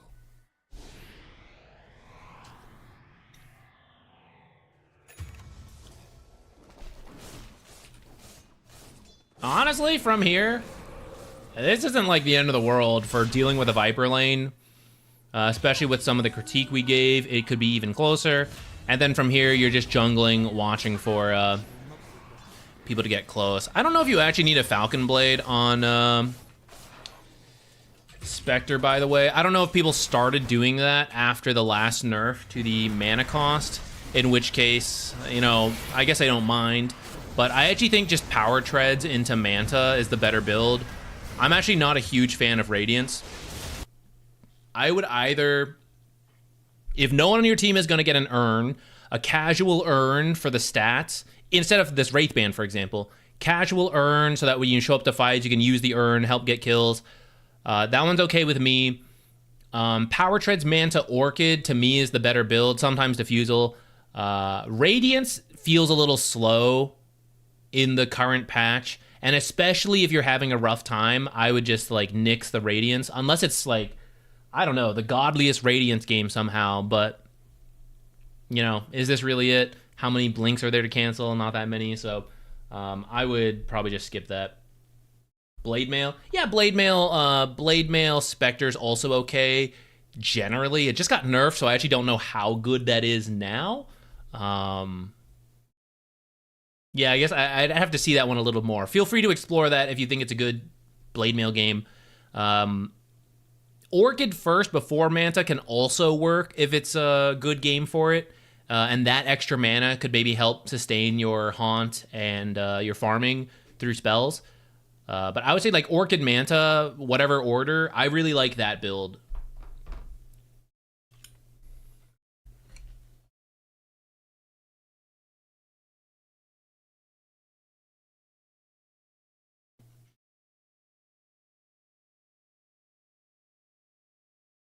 If you're having a good game, I would say you can do Radiance. If you do Radiance from behind, like let's actually see when your Radiance finishes in this game. It's probably pretty late. Unless you got some fortunate kills, which could always happen. Yeah, this Radiance is coming online at like 25 minutes, which means off of a bad lane, you know, from 14 minutes to 22 minutes, you just didn't progress as a hero outside of a couple levels. And that's kind of like, that is the struggle when you go for Radiance. It's like, okay, now I'm going to start speeding up. It's 25 minutes into the game. This guy could have ended it by then. You know, if they played really well, did Tormentor, Roast, stuff like that, the game's over. So when you're behind, you need the small items to speed you up, such as the Manta, right? You can get the Elven skin, and then it's like, okay, the next part, okay, here's the Yasha, right? That's what helps you speed up a little faster as you jungle, contribute a little more.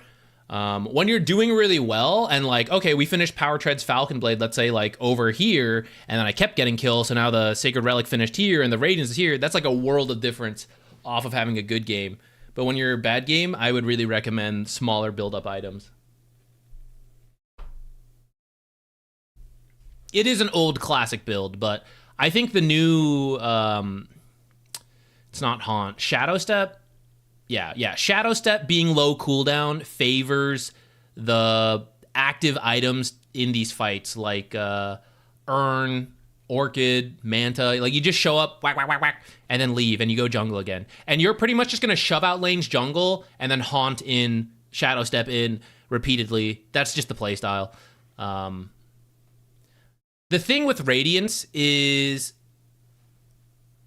it will speed you up if you can get it fast enough. But at the end of the day, what makes Spectre really scary is when you can just Shadow Step and kill someone, and you need the Manta Orchid pretty much for that build. Eventually a Nullifier, maybe a Bloodthorn.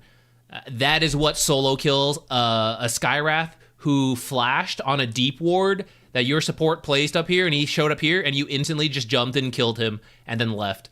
The Radiance doesn't do that. Radiance is like, watch out. I'm going to get you in 15 seconds. Ooh, right? Your Shadow Step has ended. They've responded. They've killed you. It's when you show up, you Orchid, you burst them, and you're already Shadow Stepped back out to farming. That's what kills them. And that's why I think just going for the Manta Orchid faster is a little better. Is there a queue going? Not right now. We are in random raffle mode. There was one donation earlier for Chungo Bopper. No pressure, I'm just saying. There is a guarantee if you guys donate $5. I guess not donation, it's like buying a replay review at that point. But there's not one right now. So we are actually towards the end of this one. So if you guys want to start submitting match IDs, we can probably do a couple more. I can still talk a little more. Replay reviews, we talk a lot. It gets tough. Towards the end, we may just stop early, or maybe we'll play a little Factorio. Not as much talking there. You guys can backseat me. I'm brand new to the game. I did like 10 hours of tutorials. Holy shit.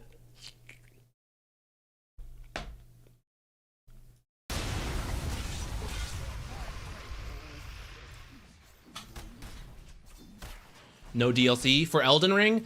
The issue is I don't want to do just like a random hour of Elden Ring DLC. We will still try to, I don't know when I'm going to do it, but I do want to finish the DLC, but I'd rather have a, dedicated stream to it where we play like 6 hours in a row. I think it's easier, one, to keep track. Why am I watching Skywrath? One, to track the VODs and everything, but two, we play a parry playstyle, you know, like I gotta get in the zone and lock in to survive. If I just try to like start playing for an hour, the whole hour is gonna be like figure out how to play, and then we stop.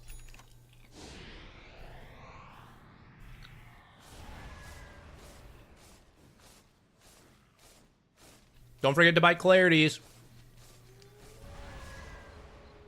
Just do 4 hours afterward. There you go. No, I gotta help sort out some dinner. We were gonna go shopping on Tuesday, yesterday, before the patch came out. The plan was to go to badminton, leave a little early, stop by the Asian grocery store and buy stuff.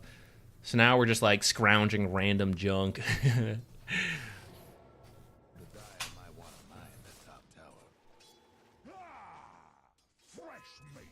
Oh, there's our clarities, nice. Okay, but power tread swapping, good thing to practice in the future. Definitely try to keep an eye on this to know what's going on. But then also, we need a certain amount of mana to join a fight. You need to Shadow Step, you need to Reality, and then you need to Spectral Dagger. And then you got a Reality out, right? So you need a certain amount of mana to actually contribute to fights. There's not a lot of heroes down here. Maybe the Venge is still here. You can't use this this Spectral Dagger, because it will speed up your farm, yes, but then, oh shit, by the way, Spectre, you can get the perfect kill in the mid lane. Like, well, I can't. And at that point, you lose the value of the Spectre, which is to be farming one spot while still showing up into the fight. So you have to have enough mana to do that.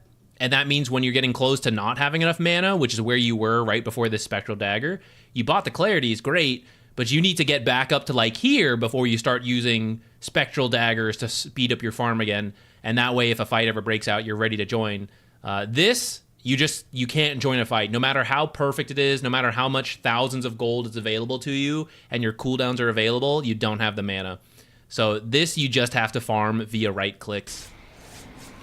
There's going to be some exceptions to that. Like, let's say you're low. You're kind of like in that situation where you're getting kind of low to join a fight. So it's like, oh, let me finish this camp ASAP, and then I'm going to run back to base. Yeah, sure, use the Spectral Dagger. Let your team know, like, hey, I can't really join right now.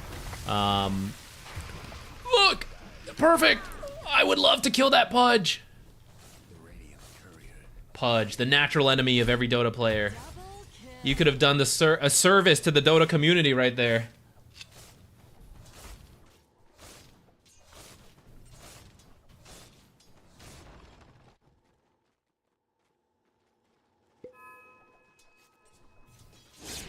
Oh shit. Sorry, these don't show in the multi-chat, but they do pop up in the YouTube chat, which I have in the like vague background and the activity feed. So sometimes I miss it for a little bit. Thank you so much. You actually overshot. I'll give you extra details on this review.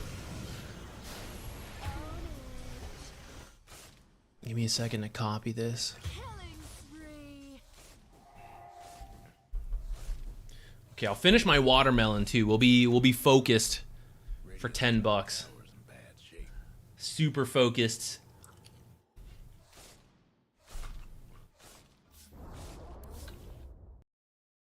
No snacking.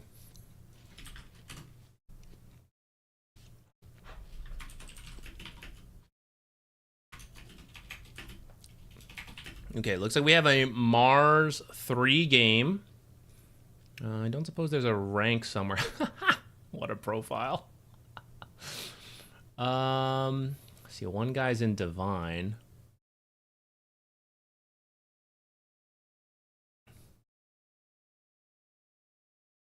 Do you have a rough MMR? It's okay if you don't. We'll just stick it at unranked, but it might help me have a rough idea of what to expect here.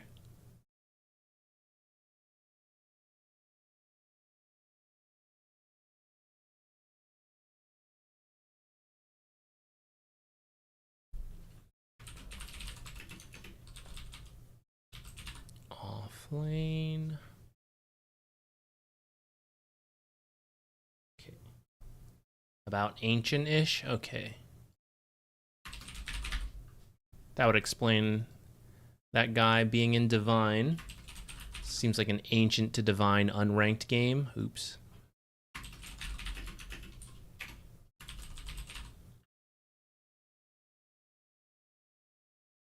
Okay, I'm gonna eat this last piece of watermelon.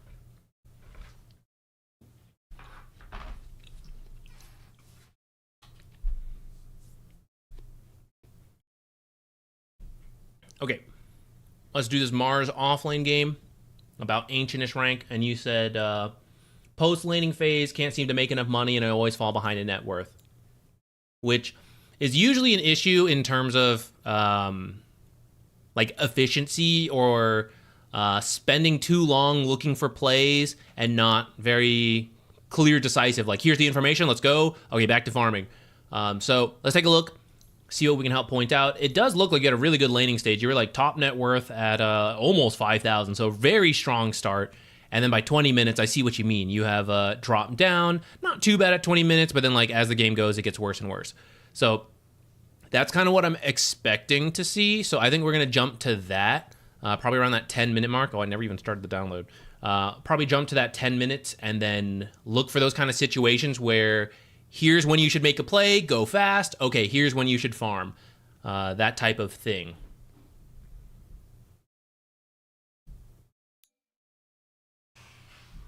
Are the usernames always anonymous? No, I turn them on when I'm doing these kind of replay reviews in case I cut a video out of it. I don't... For the most part, I know people don't even pay attention to the names all that much, but just in case someone has like an offensive name or someone is like all chatting toxicity, I don't want people to like really be able to dig into stuff or also be like, man, this Wraith King player is so bad, you know, whatever. So a little bit of extra anonymous layer. What's up? Can I give this to you? I finished it. Okay, thank you. All right, so let's go to the Mars. Let's pop up this net worth. And then here's 5 minutes. Okay, 10 minutes. Okay, so up to here, we're doing awesome. It looks like you want to go the blink first, which I agree with. No one else will really make plays if you're not doing it, so I don't think you can go for another item first.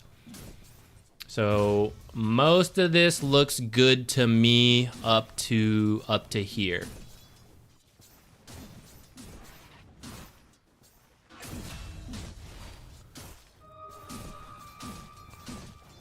Yeah, and I just want you to like focus on farming till you finish that blink. And seems to be the case so far. I actually wish Venno had stayed up here with you, but looks like a play happened there, so they helped. If he had like twin gated back, I think that'd be ideal. Your team is now spending a lot of time bottom, which is going to absorb farm away from the Wraith King, when it should be up here pressuring this tier 2 and the Sven, limiting what he can do. Like, look at him, he's up here. You're farming still, but like this is where Venno should be like messing with him, and if he tries to go on Venno, you then go on him. And in fact, you're ready to do something again because you have Arena. There's a melee hero, so you can just walk up to him, but you need a little help. So not on you, this is more on the supports, but maybe you can call it out like as Arena gets close, you know, 10 seconds, be like, hey, you know, if someone can come up here, we can probably kill someone with Arena. Just something quick and easy like that. If they do it, great. If not, no big deal. You're partnered with this Necrophos. I'm going to try to keep that in mind.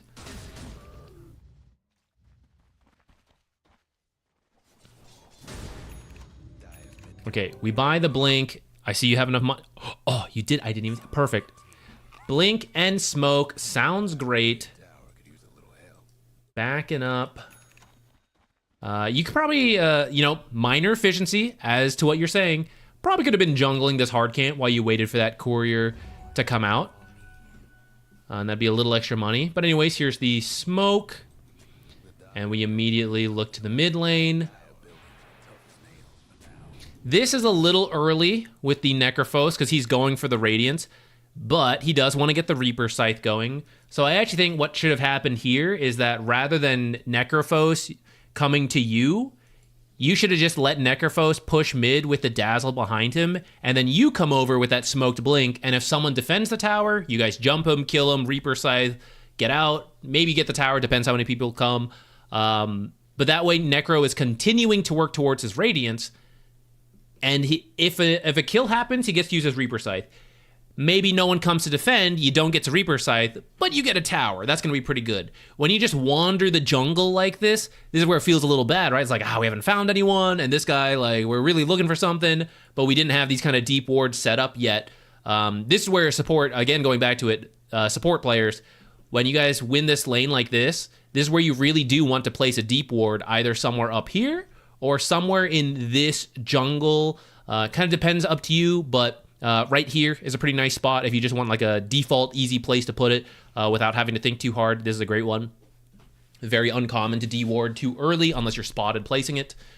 And that will give you direction. Because, for example, this first smoke has been blind into this jungle, and I see so many heroes here that I know the only hero we're going to find is Sven, but this area is huge, and that's where one deep ward supports. But Mars can also do it while waiting for that blink. He can like call out the courier, place it himself to help speed this up. Now that you see the Sven, if you do want to beeline it to him, I don't mind. You have enough time on the smoke, but you do see where we're starting to add up a bit of extra time from a lack of farming.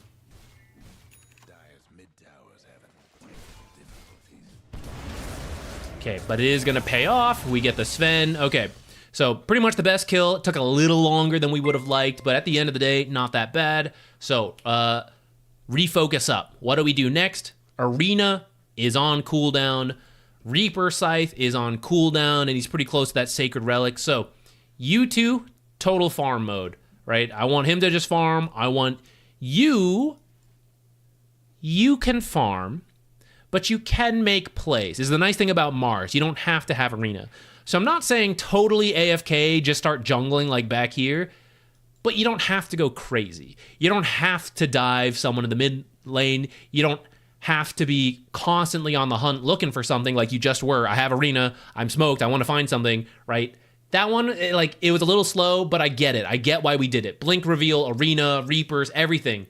Now, if a convenient play works out, I'll take it. If not, I'm going to jungle. But I'm not going to hunt nonstop and not farm. That's where we're going to start losing money. So let's see. Let's see what we do. Yeah, Necro's doing that, so we can start farming this. You could also move into this jungle a little sooner, because look at Sven's about to respawn, right? And if you guys had moved this way, you would have farmed all this. So actually, both of you can share this with your friend as well, because I see a party queue. So they were down here. You guys killed Sven. So someone farmed the lane, someone farmed this jungle, but this camp can be farmed like at any time. It's pretty close to this tower, which is still full health. You guys had a great lane. So this is a very safe one to take anyways. When you have the chance, what you want to do is steal farm away from the enemy team.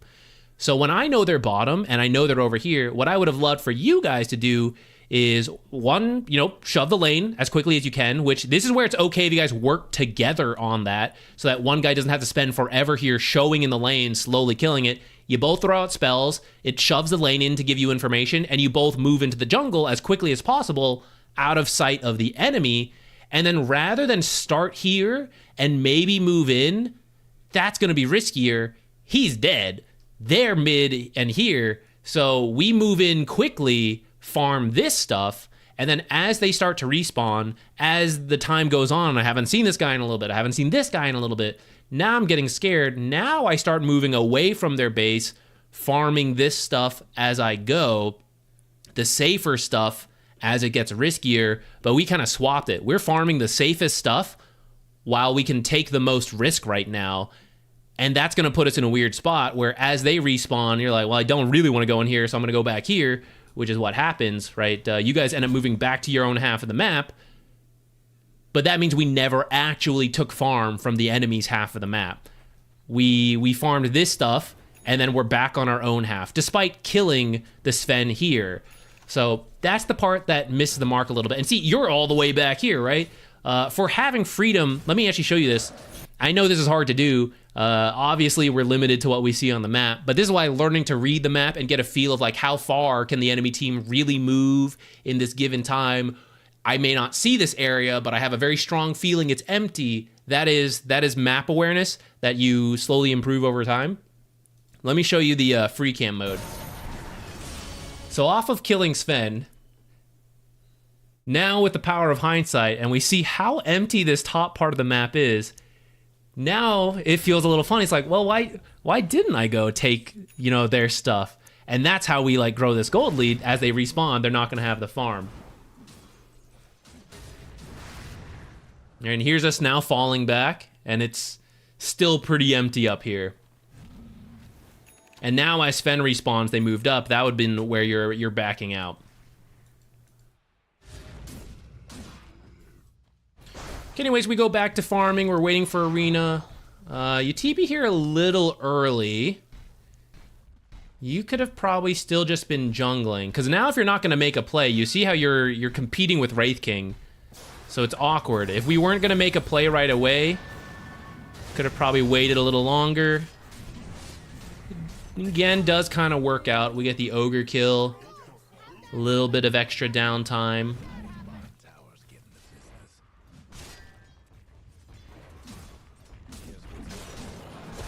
Can you guys force this? That was a bit risky, but okay. Yeah, this is why it's a bit risky.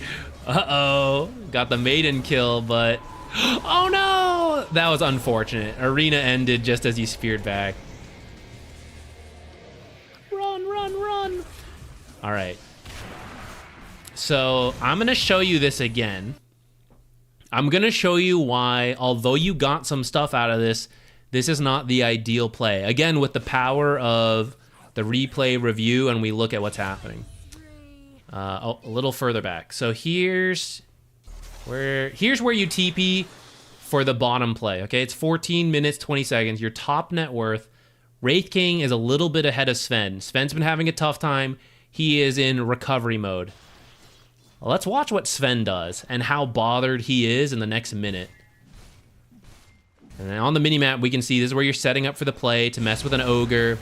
And I see the Wraith King going there too, so even though I want my Wraith King to continue to farm up and just work towards this Radiance, I'm pulling him into a play because I'm moving to his part of the map, forcing the play to happen, even though this guy, second net worth, 3,000 gold is actually in his inventory, so he's actually down here with the Crystal Maiden. That's how much money this guy has right now, is Crystal Maiden's level, and we're forcing plays around there. Instead of leaving him alone, Sven is being left alone. And look at him, just go jungle to jungle. He's even being a little careful because he doesn't know where you are. He should actually run into the lane right now, which maybe he is. A little slow. Look at him still just farming on his own. This is where all this action's happening. Wraith King splitting gold and XP with us. Sven's now surpassed him. Still up here on his own. And then off of this, he gets to go, oh look, yeah, this looks pretty good for me to join. I'll TP in and I'm gonna go get a kill. I don't think he actually ended up with a kill. Oh, no, he did get you in the end. Right? So this is like, Axe got it, whatever. This was ideal for Sven. Left alone for a minute and a half, and he gets to choose if he wants to join a fight or not. And if he does, great, he gets kills and assists. And if he decided, you know what, that looks bad, he would just continue to free farm for another minute, and he's going to pull ahead. This tower is great to get, but you didn't really need to get it, right? If you just limit what Sven can farm and keep him to these camps, while Wraith King has all of these camps, that works a lot better. And rather than TP and hide behind trees to try to surprise an ogre here, if you are just farming up here And then when they push in too far, you TP and immediately jump. Again, that's how we save a little bit of time. 10 seconds, 15, 20 seconds, here and there. That's an extra camp, right? 20 seconds is enough for you to farm 100 gold in a hard camp. So when you repeatedly do this over the course of 10, 20, 30 minutes, that's actually where the money you're talking about is slipping away.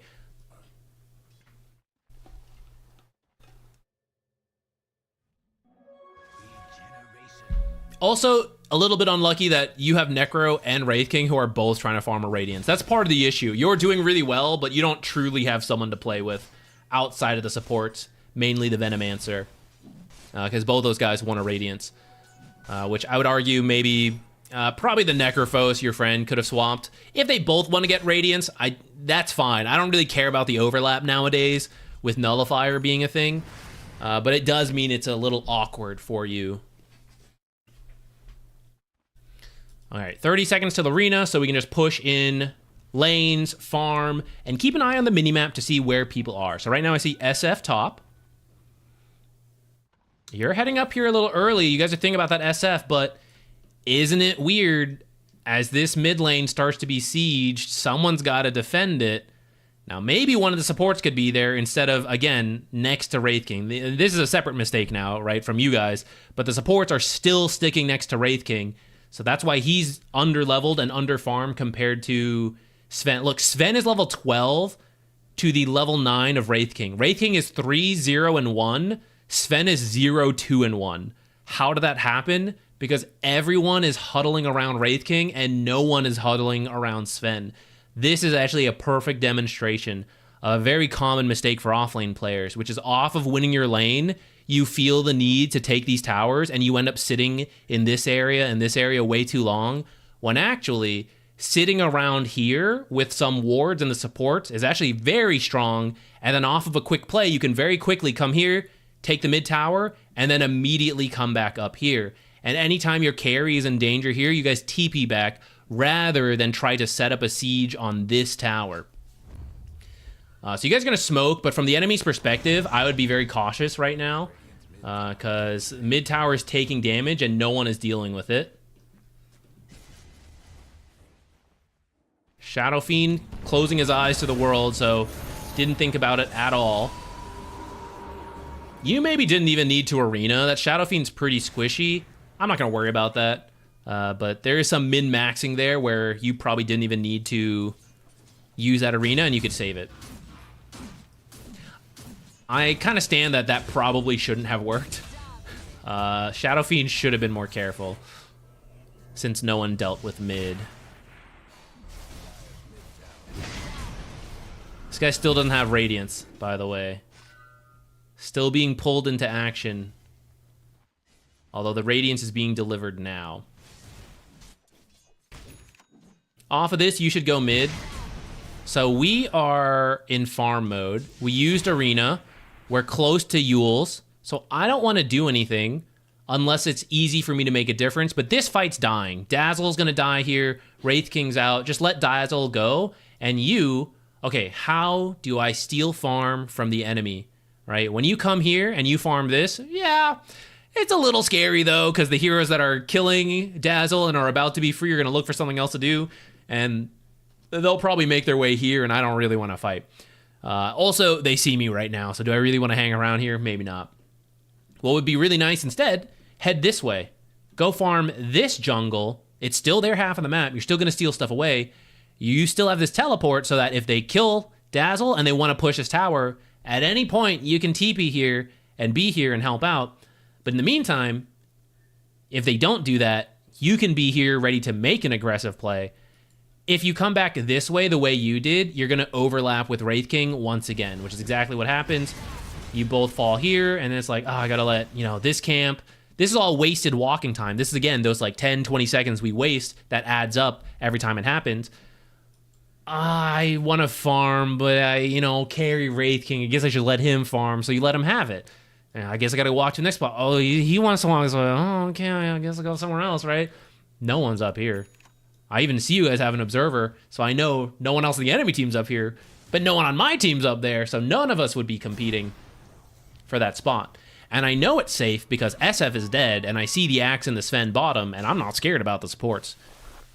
So that's how I know you can move here. And by being there, in a way, you protect this observer, which now got dewarded because no one's on there. And I don't know which of you placed it, but it was straight on the cliff, which is like the #1 spot to check. So it's now been removed once you guys were out of that area.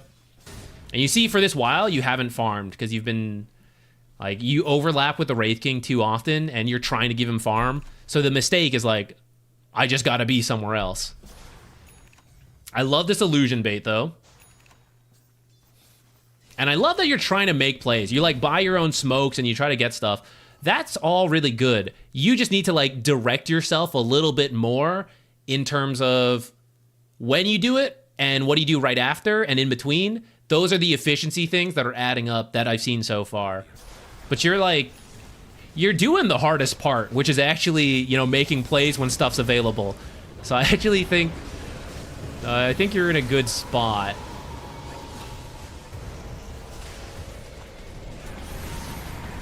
We're going to see this play out and then talk a little bit more about it. Again, about how we choose when we go to different fights.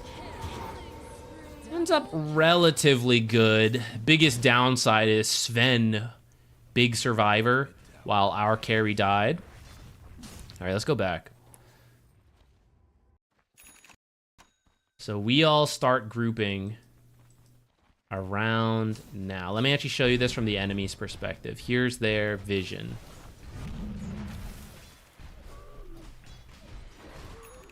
All right, so top, even though, actually a little further back. Where was Necrophos? Necrophos showed up here, didn't he? Okay, so Necrophos top. Kills that wave. So I know Necrophos is top. I see you mid. Necrophos does not show on this wave. So I'm going to start being suspicious. Necrophos was just here, and now he is not. Why isn't he dealing with this creep wave?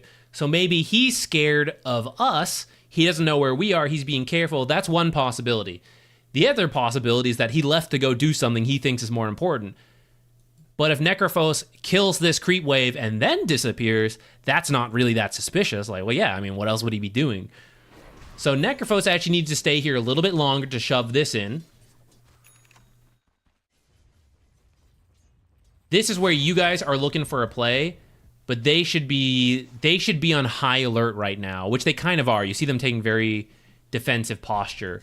SF's still kind of being risky despite that. Sven ends up shoving it out, and then he, once again, being left alone up here. So then as you guys start to force this play, they get to wrap around, take their own time. Sven gets to choose, do I show up or not? He decides to show up, though, as the weirdest teleport in the world to show up. Teleports over here, then walks around. I don't know what's going on over there. This just ends up being a little deep. They had some good ults, but yeah, in the end, I mean, we saw it was like, it kind of worked out. If you guys were a little bit more careful with when you chose to take this, it would have been better. And for example, you guys are forcing a tier 2, but you should just go Tormentor. Let's go back to that. Right here, like, we don't have a lot of information on where they are, and you guys decide to push, but you should just, like, go top for the Sven, go to the Tormentor if you don't find him, or after you find him, one or the other.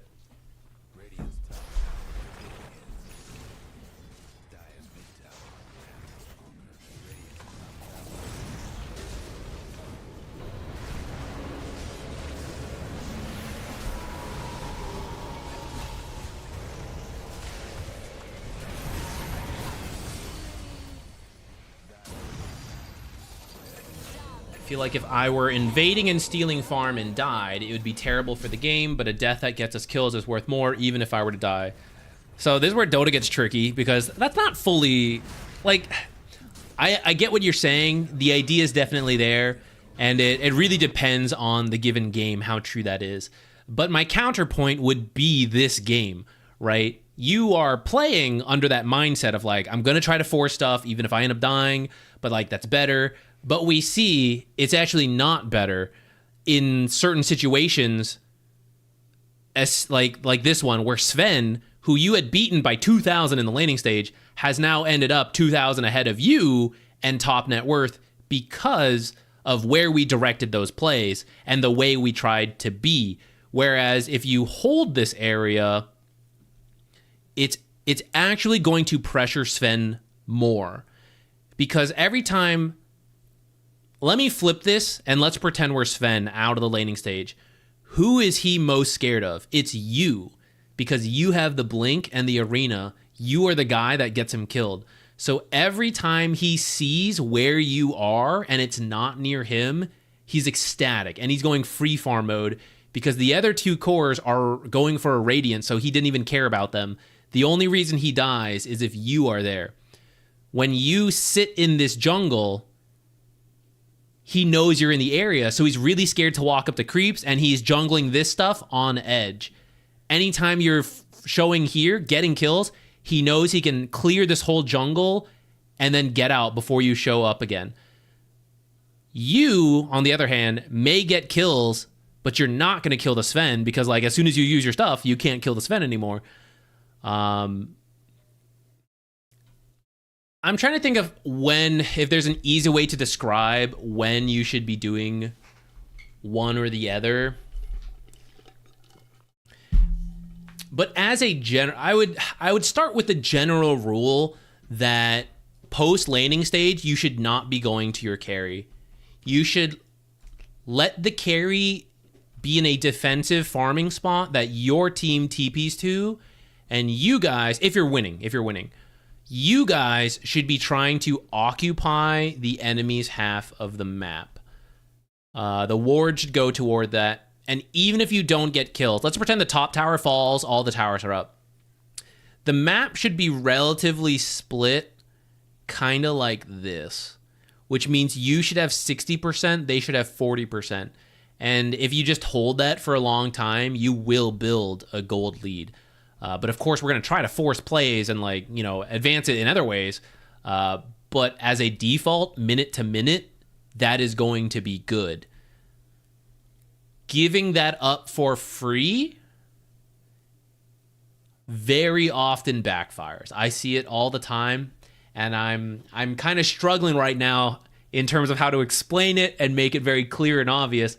But I just promise, I have seen so many cases of winning offlaners leave this part of the map outside of like hey, they're right here, TP go. You know, like, okay, let's combine with our mid laner and take a tower, like, through this jungle. Notice it's through this jungle, not like through our own jungle into the lane like this. It's from occupying this to the mid lane, from occupying this into a twin gate rotation into this. It all starts from this area until we're kicked out.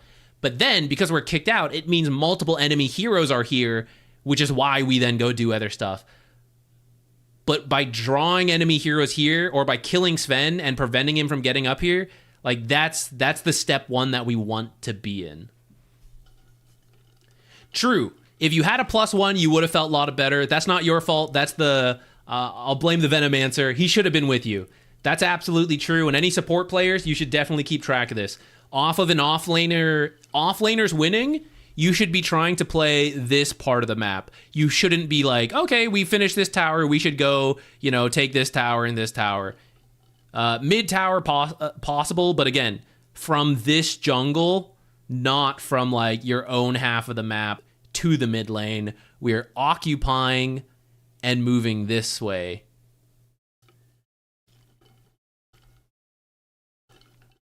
And the most you can do for anyone is just like call that out as like, hey, we should play here, guys. In the nicest way, the most communicative, you know, no flame, but like, hey, let's play here. I'm really strong. Let's play here and try to kill Sven anytime he shows. Hey, if we get a deep ward, you know, we can kill anyone who shows up.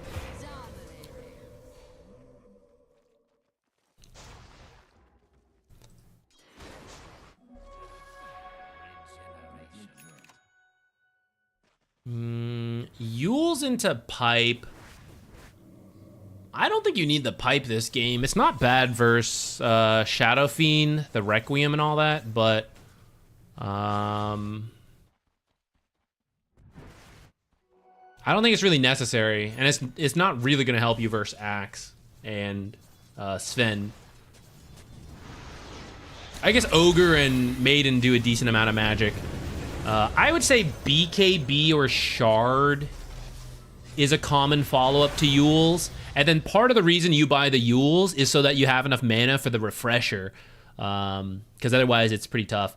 So I would say Shard, optional Shard, BKB, Refresher is like your default. I don't hate the pipe, but it's got to be like the most amazing pipe game, and no one else can build it. But actually, Venomancer's your aura builder this game. So I would let him build the pipe if you think you need it. And you're the only one who can really initiate. Wraith King can now initiate with a blink, but in terms of who's going to feel the freest, because Wraith King should be a little careful when he joins as the carry, it's kind of you. So I want you to keep building towards that, like these Playmaker items, which is BKB, Refresher.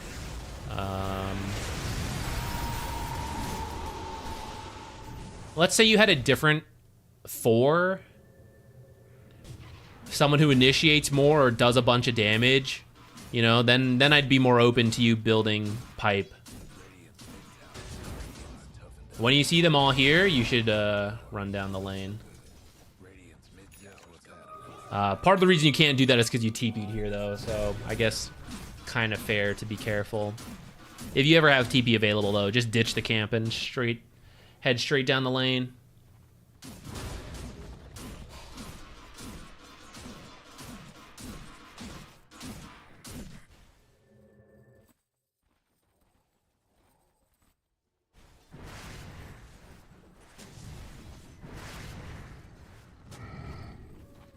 Right now we're kind of playing up here, but a little bit missing the mark on that window of timing.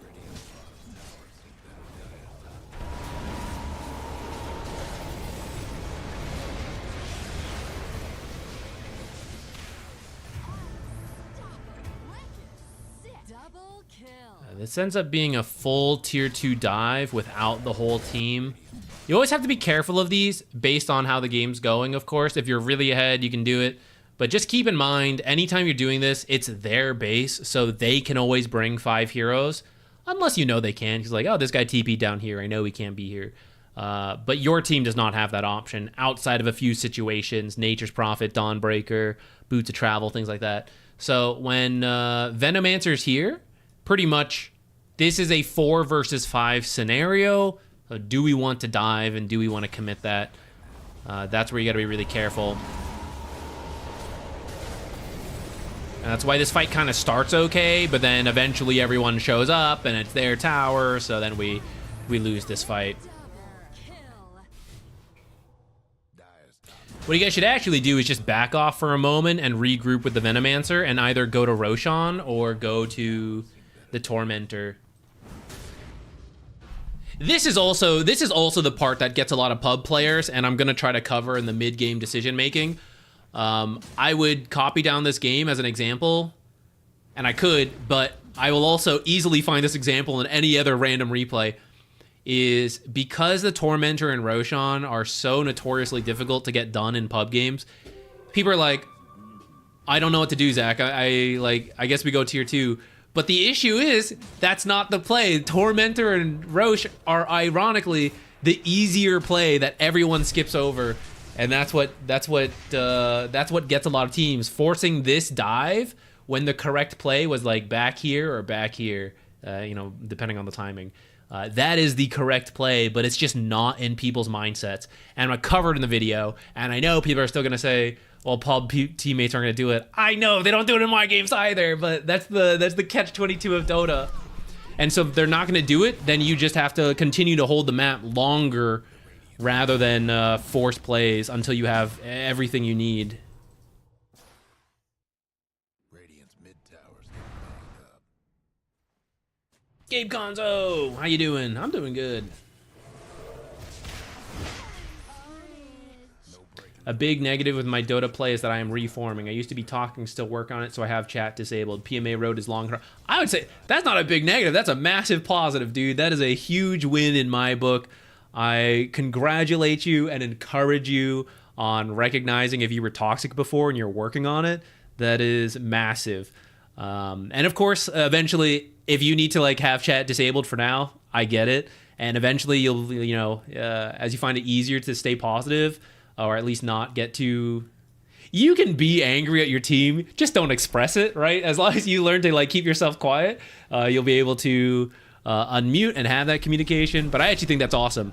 I'm really happy to hear that you're trying to be more positive in your games. I think that's really good.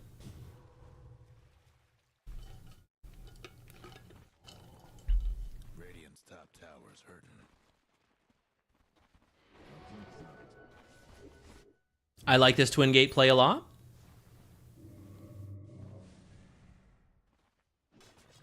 Okay, but we missed a little bit there. All right, so you've been on the retreat this way because you kind of knew they were sussing you out. So you've been getting away. I really like that. This twin gate is a great call. You pretty much have two options.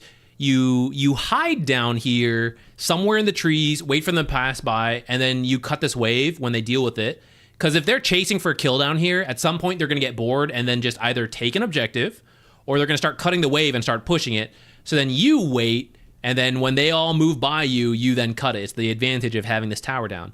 If you don't want to wait that long, because it would take a while with where the creep wave is at, and you're too valuable to do that, twin gating, perfectly good. If I think they're chasing this way, I'm not going to run into them over here. So then out of this twin gate, what you actually should have done is head this way, cut the creep wave, or just jungle in here. You even have an observer to help keep you safe. So you just walk through here and jungle. Let's go through a couple different scenarios. One, they don't find you because they went down here and then they continue looking and they're down here. So they're farming your half of the map, but you're farming their half of the map, so you're not even falling behind. If you cut the wave, you were revealing yourself, so they might then come through the twin gate and chase you, but you're at level 15 Mars. When I say cut the wave, we're not sitting here auto-attacking. You are walking in, pressing 2 abilities, and then blinking out, and you're gone instantly. And if you think they're chasing you, you continue to now run this way, but in that... So you walk this way, and I'm saying you walk this way, take a 2-second detour to kill this creep wave. There is a 30-second difference in that.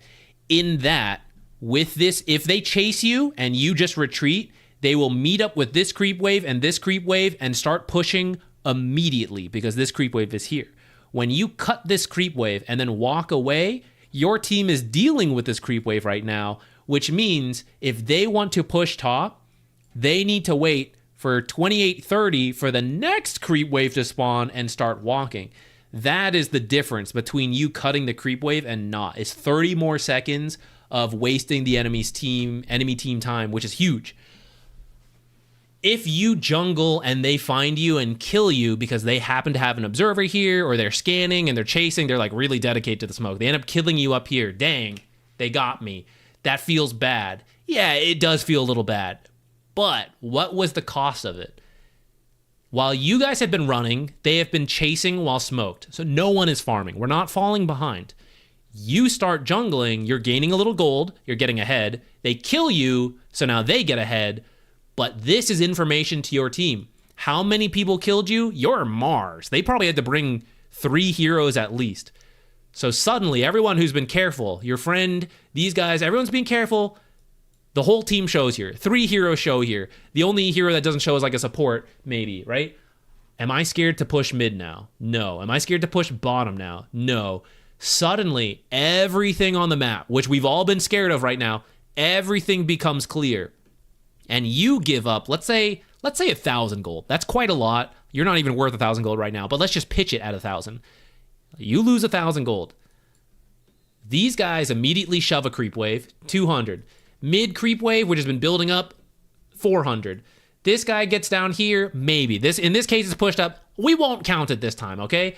400 gold in the creeps. Sorry, I said 600 gold in the creeps. Jungle camp over here, 300. You start adding up the jungle. We're getting into 1,000, 1,500 as we move to all these different jungle camps that everyone can immediately get to and shove out multiple lanes. So then these guys off the kill, they want to push top. You cut the wave potentially. They can't even do that. They have to go to an objective like Torment or a Roche, which in pub games, if we can't do it, they can't do it, so they don't get that. They now have to go deal with the other lanes. In that time, you then deal with top lane, and you look for your own kill, and you're respawned at that point. So these are the deaths that are okay, because it kind of breaks even, and anytime you live, it's a big win. Now, you do have to be careful. There are times where if you die and you didn't have buyback and you're like critical to the game, then yeah, it's a bigger loss. But we're at the point where they're not really going to end the game off of one death. So it's kind of okay.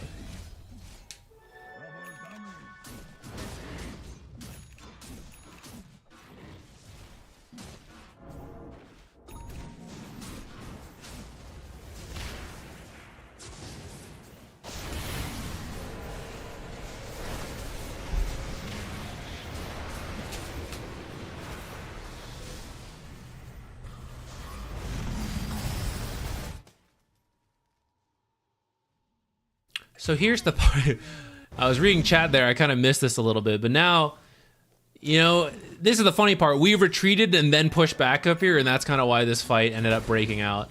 But that's why you want to, on the way through here, you want to do all this ASAP and then like retreat further with your team, and you won't get caught out like this. I see some discussion going on, like team communication, all that.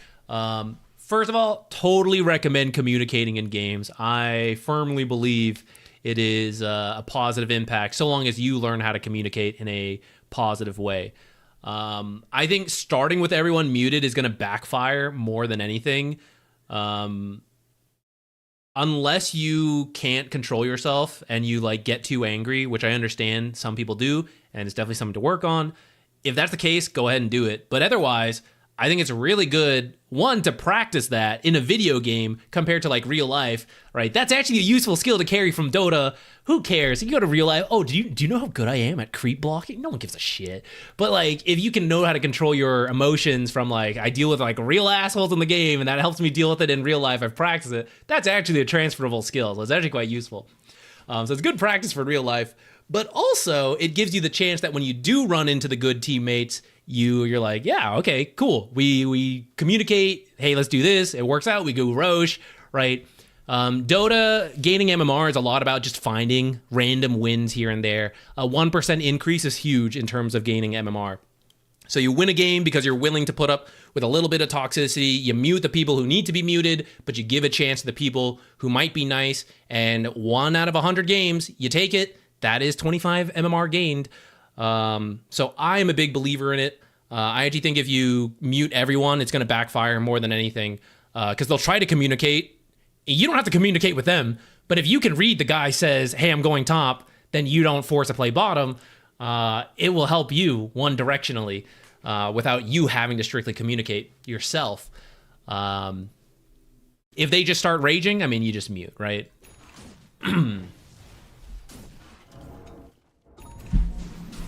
Can I put you as a reference on my resume? Am I gonna have to answer a phone call? That's I don't know about that. Killing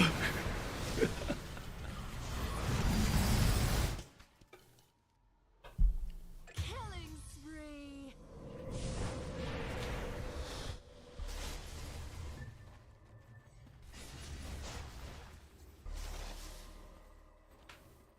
Tell them how good I am at creep dragging.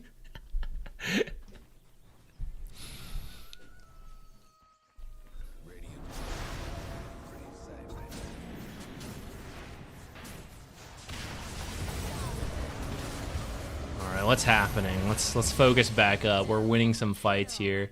We've kind of addressed what I wanted to address, which was some of the efficiency and like where we play on the map. I think those are the most important part. We can maybe, what time is it? 5:47. Okay, why don't we do like one more and we might call it after that.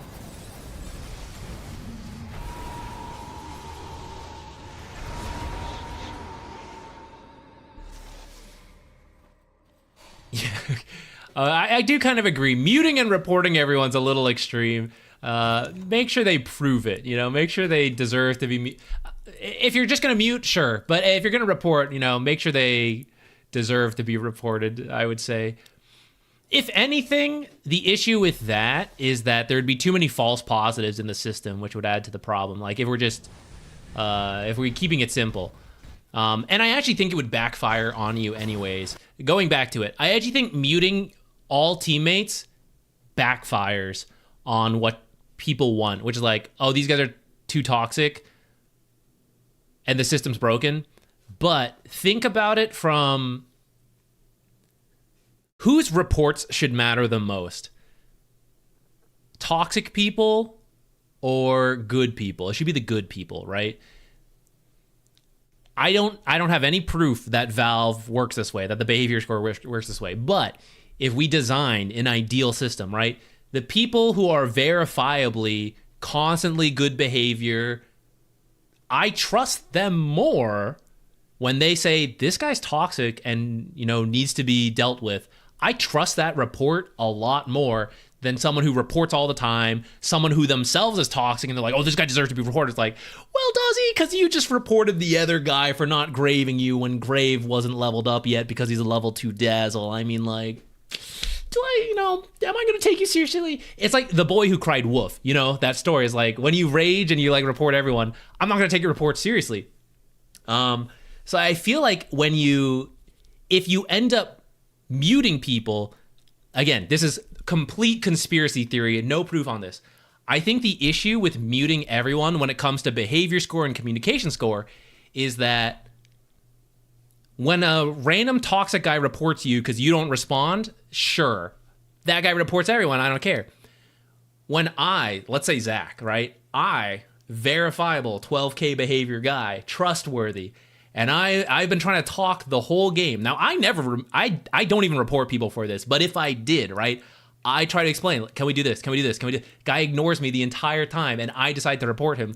The game's going to trust me more than, like, anyone else, right? He's like, Zach's so nice. We got to believe his report, And he says this guy doesn't listen to anything, gets reported. Or, like, Zach commended this guy for being nice. That's a really powerful commend. Huge behavior score plus.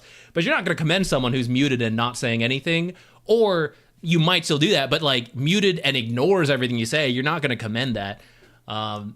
So I do think wading through the mud that is random teammates and toxicity is potentially worth it for the cases where it does just work out. But also, I think the system should actually work that way. Whether it does or not, I do think having to put up with it is more likely to benefit you. Saw you at 11.8 behavior score once. Oh, no, I've been found. Take me off the resume.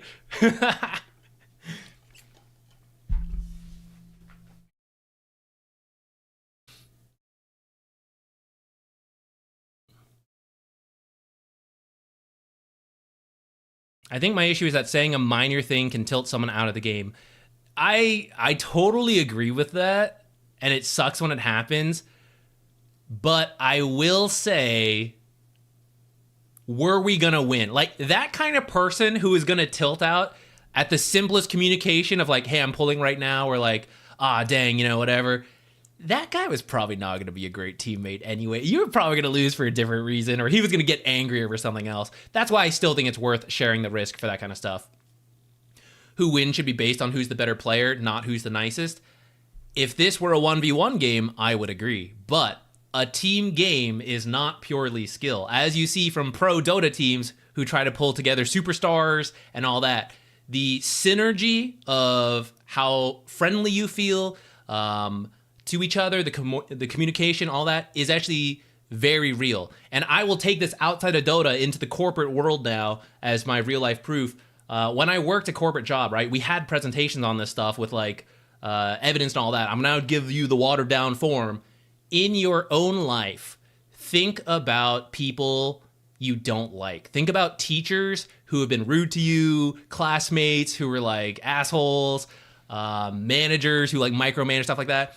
And then let me ask you, like, are you giving your 100% for those people? You're not. You're like, this guy's a fucking asshole. I hate this guy, right? I'm half-assing my part of the report, whatever, right? You are not doing your best for that guy, even if you are actually much more capable. Think instead of like people you care about a lot, friends, family, you know, all that stuff, right? Hey, I need a favor from you. I'm 40 minutes away. I know it's a huge task. Like, I'm there. I'm there for you, right? Because you like the guy and they're nice to you, whatever, right? I do think being nice gets more out of your teammates. I am a firm believer of this in Dota. Even though these are random people, I do think being nice to teammates is much more likely to get you more out of them rather than being mute or toxic. You're going to get less out of them. And if you've seen me play, you're probably like, Zach's not that good at the game. I'm nice, though, so I get a lot out of my teammates, and that's how I gained my MMR. I do think it's very difficult to pinpoint, but I do think it is a skill in a team game. Being nice and getting stuff out of your teammates is a skill, right? It's not just like, oh, being skilled versus being nice. Like, I think they're intertwined, and I think it is part of the game. Cat, Jupiter, not that nice. How much would you get out of your teammates, Jupiter? Wah.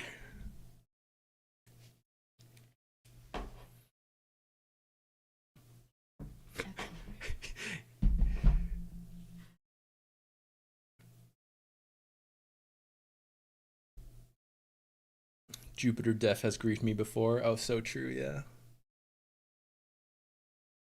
If he misses the last hit, he just abandons. I actually do have my my Ethernet cord is wrapped in extra stuff from Jupiter having chewed it in the past. Silence. No, thank you. Happy to do the review. And actually, in this time while we were rambling, someone else has donated. So that'll be the last one. Please, no one else donate. I think we're gonna do like this one more replay review, and then we'll probably be done for the day. But next Wednesday we'll be back repeating this until, you know, like some casting or something's in the way.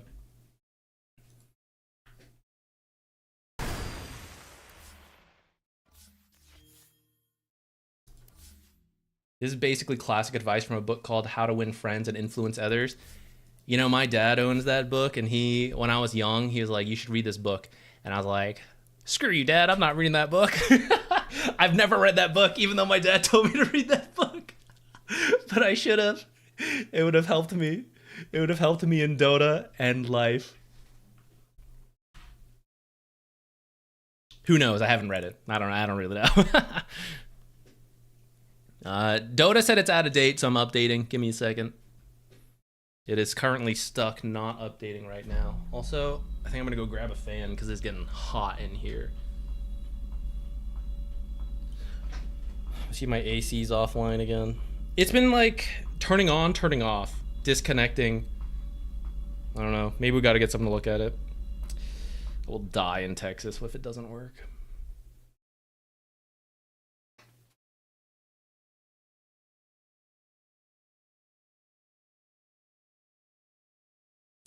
Yeah, I can refund any of the Twitch points, all that stuff.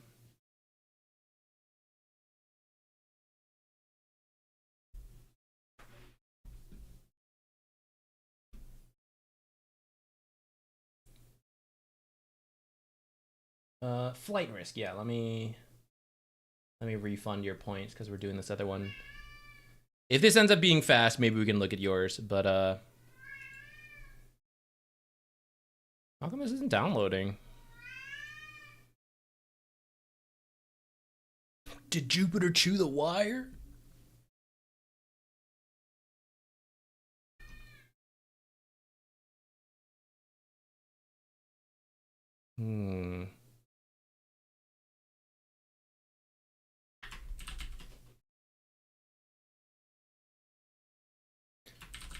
Okay, well, I'm gonna go grab a fan while it's, there's no ceiling fan in this room. We have a standing fan that gets moved around a little bit. I'm gonna go grab that.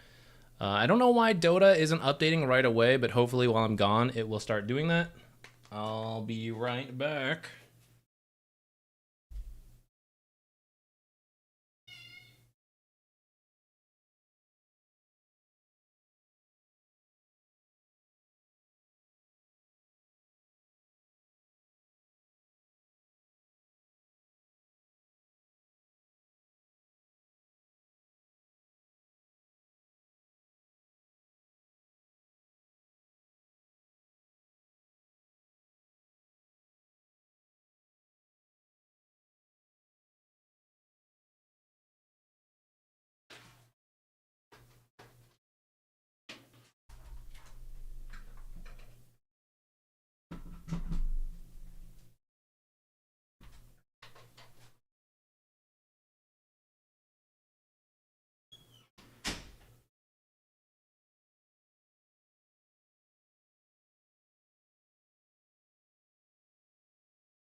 Oh, okay. It worked.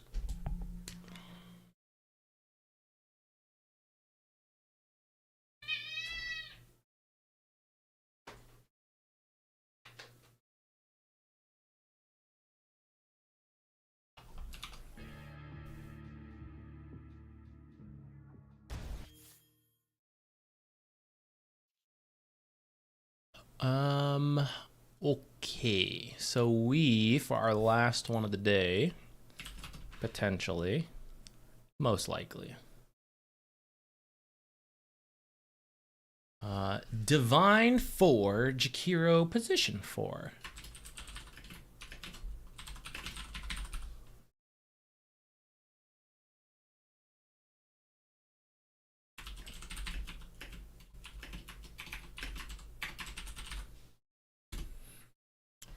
Okay, and in this one, you said, unsure if I should have helped out other lanes more or kept playing where we are so ahead. Oh, this might actually be quite relevant towards what we just talked about in that Mars replay, but now potentially from a position 4 perspective. So this might actually be the perfect follow-up. Yeah, it's Hephaestus and Jupiter. I'm impressed Horizon Strider even spelled Hephaestus correctly. That's maybe it's what have I done? My own name, my cat's name. We didn't even name it Hephaestus actually came with that name. We just kept it because I like that name. So yeah, looks like you were winning, but maybe not that much. It doesn't look like a massive win compared to that Mars. So there's maybe some flexibility open to us. Let's see. Now, I will say these are some limitations. So you're in Divine. So this actually starts to matter a little bit more to you about the meta and who's good at what role and all that. Jakiro 4 does work, but as it's been nerfed, it has started to drop back into that territory of like, he's actually supposed to be a position 5. And if you really want to make it be a position 4, it kind of works, but it's got weaknesses, which if you're mentioning like, should I have helped other lanes? That's one of Jakiro's weaknesses. He's not that fast, not that great at rotating around. He kind of likes to just sit where he sits and win that lane hard. That's why he works better as a position 5, because you just protect and babysit the carry for a while, and then you eventually move to another lane. So I wouldn't want to see you leave your lane too soon, at least before this tower falls, ideally, if we're playing position 4. But why don't we actually, take a look at the game and see what happens. Playing for Jakiro 4 as I'm mostly a position 5 player, and he's a comfort pick. Okay, yeah. So, I mean, yeah, that's one of the reasons why you would do something like this that I think is pretty understandable. And if you ever do get around to, like, wanting to learn a true position 4, it could help you. But also totally understand if you are, maybe just role queuing and you actually do prefer just to play 5.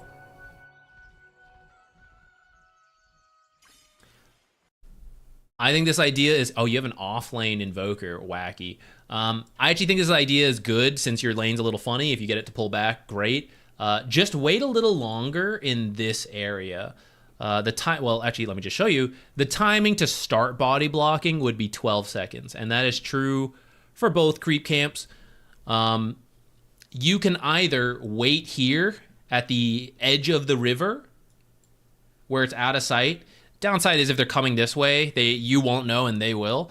So if you want to wait here and then just go off the timing, that also works. Like move at like 8 seconds around here. You get the speed boost in the water and everything.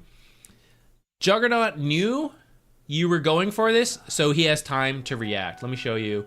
Because you wait out here a few seconds early, at this point, depending on where Juggernaut was on the map, here, he's going to try to run you out so you can't body block. But otherwise, maybe if he hadn't known, maybe he would have run this way and then missed his chance. Another possible situation is that a lot of carry players, maybe you're out here, you TP, and you just sit here. You just wait. You wait for the creeps, and then suddenly you start body blocking. You go, oh, shit, Or maybe he was down here and he thought he had time to twin gate, and then starts body blocking. Oh, it's too late. I got to TP. I got to run out here and do this. It might be, he might have missed his chance. You give him the most time to react when you show like this, and he can either run at you or Someone can TP to the lane and move up and start body blocking as well. So if you come out at the last second, you'll have the best odds of success.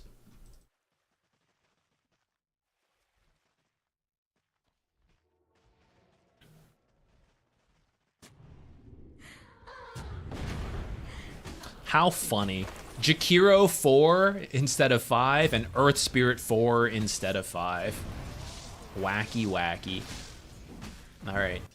Let's be careful with our positioning. This goes back to being 4 versus 5. Usually you'd want to be near the tower from, like, you know, this side hitting out. You got to be real careful because you're a slow hero, and if you get caught, you're going to have trouble. You will win over time, though, thanks to your liquid fire. So you hit him and made him back off. That's already good enough. Instead of chasing him for more, you should have just started hitting this range creep with Invoker. And then this melee creep is second priority. So you wouldn't have been in such a bad spot for this right here, because you would have been like over here. And I don't know if you're going to die here, but we certainly took a huge chunk of damage. Yeah, we pretty much lost all of our health in one go.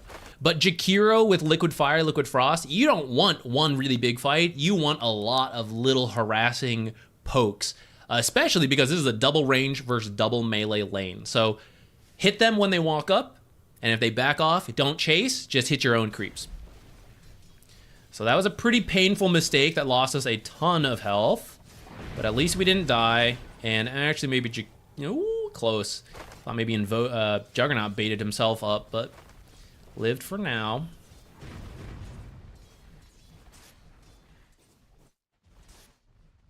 Yeah, we don't have to do that much here. Just make sure they don't pull, which you can actually back off a little sooner. So if you're not sure this camp has spawned yet, let's say, around here is actually all you need to do is stand. Okay, as he disappears, I start to walk up to where you are, maybe a little bit more to the left. And if he is pulling, he will be walking by right about now, and I will contest him at that point. But until then, I actually don't give a shit what's happening behind this tree. I don't need to see it, because the only thing I care about is if these creeps walk out here. So that's how I will now save you a little bit more health. If you just wait here, you don't need to see him leave. You block this camp, because that's the other thing. It's like, oh, well, what if he's running over to go do a small pull? Well, the small pull's blocked. Well, maybe he's dewarding it. Depending how much we care, yeah, maybe we could go and stop him. But this is the downside of playing Jakiro 4, is that I'm really not that good at doing that kind of thing. You know, if I'm a Clockwork and I'm an Earth Spirit, I can go in, get out very safely. If I go too far, I have to TP out. This guy could have a stun. I can't do that. Juggernaut comes over. That's where things get dicey. We're actually in a really good spot. So even if they unblock the camp, even if they do a pull, we're actually in a very solid spot.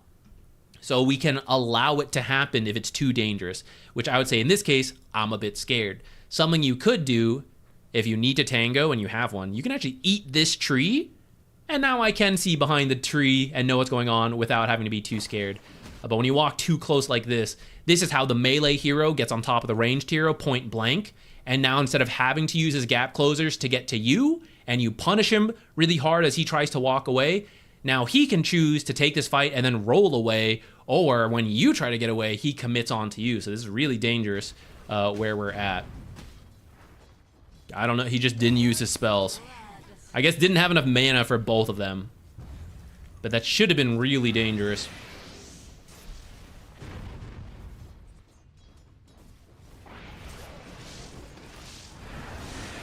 Ooh, nice.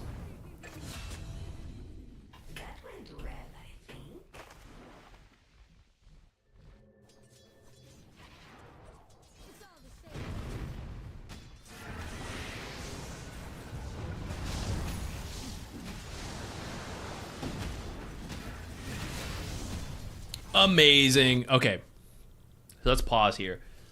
This is a little rare to happen, but you guys just killed the carry back to back, no TP. So I always encourage you guys, off of any kill or death, take a look at the time, take a look at the minimap. I don't really care on the order. Take a look at the minimap, take a look at the time, whatever. That goes doubly, triply so when it's a back-to-back death on the core. Because if it's the support, yeah, I still got to kind of pressure the core so he doesn't farm. But if the core is dead, this is where you are super free to do anything else you think is good. But we're Jakiro, and we're actually not that great at doing anything else. So I would say the main thing you can look at is if you can twin gate over and surprise these guys. That wouldn't be too bad, depending who they are and who your heroes are. If it's a water or power rune time and it matters, you could go, but it's like Pudge versus Sniper. I actually don't really care. Double stacks, you know, always good to do. Jakiro's a little rough for it. Now, something Jakiro can do is early tower pressure. So if you just started using liquid fire on this this tower, cut the next creep wave. So he dealt with this, right? A really good play here. Come over here, drag the next camp into this small camp intentionally. You guys farm both. Invoker farms both while you come and liquid fire the tower. You're going to get massive tower damage while your creep wave dies to the tower, and you're going to deal with their small camp. And while you're here, if you have a sentry, you can even now block it again while finding his. But even if you don't, they come back and they don't have a small camp to work with because you did it intentionally. I would say that looks to be your best play, and do it while salving. It looks like Invoker actually, I thought he was going to live. So you stick around, you farm this, all fine. And then you just end up getting the Lotus. Yeah, cat hair. Yeah. 2 cat hairs. How'd that happen?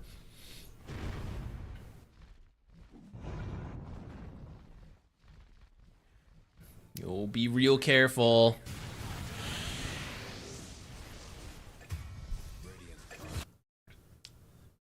The next spell cast, gonna have to use dual breath. Or sorry, gonna have to use the Lotus to use dual breath. So unless you think you're close to killing him, or by doing this you are somehow enabling something coming up here, I don't think you really need to commit the dual breath. I would just hit him with the liquid fire, whack him once with the, I guess twice, with your auto attacks, and then just chill. Save the mana so that you don't have to use dual breath, have to use the healing Lotus to use the dual breath, because maybe in the fight coming up, you're going to need 2 dual breaths, and that's what this one will be for. This one, you know, we get a good chunk of damage in, but here's the guy I care the most about, and now I don't have any mana without having to use the Lotus, so just use the liquid fire there. My courier!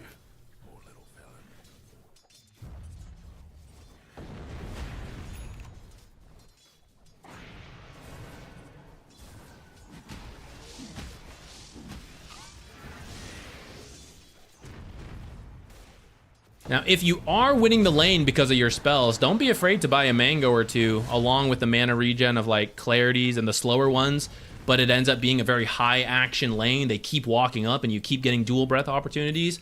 You're winning every time you get to do it, so don't be afraid to get that mango. This is getting scary. I totally understand wanting that, but I don't know if that one was worth the risk. Fortunately, we didn't get punished too hard for it, because Earth Spirit 5 is not good.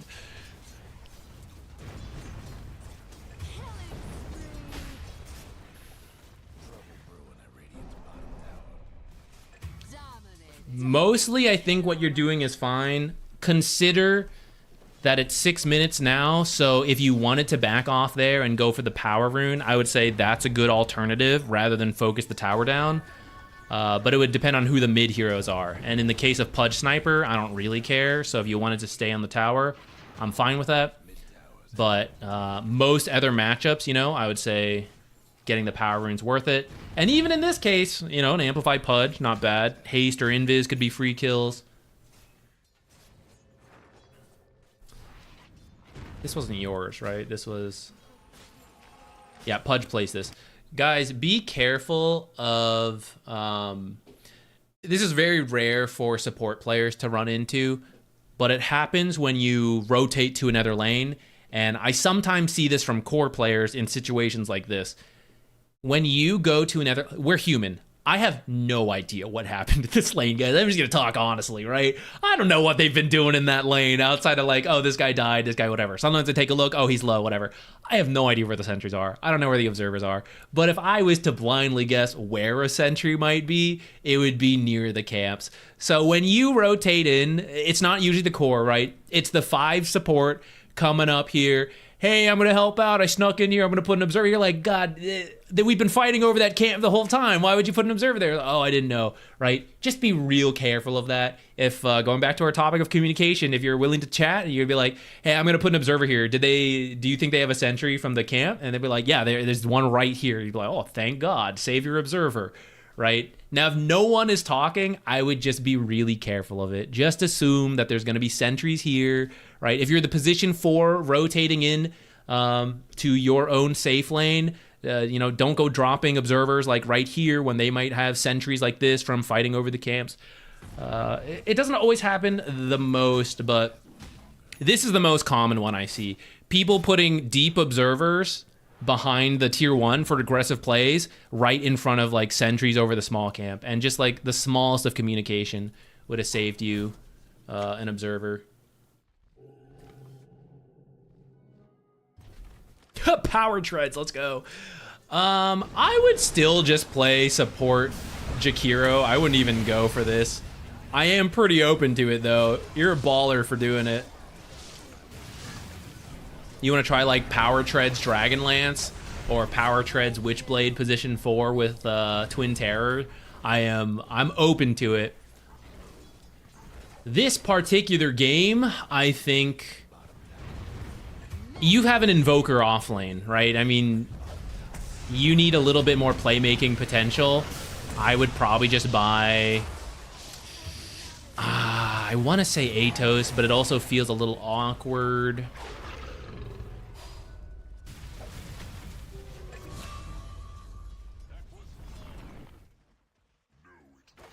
Guess we can just trust Pudge to do it.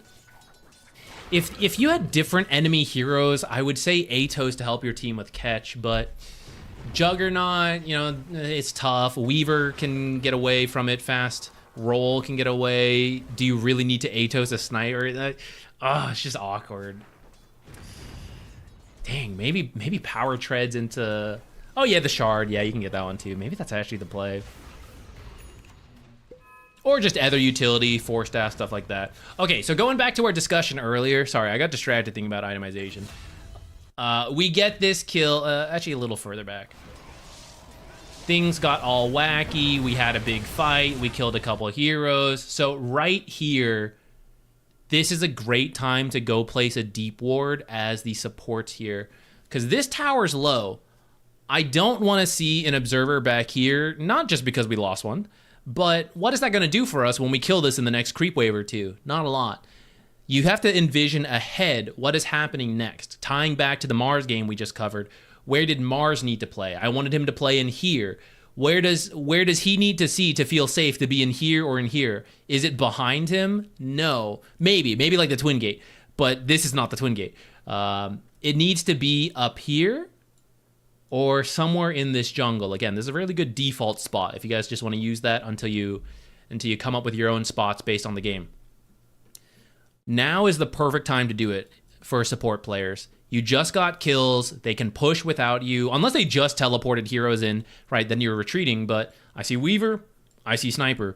No one is up here. Complete free reign to move in. And you probably don't even need to sentry all that much. I might check once, like in this area.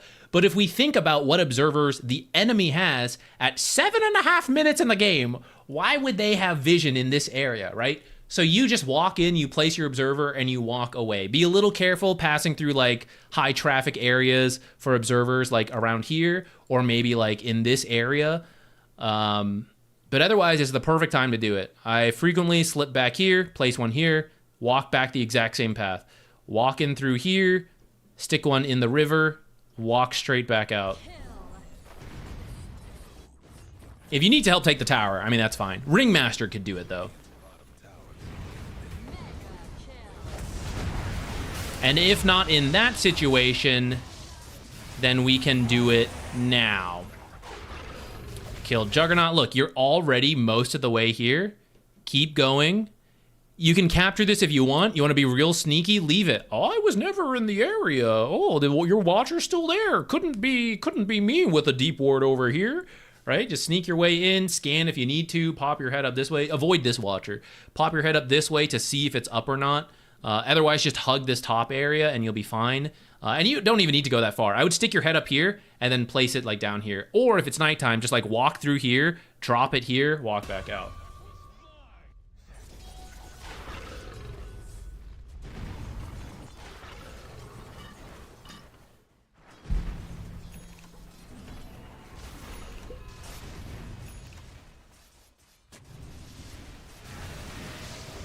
All right, the issue with what you just did, this ward itself is not that bad, but one, I don't think you really checked if the Watcher was there or not. You might have taken this path. Maybe I wasn't paying attention. If you did, that's fine. But this is a relatively common area to check. I would push it further in. And again, this gives you some safety, but you do want to see a little further in. This is in the right direction, though. But you showed in the wave, you hit the guy, you walked out, and then you immediately came back in. So if the enemy is checking your items, which you're in Divine, so not everyone will do it. I myself am really bad about this, but you will run into people who are pretty good at it, and they're going to know you warded. They can pinpoint it almost exactly based on how long you were out of the lane and what direction you went. They know it's here. Maybe they didn't know the direction. Then my other guess would be here, and along this ledge and along here, so like a sentry in here. There's literally nowhere else you could have put it. Maybe you surprised me and you put it back here. I'd tell you that's a garbage observer. I'd be like, why is he warding there? It sucks. So there's only so many places you can ward from where you showed, and the observer left your inventory.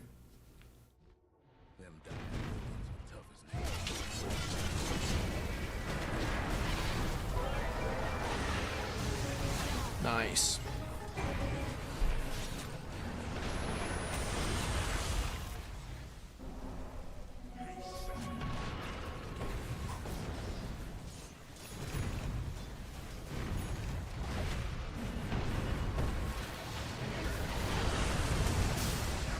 Alas. I almost got the tower. Off of that team fight mid, if you want to push top, I totally get that. Or sorry, mid. But afterwards, I would want you to come back here. Now, let's pretend this worked out. I just want you guys to see the options here. I want you to see why what I'm talking about is so good. We win top lane. We occupy it. Then Juggernaut feels stuck here. We saw Jakiro bullying the Juggernaut carry himself, right? He doesn't feel he can leave out. You leave for a little bit. A play breaks out. You TP in instantly to the fight. Let's pretend it went a little bit better, right? We didn't waste any time. We didn't TP, have to wait for them, like, oh, please come closer, right? Once it's happening, because it was a defensive teleport, we came as we were needed. That gives Juggernaut the freedom to push out. That is the downside of this play, but it's not possible to like win on every single front, right? Dota's a game of give and take, and we try to pick, we get more than they get. But it works out. Juggernaut under this tower was difficult to kill, right? We're limiting his farm, but is it easy to kill him here? Not really. We leave for a little bit. He feels safe to move out, as he should. That also puts him at risk, though, as you finish this mid play, and we pretend it worked a little better, and maybe we didn't have to take this mid tower, or maybe we took the mid tower and now we're free. He's out here. So what can we do? We can smoke and run through, try to get him, or we can all TP real quick, potentially also smoke, run out and try to get him. And because we place this deep ward, we have some of that information, whether he is shoving out and showing the lane, or he did this, and then he falls back to the jungle, and I don't see him in here. Well, then it's topside. Now I know where to go. I'm starting to cut off different options, and I'm not going to waste my time running in here and then go, oh, he's not here. Okay, go this way. Oh, he wasn't here. Oh, go check this way, right? Wasting time. This is what the deep ward is good for, and why now, when we leave, for whatever reason, either a TP here, maybe we wrap around on this mid play, we make all that happen. Now we look back, and now, again, we go for the Juggernaut. You're not allowed to be this far. I'm gonna put the fear of God back into you. I'm gonna go chase you out of here. Can't be too brave about this. I will punish you. We need to do that to him once. Then he's gonna be scared to push out this far again in the future.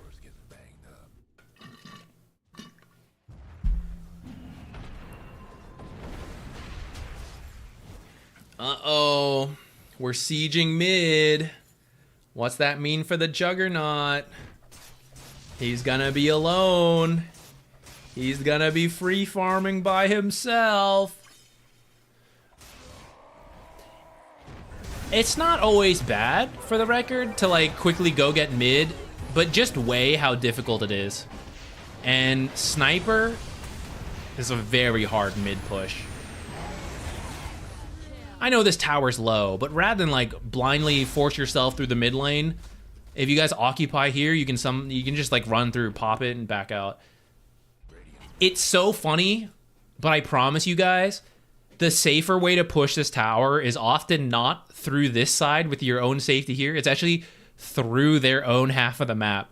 Like, it's difficult to explain, but this angle, having this option to combo this and this, is often much safer than just the like tug of war head bashing this way, because of the limits. It's just a natural choke point. You see each other, wards, sentries. It's constant fight here. It's usually telegraphed and you know what's coming. The surprise element added from being able to come in this direction, maybe even from this way, if you like, you know, took this tower and went this way, it actually helps you get the mid tower.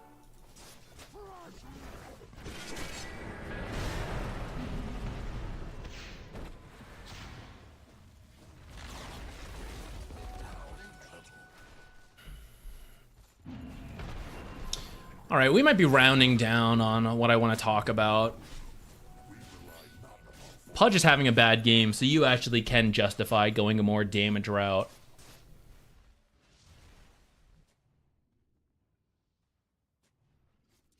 You're pinging Jug, but this is going to be such a hard kill with just the two of you.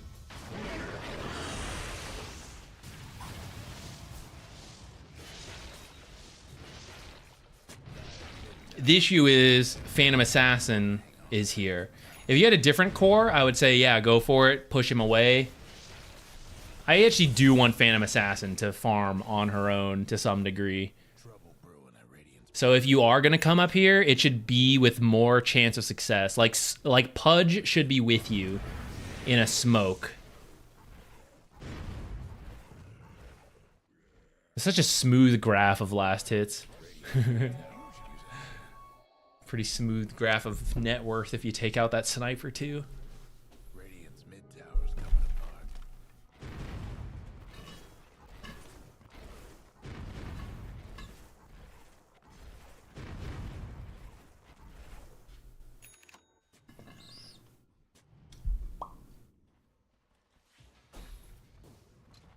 Okay. Do we have any random Dota questions? Because otherwise, I think we're about to start ramping up here.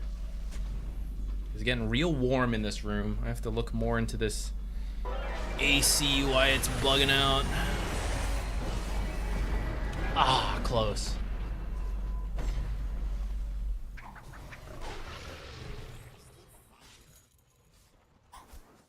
If I didn't review your game today, apologies. There's only so many we can get to. We'll be back on, well, I'll be streaming definitely Friday. I might stream tomorrow as well. I haven't decided if I want to work on the decision-making video or if we just want to play more Dota since the patch is pretty new. But for replay reviews, that'll be on Wednesday. Next Wednesday. I don't think I've got anything, so we should be back with next. Why am I seeing Maelstrom Mjolnir on Dusa? So you have two options of builds on Medusa, two general builds. You can, you know, fine-tune it based on the game. There is the classic, go like Manta, Butterfly, and then whatever you need.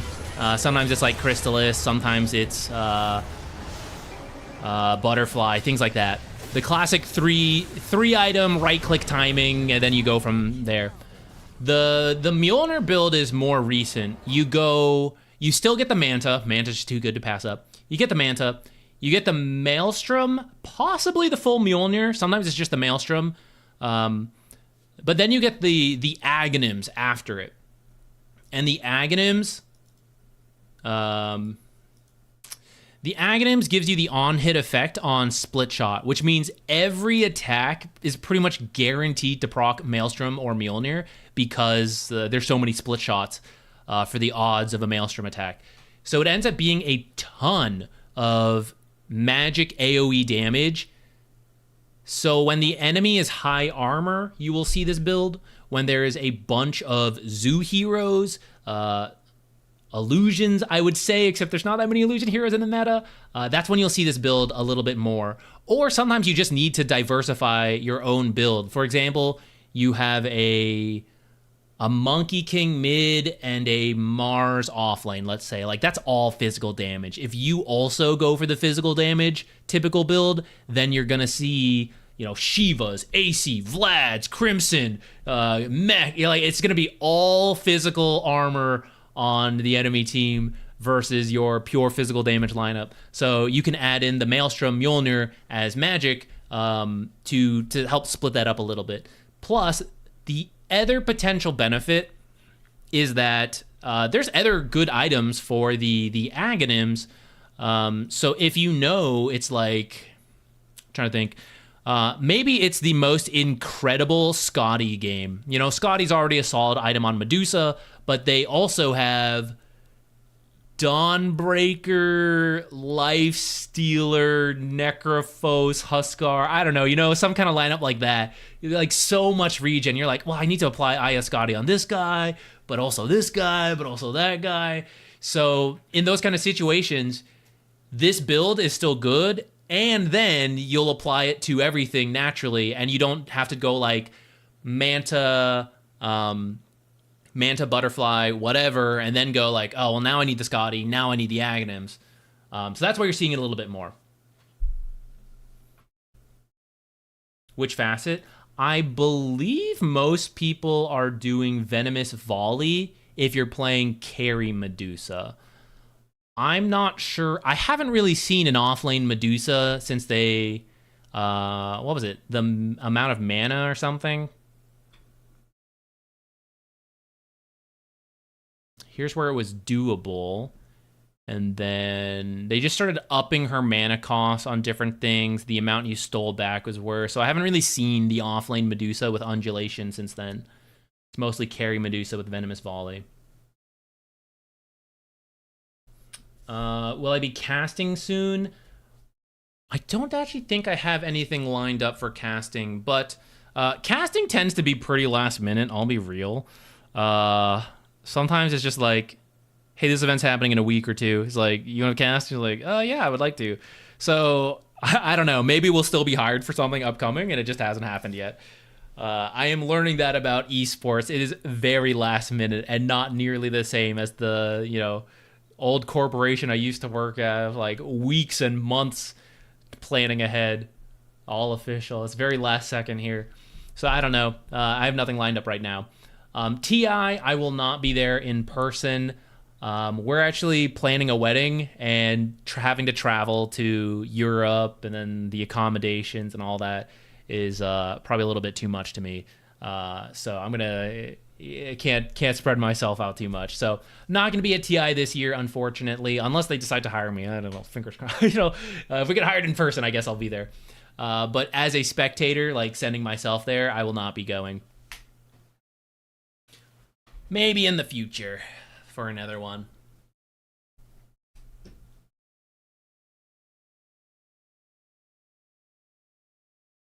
Thanks for the review. No problem. Happy to help out.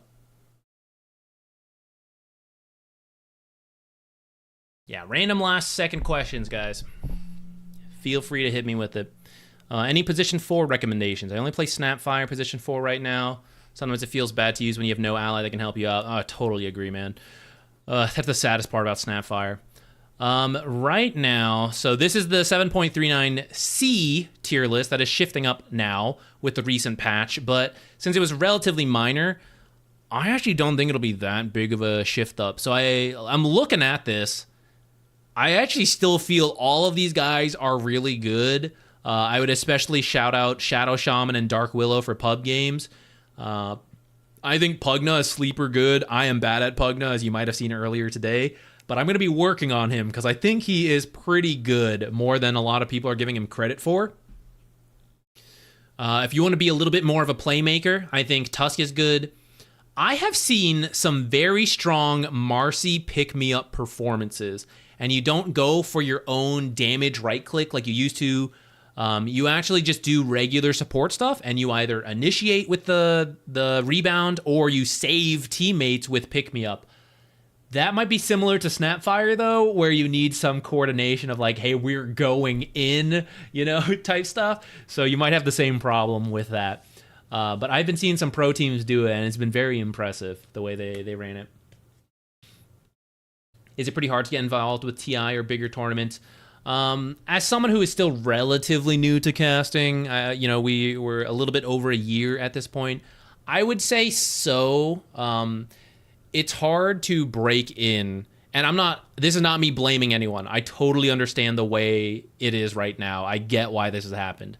But for these biggest tournaments, the biggest tournaments like to go often with the safest options, which are the most established people. And it's hard to say, right? I like all these people at the top too. I'm not blaming anyone, but it's like, do I deserve to be there more than these guys? On one hand, we may not do a worse job, right? We can say we're on par. Let's pretend. I feel I have room to improve. But even if I am the same as like one of those other top casters, from a tournament perspective, why should we risk it with these like newer people when these are the tried and true guys who are very established? Unless you want to do that. You want to bring in new people. But a lot of tournaments, they like to play it safe with what they're investing a bunch of money in. So that's kind of the hard part to get in, I would say. But remote casting, easier. It's more open. So it is easier to break into as a newer caster, as I have kind of riding Ricky's coattails. And I've seen other like newer casters, start to cast more remote stuff. So that's the easier part to get into, but then to full jump up from remote cast, group stage type things to being in person is the harder part. What do you think are sleeper position 3 heroes? Does Dawnbreaker count as a sleeper position 3?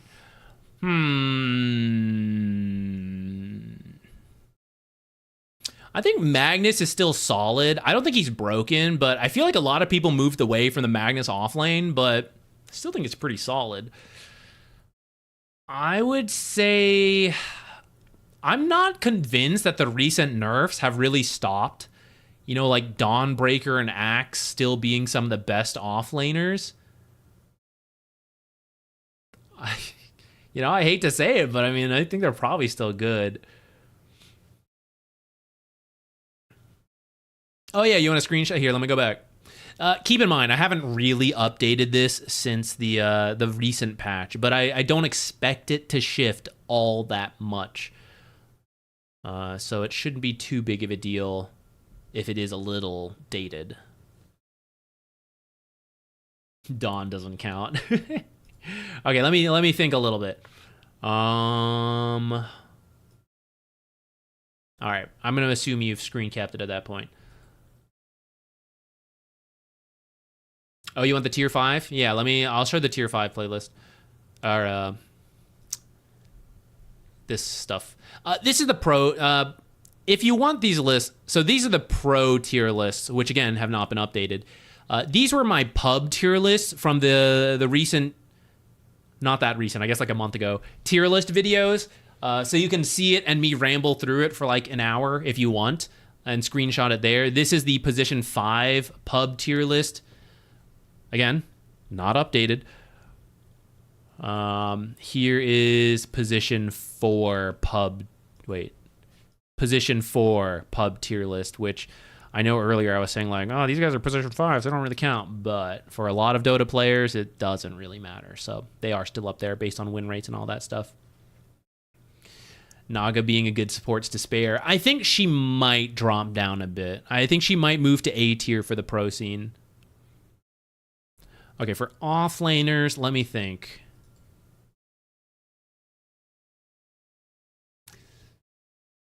I don't know if like who's sleeper good. They're so established and so definitively good. Everyone is wide awake and aware of how good those heroes are. I guess I'll stick with the Magnus call out. I think Magnus is better than people are playing. Or like for how often he's picked. Yeah, Hoodwink still needs another... I think she needs another buff or two. Dazzle probably should be higher. Dazzle was one that at the time of that tier list, he was still relatively unexplored. I might have even mentioned this in the video, but that I had started to see teams experiment with it, so he might go up. And then, yes, now that we're a month past that, teams continued to experiment with it. It became a lot more popular, and Dazzle did move up as a support, and if you get a good core matchup. You like the Magnus? Okay, perfect. Yeah, I think Magnus is still pretty solid. When are they adding Kez to Captain's mode? I wish I knew. It's probably not going to be till after TI, though, at this rate. This was the last patch they could have possibly added it in. And if it's not going to be in this patch, then there's no way it's coming in like 2 weeks. And then you're like, yeah, guys, you got 2 weeks to learn Kez. There's no way. I don't believe it. Then again, they might do it for laughs. I know Valve doesn't need it, right? A lot of people throw this out. Valve doesn't need Dota, so you don't have to do this stuff. But I do think in terms of viewership, a tournament with a very big patch right before it is actually, I think, pretty exciting to watch. You get to see some wacky stuff. The teams may not like it. But as a player, or as a watcher, you know, you don't know what's going on. The teams don't know what's going on. You're seeing a bunch of wacky stuff. Seeing a bunch of people try to play Kez. Maybe that's good for viewership. I don't know. Yeah, Valve does it for the meme, essentially. Because why not? Because they don't need Dota. They don't need to be so fine-tuned. They can do this. They can meme about. They can nerf Keen Conveyance. Make Keen Conveyance a 700-second cooldown. Why not? Who cares? All right, guys. Thank you so much for hanging out with me today. I will be back tomorrow. Actually, I'm not sure about tomorrow. Friday, we'll be back playing Dota for sure. Next Wednesday, if you want one of your games reviewed, we will be doing this again next Wednesday. I don't think I want to take the dedicated day to do the decision-making video tomorrow. So we'll probably play Dota tomorrow as well on stream and either play some Factorio at the end if I get tired, or maybe we'll work on the decision-making video on stream, and then you guys can pitch in ideas and questions you have, and I can just immediately like take notes and figure out what I want to include in that. Because essentially, it should address your most common questions, right? Like that's the goal of the video. So maybe if we do it on stream, I can get live feedback on what we need. So yeah, I'll think on that. But I'll see you on Friday for sure, and then maybe tomorrow. Akira Dota, no problem. Always happy to answer these questions. Feel free to always message on these streams. I sometimes miss stuff. It's not intentional. I'm not trying to ignore you guys or like I refuse to answer whatever. I just miss it like in the middle of playing or like reading chat. Feel free to just like keep sending it and ping me until I respond. Okay, I gotta go figure out my dinner.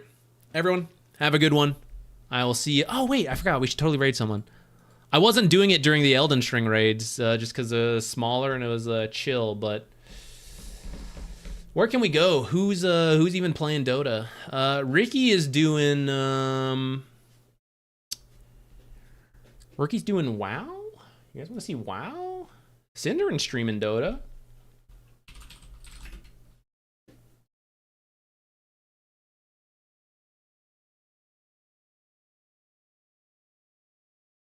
This is a variety channel now. I'll send you guys to Ricky. I know we got some WoW players in here. Okay, guys. again, thank you for hanging out. Twitch people, I'm going to send you over to Ricky in just a second here. YouTubers, you are just free to go. You are not attached in this raid. All right, peace out, guys. Bye, Twitch people, YouTube gang. See you later.